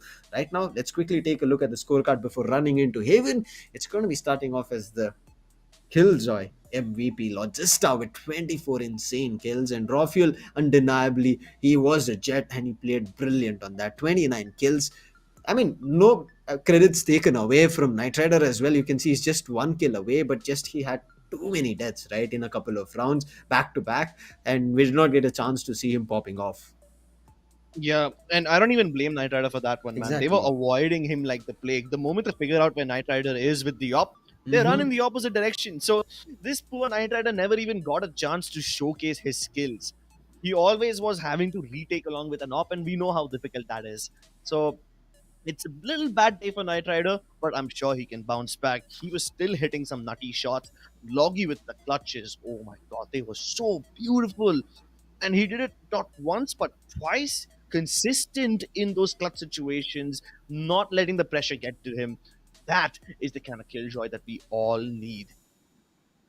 I hope we're going to be seeing a lot more in similar action from both these teams. Cutthroat competition where we are not too sure where the balance is inclining to, but one of these teams are going to be running away with the point at the end of this best of 3 today, and making sure that they're going to be tabling and topping the charts in their group. That's going to be Group A. So it's all about the phase 3 land battle that they're looking forward to, right, Crips? And you see already in group stages, if this is so close, what can happen on LAN again, because these are the teams who are going to be battling here in a round robin format. There it's going to be a double elimination format, so the risks are going to be higher in the LAN stage. But right now, if you think about it, this is your practice ground of whatever is not working, correct it in the upcoming matches. I hope Revenant are ready for it, because the next one is going to be their choice, and I think they're ready for the battle. I hope they definitely are, because I am ready for sure. My body is ready. We are pumped, and I hope the players are too. I'm pretty sure that even though Revenant esports lost this first map, they will still be feeling fine. The fact that they were able to make it all the way to 13 itself is incredible. We have stats of the match here, but I think it's a little bit there's a technical issue on this end. We're going to be making sure that they correct it. It's going to be Enigma who have won it. But what a play. Look at the damage being done, 20.1k. The accuracy in terms of the headshot was better from Revenant's end, but it was not enough, right? It's not always about that. It's always also making sure that you win. And the frag wins right now connecting, and I would say better on Enigma with 13. And objective wins, I mean, we saw Enigma making sure that rather than objective, they made sure they wanted to close it on regulation as much as possible. And that's the reason, I would say, before getting the spike down or going in for the defuse, Enigma were winning many of their battles. Head to head, Yeah, and sometimes even though Enigma Gaming, they were like when they were on the attacking side, there were several rounds where they managed to boil the time down enough where Enigma will not be able to defuse. So that's what Revenant esports were doing really well when they were on the attacking side. They boil down the time for Enigma and deny them the win that way. Although when you go head to head, Knight Rider still has more kills than Raw Fuel in this tournament so far. Knight Rider. I mean, I would say this was all that Global Esports versus Revenant matchup, right? That was so detrimental for what Revenant did over there. That is still pumping us with energy that we are still stuck over there. And Revenant, we believe in them that they can do a lot more. On the other hand, Enigma as well. They're known for a fact to immediately correct all their mistakes. We have seen them that they have also lost the map on with Prime 5, right? But after that, they never gave a chance. The next immediate matchup that they had, it was a clean 2-0. They did not want anybody else running away and trying to figure out if they take something loose. This is what I'm looking forward to when we see a head-to-head coming through, and especially these duelists. You can see Chamber and Jet, Chamber and Jet. We saw the previous match, Chamber Jet, Chamber Jet. That's all is happening here in the head-to-head competition that we are seeing. And I don't know if you can completely differentiate both Knight Rider and Raw Fuel as much, because Knight Rider is better in terms of his skills. That is because yesterday's matchup, they played so many rounds. On the other hand, Enigma did not play those many rounds, right, Crips? So this is not completely justifiable in terms of just the kills. But you can see First Blood, they are still close by. And even with the damage, there is, I would say, close to 10,000 difference, but I wouldn't make much of it. As I said, it's all because of the yesterday's matchup that Revenant pulled off. But MVP, it's always equal for both these players. So you know how crucial these two players are for their respective teams. Yeah, these two players are always crucial. These guys are the star fraggers of their teams, man. And if either of them fail to show up, that's when their team crumbles. Up next, we are going on Haven. One positive thing that I have to say about Revenant Esports is that in their game in the last few days that they have been playing, every time they have played Haven, especially when they are on the attacking side, these guys are able to exploit C and Garage so well. Now, take it with a pinch of salt. This could also mean that Global was a little weak in the C defense, or you could classify it as Revenant being very strong in their C attack. But I'm not sure if the same storyline applies to Enigma Gaming. Enigma Gaming, obviously, not as proactive in rotating in Ascent. Maybe they'll change things up with the pacing of rotations in Haven, especially because it's a much bigger map. Yep. But also, their defensive setup in or on a map like Haven is very different. Their approach itself is very different. Yes. Like in Ascent, they were like giving up on mid, right? Sometimes they will have Raw Fuel play all the way back at the Heaven stairs, or maybe just at the defending spawn entrance or something like that. In Haven, they'll never do something like that. In Yes. Haven, in fact, there will be some rounds where I guess Enigma will literally just walk out of B main, go towards grass or towards the bottom of window, and then try to backstab from them right there and there. Yes. And that's the major difference in Enigma's playstyle, especially given these two maps.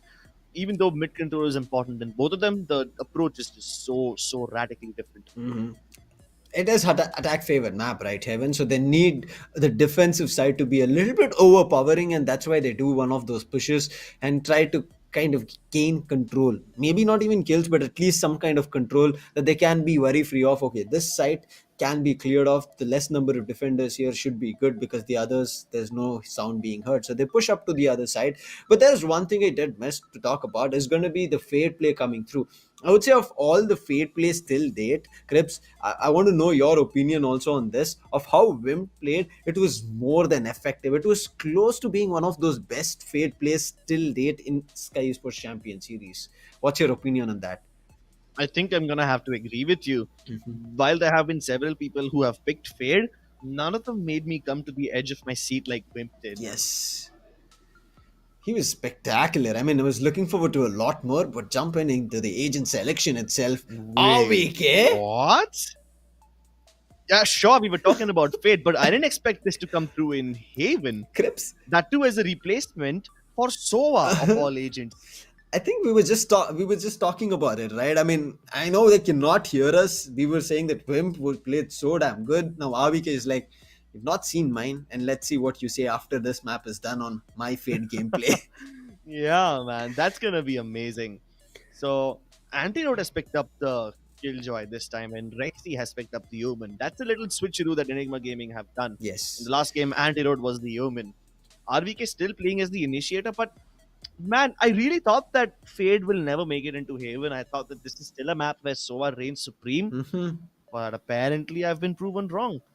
Especially with the control of that once you have your Hunter's Fury, right? Not only Hunter's Fury, you can leave out the ultimate. There are shock darts and recons that you can line up and make sure that your teammates have some kind of information, even though you're a little bit further away. It's all about the timing, but Sova has that advantage. Whereas with Fade, even though you'll be giving information, but you kind of have to be closer to the side because it's not like you have some lineup for it. The lineup is there, it travels a distance and then drops. It's as much as your sound cue circle.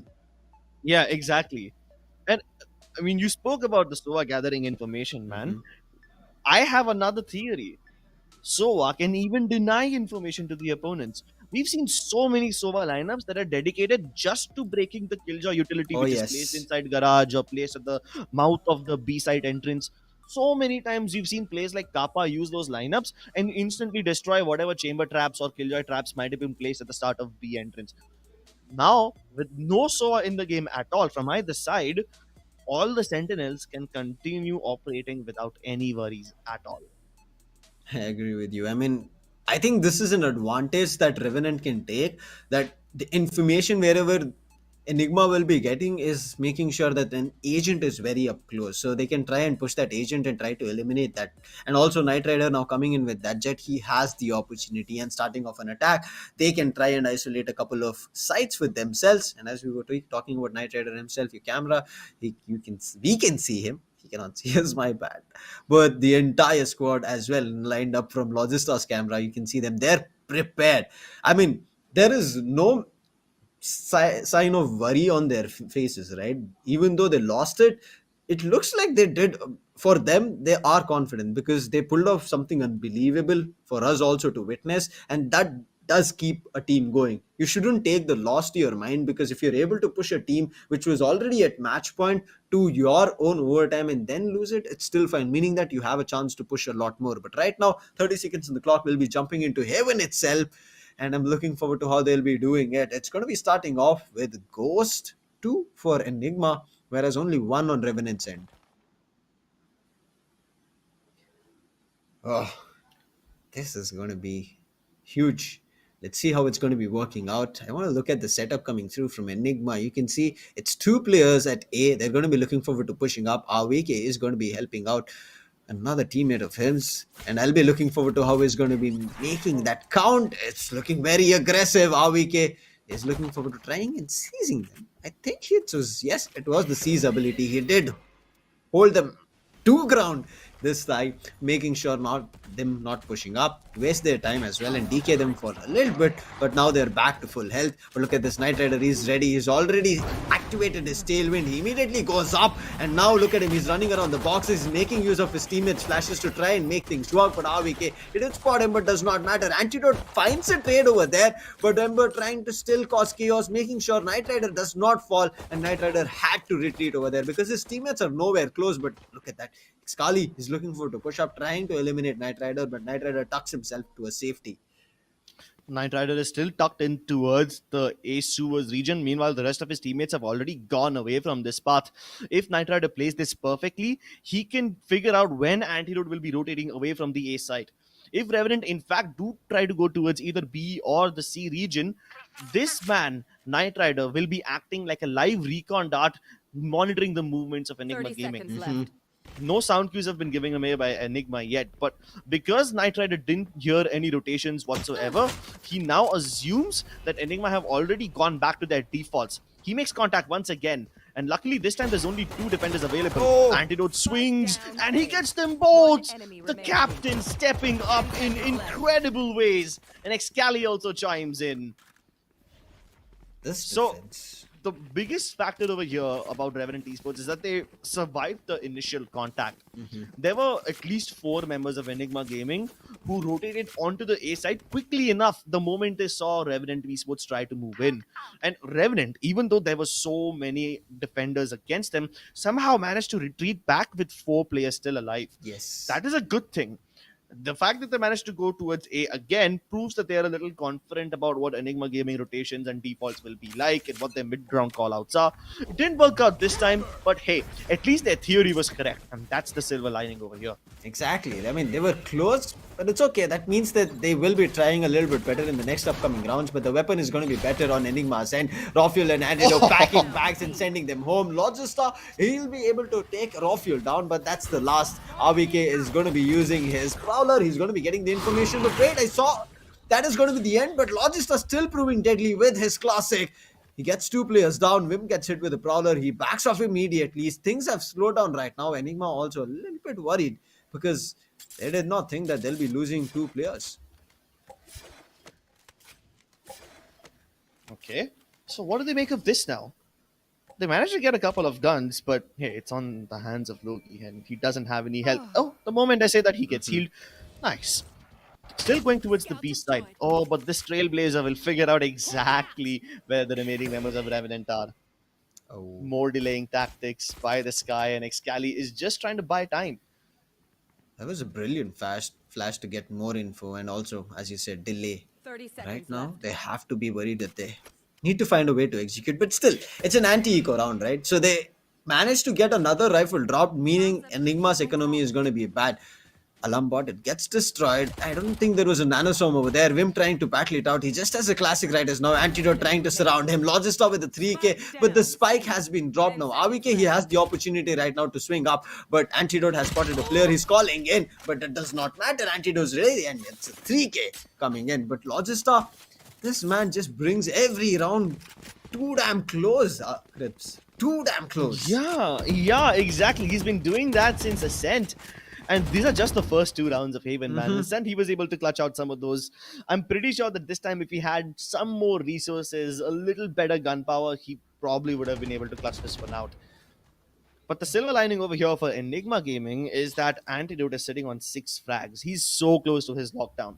Imagine if Revenant esports, who have better weaponry now, actually manage to get to a site and plant, and they're going to be instantly denied by the lockdown. That would be heartbreaking for them. One away from the ultimate. Better weapons on Revenant, and they should be able to try and close that out as soon as possible. But look at this, the timing, RBK. Nice. That's gotta hurt. He was trying to battle it out with Alarm Bot, and RBK not only gets 1, he doubles down to get the 2nd, and now the weapons have also fallen. I mean, weapon not recovered, but taking 2 players with a Bulldog is... Yeah, more it's than good enough, man. Yeah. And that too, the second kill he got was after a repeat. I thought he will disengage after he didn't manage to land the first shot, but no, this guy's brave enough to go for the second fight again.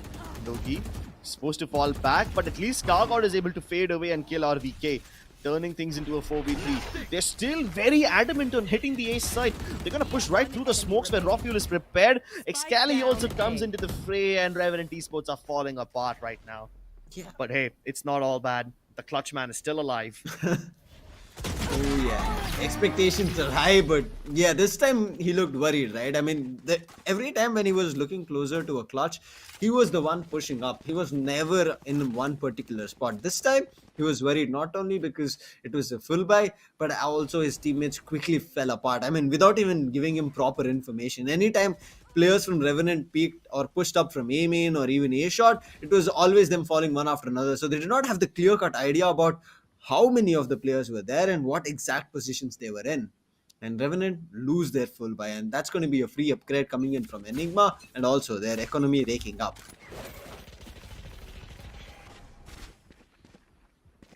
No peaks from A long yet, and the moment someone decides to show themselves, Knight Rider, he's gonna plant a bullet in RBK's face, returning the favor for what RBK did to his teammates in the previous round.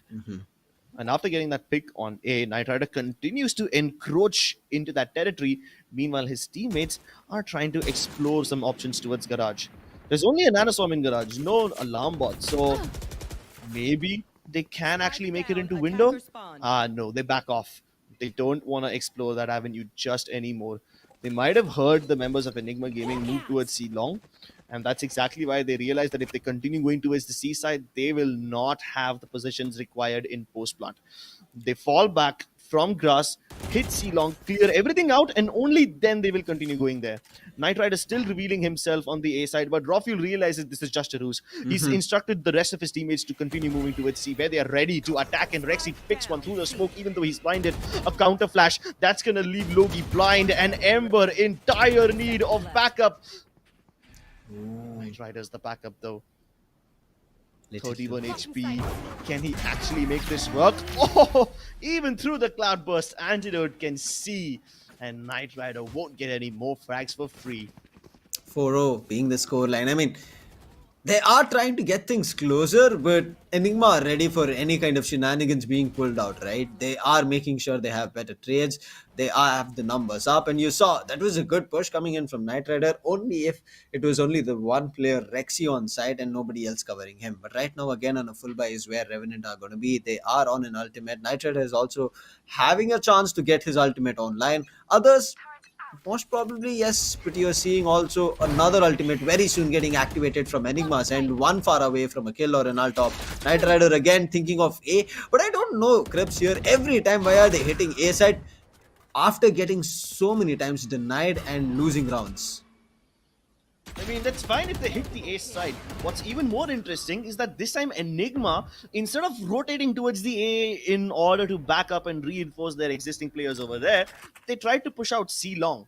They destroy the alarm bot, and because of that, now Revenant esports are paranoid. They fall back from the A side and continue moving into the B area where RVK lies in wait. But will he meet his fate? No, he won't. Instead, Logi will be the one to bite that bullet. RVK still going strong. Seekers And the remaining players, though. Yeah, the Seekers reveal them towards the A side, and I think it's a little too late. Plant is possible, but can they have post-plant positions? They can't defend against any A long or a short push. They have to hold this crossfire under Hell and towards the right-hand side. Maybe even counter push into CT if they want to stand a chance. Rafuel! Okay, nobody saw that for a second, but wait, what? Wimp is double downing. He's capitalizing, but he's right now cornered. It's going to be a 2v1 situation. RVK with a 3k gets him marked and denies him any kind of sound cues. I mean, without the sound cues, him functioning like that was too damn good. I mean, there was a chance, but still, having the numbers up, Enigma roll in with a 5-0.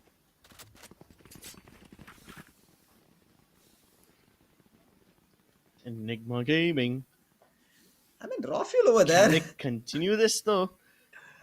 It happens, right, Crips? When we end up seeing having a big opportunity in front of you, we kind of, okay, this should be an easy one. And all of a sudden, it's no more easy. Look at this. Oh, the spray came in control.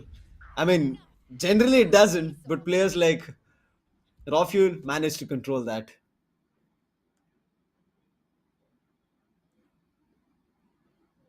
Oh.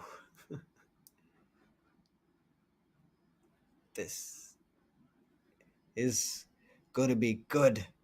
I mean, there is them right now closing and trying to work it out, and same goes for YB. YB is going to be telling them that irrespective that you're getting rounds, don't let Revenant have any, because we saw what happened for Revenant, right? Once they are able to get rounds, they immediately start pushing up, irrespective that the distance is far. They're able to close up within the blink of an eye, and they are there. They're at match point, or they might have crossed you in match point and closed the map as well. HBK also doing the same thing. I'm pretty sure he's telling, don't worry, it's a different map. I understand you're trying to get accustomed to the map. Takes time, but again, don't give too much space for Enigma to have a scoreline of an 8-0 and then you're trying to answer. This op can be a massive deterrent, but he doesn't care. Oh my goodness, a dash into the face, and Knight Rider just doesn't have any fear. What on earth? It takes nerves of steel to push an oppo like that. even more to then realize that RBK is around the corner and continue sticking over there. The Prowler won't find anything. Knight Rider has long since exited the area. Excali trying to defend Garage to the best of his abilities. He's held back Loki for now, and the concussion at the worst time possible. Rexy will make the better of him, and he swings around to kill Skyesports on C long as well. My goodness, Enigma Gaming just do not care about any repercussions. Rexy caught with his pants down, still looking towards Garage, will be killed by Wimp, but that's still fine, right? Yes. I mean, there's the Seekers invested, but they don't tell them anything new. The only information that the Seekers provide is that Enigma Gaming aren't coming from C-Long on backstab. That is somewhat of a silver lining for Revenant. Yeah, that's going to be their comfort. I mean, because they can now go in for a C-long post position plan. But look at this Knight Rider. Wow. Nobody's reading this. He has the opportunity of a lifetime right now, and he's not even looking at the lockdown. He's going in for a elimination. He's going in for the second. He needs to take down the lockdown any moment now and finally destroys it. But unfortunate, his teammate peeks, and now the defuse is being stuck. He does not have any time, and Excali makes sure he protects his diffuser. Knight Rider, I think he shouldn't have gone for the second one, right? After picking one, he should have immediately taken the lockdown. But yeah, he looked confident. Nonetheless, RVK did not want to give him that opportunity. Oh, man, I cannot criticize Knight Rider for what he did, man. Yes. First of all, the way he dashed into A long and killed that Oppo, so brave. I was getting nervous. I'm not even playing, and I'm getting nervous for Knight Rider. Right. He still wins that. Survives the encounter against RVK. Masterfully flanks them through Garage. I cannot blame him at all. Knight Rider was beautiful this round. Unfortunately, not sharp enough. And this time he doesn't even get to participate in the round. Rofuel takes him out right at the start. I mean, now look at this. How much time they're buying, how much space they're creating so that Rofuel gets himself stabilized at A shot. And that's what he's done. Along with his teammate, that's going to be Antidote. And the IGL as well as the main duel is now holding things down, and Scargod is down. Spike has been dropped, and Wimp right now feeling very cornered. He does not know what to do, and he's given away his pixel. There's nobody at E long, so that's a breather. But look at this. Rexy was holding close towards Log, right next to the box, and Ember was not at all reading it. He was freaking out over there. Logista, can he get a clutch? Because he needs it, because his team right now needs a round, but the Spike is lost. Wimp, he's managed to sneak his way in, but nobody's watching his. I don't know what's happening right now. And Wimp has, I mean, managed. Oh, okay. Rofuel, he's going to be cautious about it. That man is not going to be giving you that opportunity, and a 3K rolls in. I got confused over there. What was Enigma doing, giving Wimp so much space? Does it really matter? They knew where Wimp was. Even though he has the space, they know that Wimp can't really act on anything. The Spike was not with him. They have to just guard that area. And even though Wimp managed to get a kill or two, he's never going to be able to clutch out the entire round. That's why the rest of his players also, they didn't crowd around where Wimp was last spotted. They realized that spreading out is much better, because Wimp will always try to go for a flank or something like that. So it's fine. I can't question Enigma's decision, especially not because they haven't conceded a single round. A Garage and C push. This one's a pretty fast one. Revenant esports, instead of going for any fakes of sorts, they are rushing into it with full power. The paranoia's missed, but Rexy, can he defend both the sides of this box? No, he cannot. Rofuel also can't chime in, but Antidote, the captain, stepping up in all sorts of gruesome ways, shutting down Revenant esports once more. This is so bad for Revenant, man. Even though they got the opening picks, even though they were able to take down Rofuel, the danger man over there, it doesn't matter. They just did not account for Antidote coming in like that. Exactly.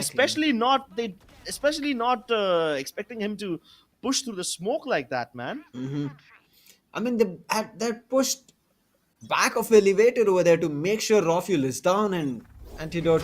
Also, it was Excali from Garage. So these two things kind of work together hand in hand. But look at this, two players are going to be here at A-Long. Knight Rider reads the bait up, and now it's just Trigger Discipline coming through. Antidote gets one as for himself. Scargod trying to make it work as he drops Rofuel down, but the operator has been picked up. You did not have to give that operator to the man who we all fear with the operator. Antidote has it on his hands. Ember right now surviving with Logista, and again, Spike can immediately be dropped because Logista is playing as a sole member.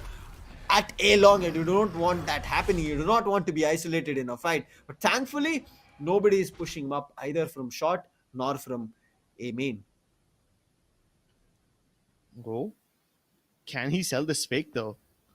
Spike's moving towards the A side. Meanwhile, Ember's attempt to go around the garage area might be successful. He can run into Excali over here, and Excali has spotted him. Still goes for the dry peek. Yeah, I don't think he should fight this one anymore. Ember has done his job. He has successfully sold the... No, actually, he hasn't sold the fake yet. Enigma Gaming, look at that. There's still 2 players available on the A 30 side. seconds left. And given the position of the defensive omen, I think Rexy must have figured out what is going to happen. He can still stop Loki from crossing over to the other side. That's exactly why Ember peeked over there, just to make sure that Loki can cross. But now that the jig is up, the entirety of Enigma is going to come hurtling through this smoke, and Loki is cornered. He's blind a second ago. Taps one, but can he find the others? Oh, he actually can. Planting in the open, and Antidote will come in at the last moment. So many times Logi has given me heart attacks, man. I thought this is dead. This is yet another round that he clutches. I mean, I know as a caster I shouldn't do this, but I had closed my eyes until I heard the sound of that round getting over. Because I couldn't watch it again of what Logista was doing. He was too close. I mean, it was Killjoy versus Killjoy, but just because of the smoke, maybe he expected that they were backing off because the timer was also running out, right? So opportunity would have been there, but Antidote made sure that with his own eyes, he saw that Logista was put down. 9-0 is what we are looking at. What a dominating defensive half on Haven Enigma have been putting up against Revenant. He still doesn't move away even though he's flashed, huh?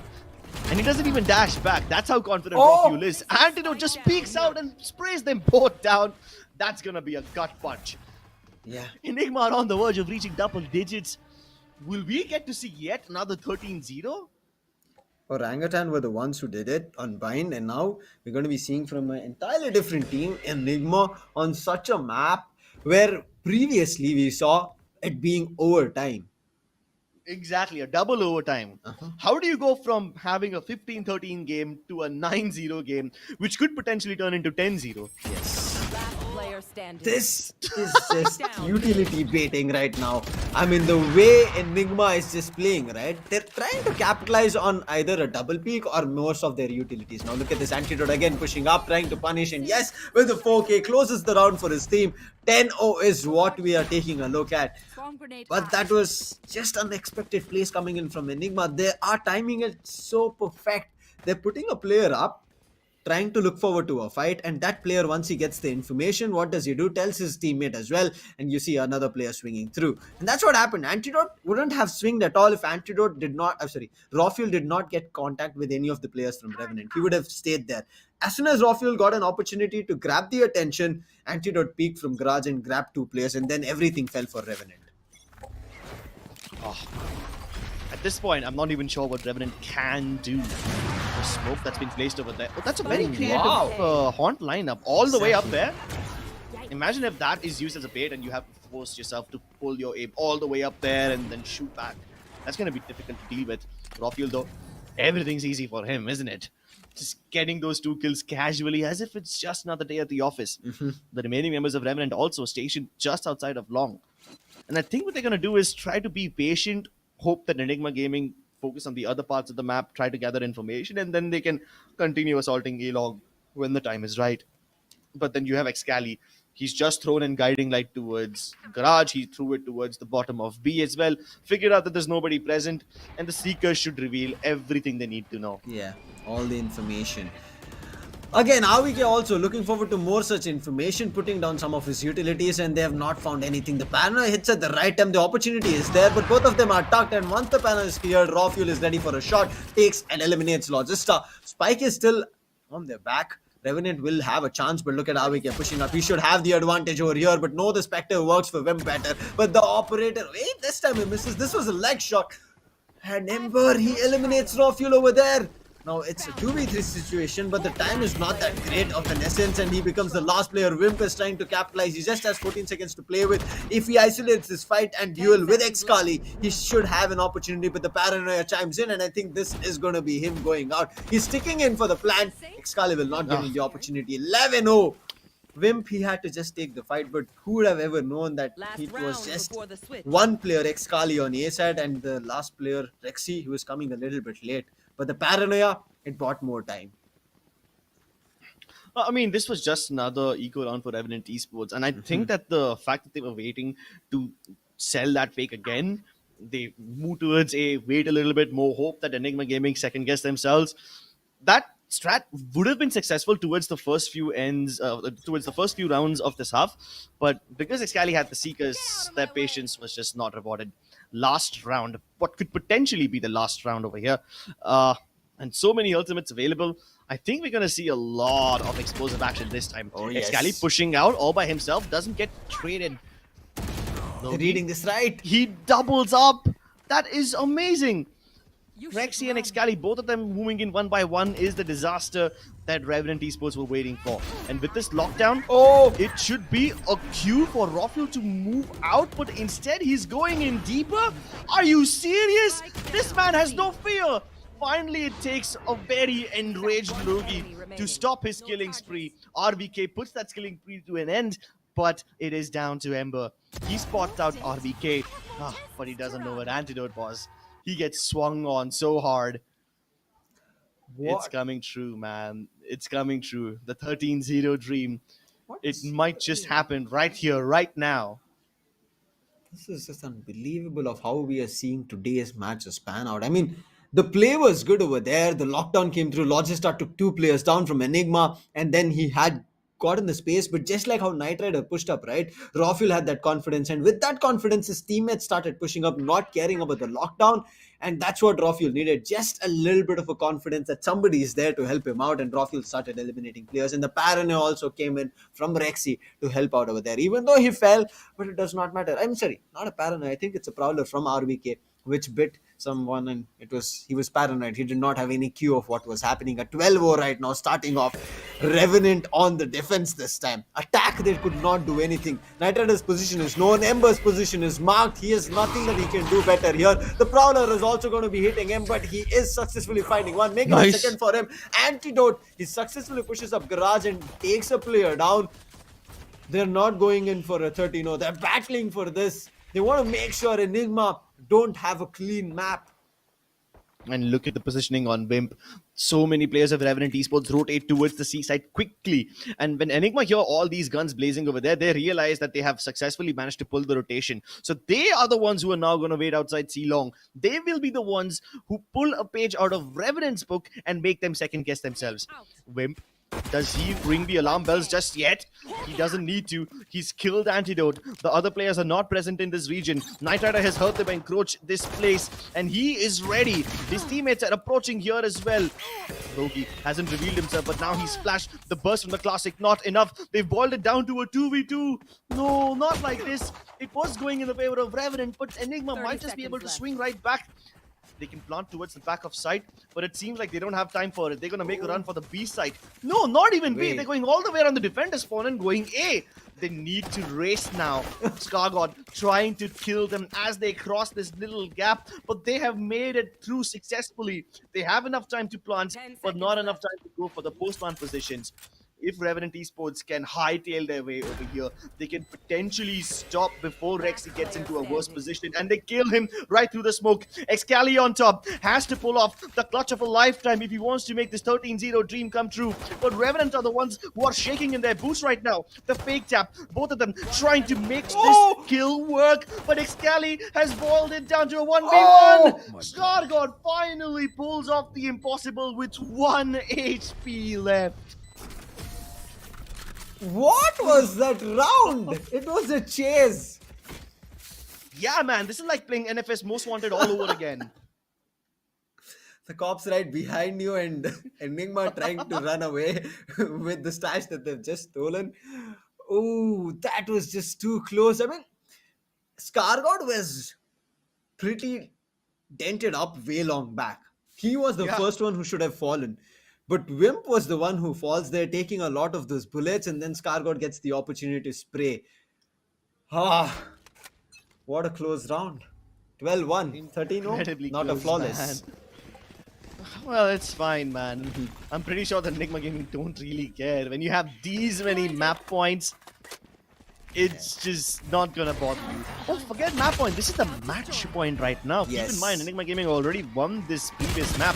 Wimp ready for the kills, but Antidote swings wider. Loki's able to get it back with the Spectres, and Scargod also is potent with his defense. But RBK, the Sheriff Master, delivers the frags when he needs to. A-Site once again falls, and Revenant find themselves in a near impossible clutch situation yet again. And now it's even harder because Enigma have equipped themselves with the Spectres that they stole off of the corpses of Revenant. Knight Rider, again, this happened, we remember, on Raw Fuel, but this is what happens when a player is moving around. A 2v2 situation, reading it right, AVK is the one who's looking forward to clutching things out. Hot comes through to get the information, he gets it, of where Ember is. It's a 1v1 duel right now. Ember also has the possibility, but he's paranoid, and AVK with the 4K. He finishes it off, starts off with the Sheriff. That is just huge, and the way to get that Sheriff close up and also finish it off in a 13-1 fashion, I loved it. I was waiting the entire series here. I mean, there are some specific plays, right, Crips, of a player who does it. Logista, who was doing those clutches. AVK on that point, I want to bring in the Sheriff. I was missing that the whole matchup. It never got, and it never kind of fell in function. AVK was every time taken down, but this time, he gets to pop off, cracks 2 skulls open, and the round as well. Oh, that is beautiful. What has this game been like, man? From 15-13 to 13-1? Yeah. Those two maps were like on the polar opposite ends of the spectrum of difficulty. I'm shivering right now, Crips. You better be. I'm pretty sure that even Revenant and Enigma players are shivering right now. What on earth has this series been? Beautiful gameplay from Enigma. Yes. One thing that I noticed in common between Ascent and Haven, both, is the fact that Enigma Gaming don't rotate very often. It's almost like they can tell when the execute is real, when it's fake. They don't call in the rotations until they've spotted the spike. Exactly. And I think that's the win condition which worked for Enigma today. Yeah. That read and not over rotating are the two win conditions. They were precise on everything that they were doing. Anything that they used in terms of their utilities as well, even ultimates coming through, they were ready for another player who's also looking back, right? Making sure that this player, as he's gone in the forefront, leading the charge right now, he needs to be kind of had a chance to trade out, or at least being continuously relayed with information. That's what he was looking forward to. But again, we were just talking about how Fade was crucial and how it was helping out on Ascent. Here, AVK chimes in with that Fade, and it was exceptional. The way it was giving information, how every time whenever Revenant were trying to do something, they were getting marked. The first round itself in the pistol round, Knight Rider, he got a chance to jump up on boxes with the frenzy. He had a chance to take down a player. But once he got marked over there, he started worrying about it, right? You saw him. He's like, whether should I back off? Should I take a fight? He was just running around in this cloudburst itself, and then the round immediately fell apart. And that's where this Fade gameplay is kind of changing things when you're not expecting it, and Enigma bought that, and I think that's also one more thing that completely tilted that balance off in Enigma's favor. Exactly. The Fade, I was kind of skeptical about it, but they made it work so well, man. RVK with his Prowlers was so annoying to fight against. And not just him, even Rexy for that matter. Utility baiting to perfection. They help each other out so well, flashing for each other. The Paranoia almost always hit somebody. Yes. Nobody missed that Paranoia. Rexy was always able to land it properly. And let's be honest, that Paranoia is a pretty easy piece of utility to dodge, but this guy just doesn't miss. But this round from Knight Rider, what was this? I mean, there's nothing stolen away from him, but unfortunate, the timing was just off, and Excali, he knew he had to push up because the timer was ticking, and that's how they won. But then they started making one or the other mistakes. Revenant were ready, but Raw Fuel, along with his teammates, as they were tagging up together, playing the duo game here, was just unbelievable. They were giving Revenant space, but then immediately snatching that away. That's the game plan and the idea coming in from Enigma. Revenant, to some extent, tried to do the big brain moves, right? So many instances we see them try to approach an area, pause, and then just wait there instead of going back towards another part of the map. They were thinking that maybe if they don't show presence anywhere, maybe if they just wait over there, then Enigma Gaming will go back to their defaults. But that never happened. Enigma Gaming, they don't over rotate.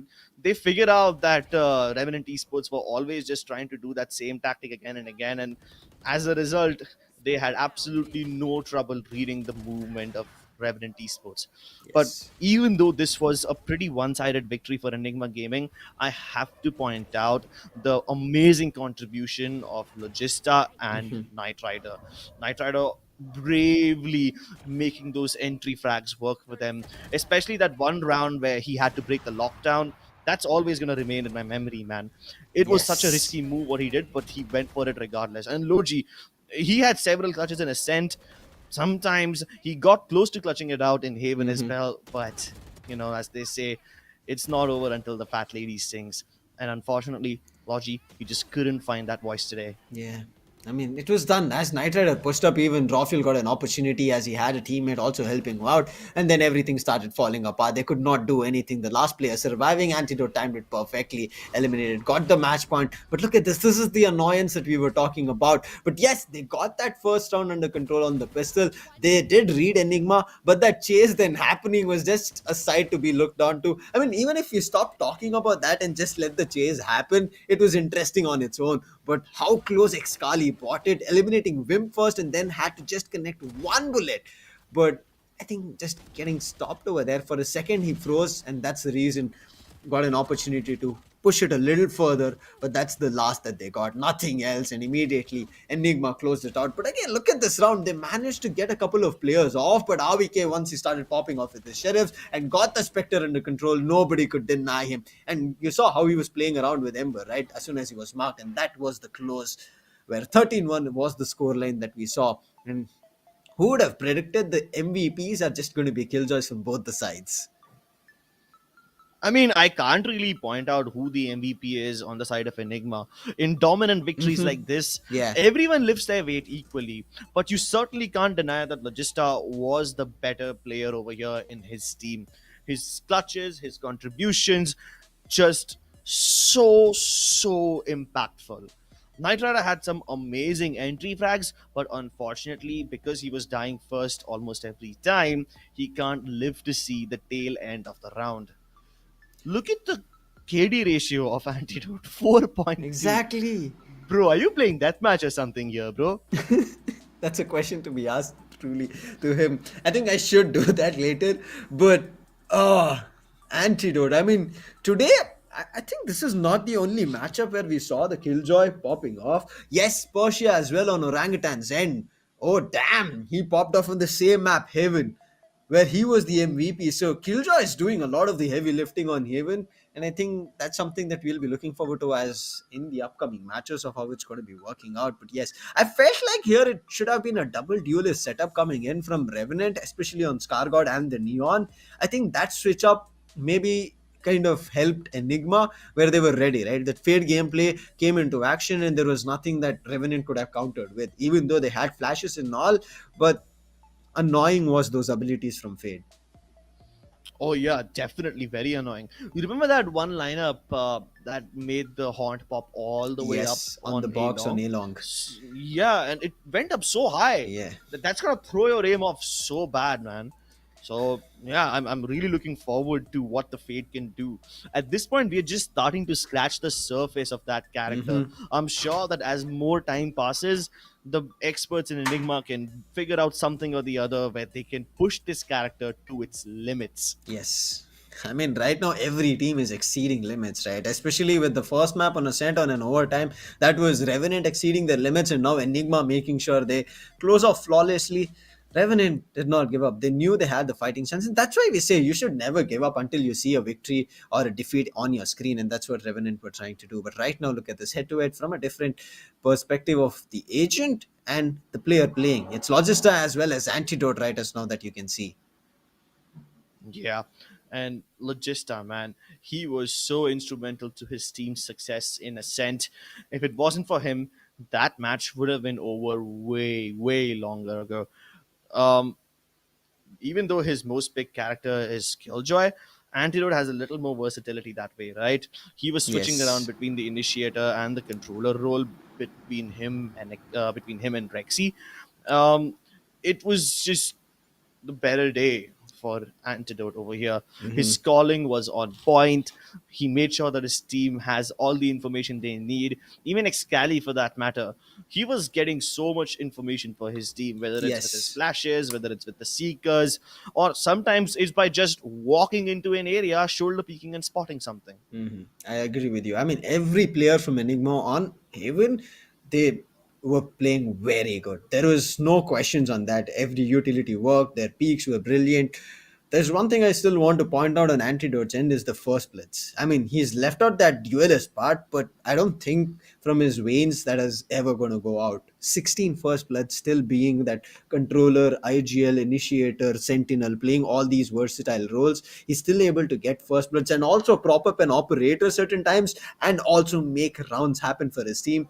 Tells us that there's a lot more coming in, as well as Logista, right? We're going to be looking at how far Revenant are going to be pushing up. Not a great day today they had. I mean, it was their map choice, but still, Enigma were prepared. It looked like they were ready. They wanted to counter, bring some new gameplay. And also that every team is doing something new. Enigma wanted to put this fear outside. As we say, hashtag fear Enigma. They brought something new here on Haven so that the next time somebody faces them, they need to get that, I would say, change of what they can do in the upcoming fight on Haven with Enigma. Now, Enigma, they've not given up. That after that first loss, I think that's where it hit them, right? And after that, right now they've just been getting matches one after another, making sure they have the point now. But now we will talk about the schedule as well for tomorrow, so we'll be jumping in there as well. You will get a chance to see which matches are going to be happening, and I'll be looking forward to it. Today we had some exceptional matches, but most of the matches ended up being a couple of upsets as well. Oh yeah, we saw plenty of upsets, and even though some of these can't be exactly qualified as upsets, we got to see some amazing comebacks.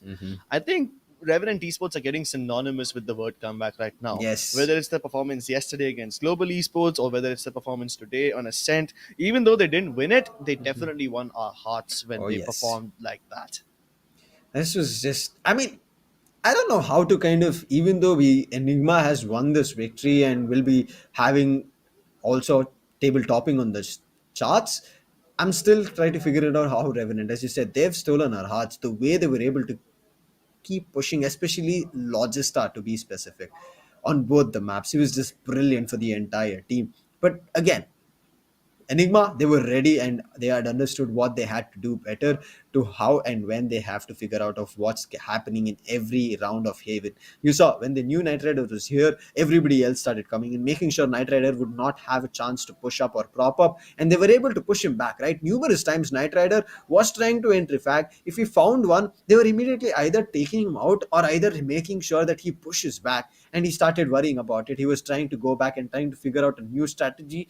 By that time, Enigma, they would have had closed all the other corners. If you even thought of executing in a different site, they were ready for it. So Enigma, they're prepped up and they wanted the table topper spot, making sure they be the seed toppers in Group A, that they have an advantage as they're heading over to the Phase 3. Yes, a couple more days here for Phase 2 itself. That gives opportunity for numerous teams in Group A and Group B as well here, Crips, to make sure that their last few matches work out and they jump into the land stage, because who does not want to have an opportunity to fight out in the Skyesports Champions Series on land and take down their opponents who might have taken them down previously in the group stages?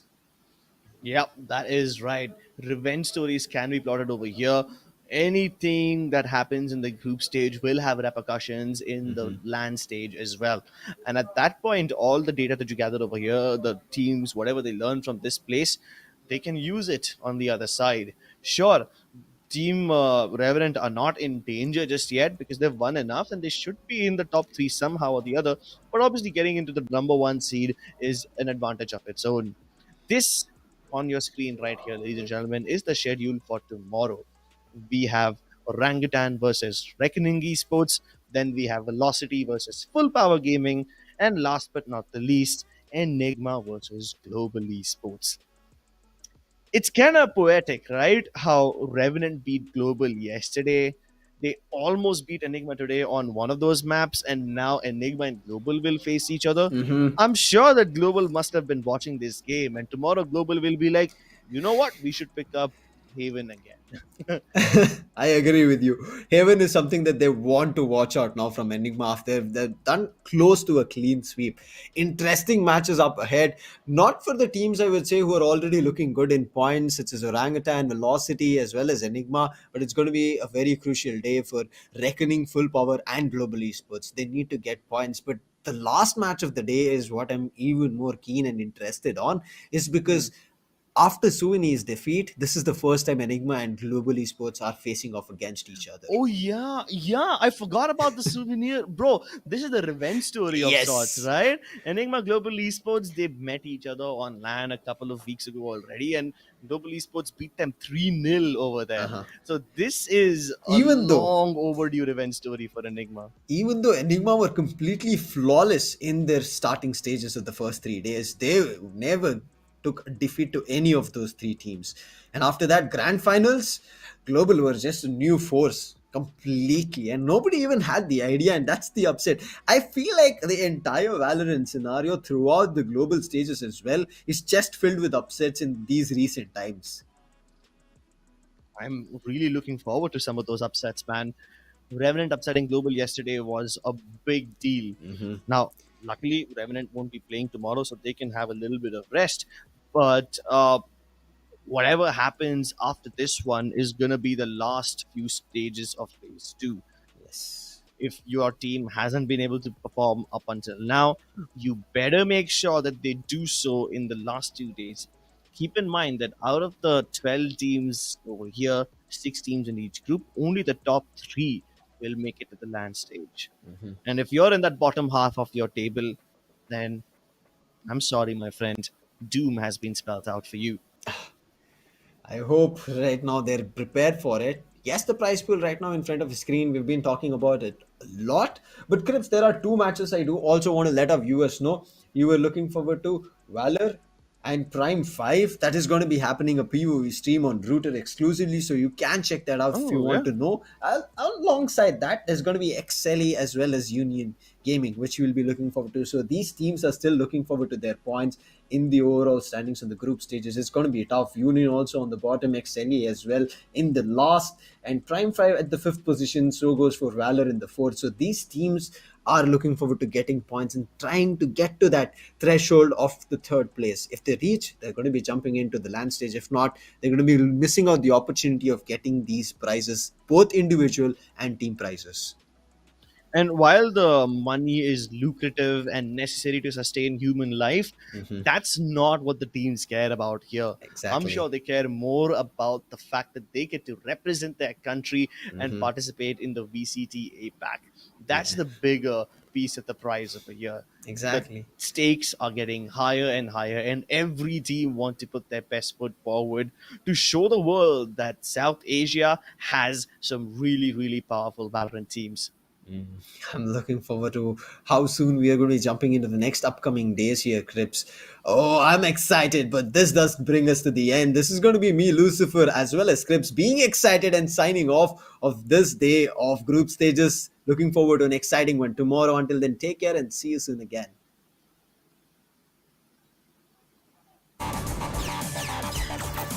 Get the latest gaming laptops powered by AMD Ryzen processors.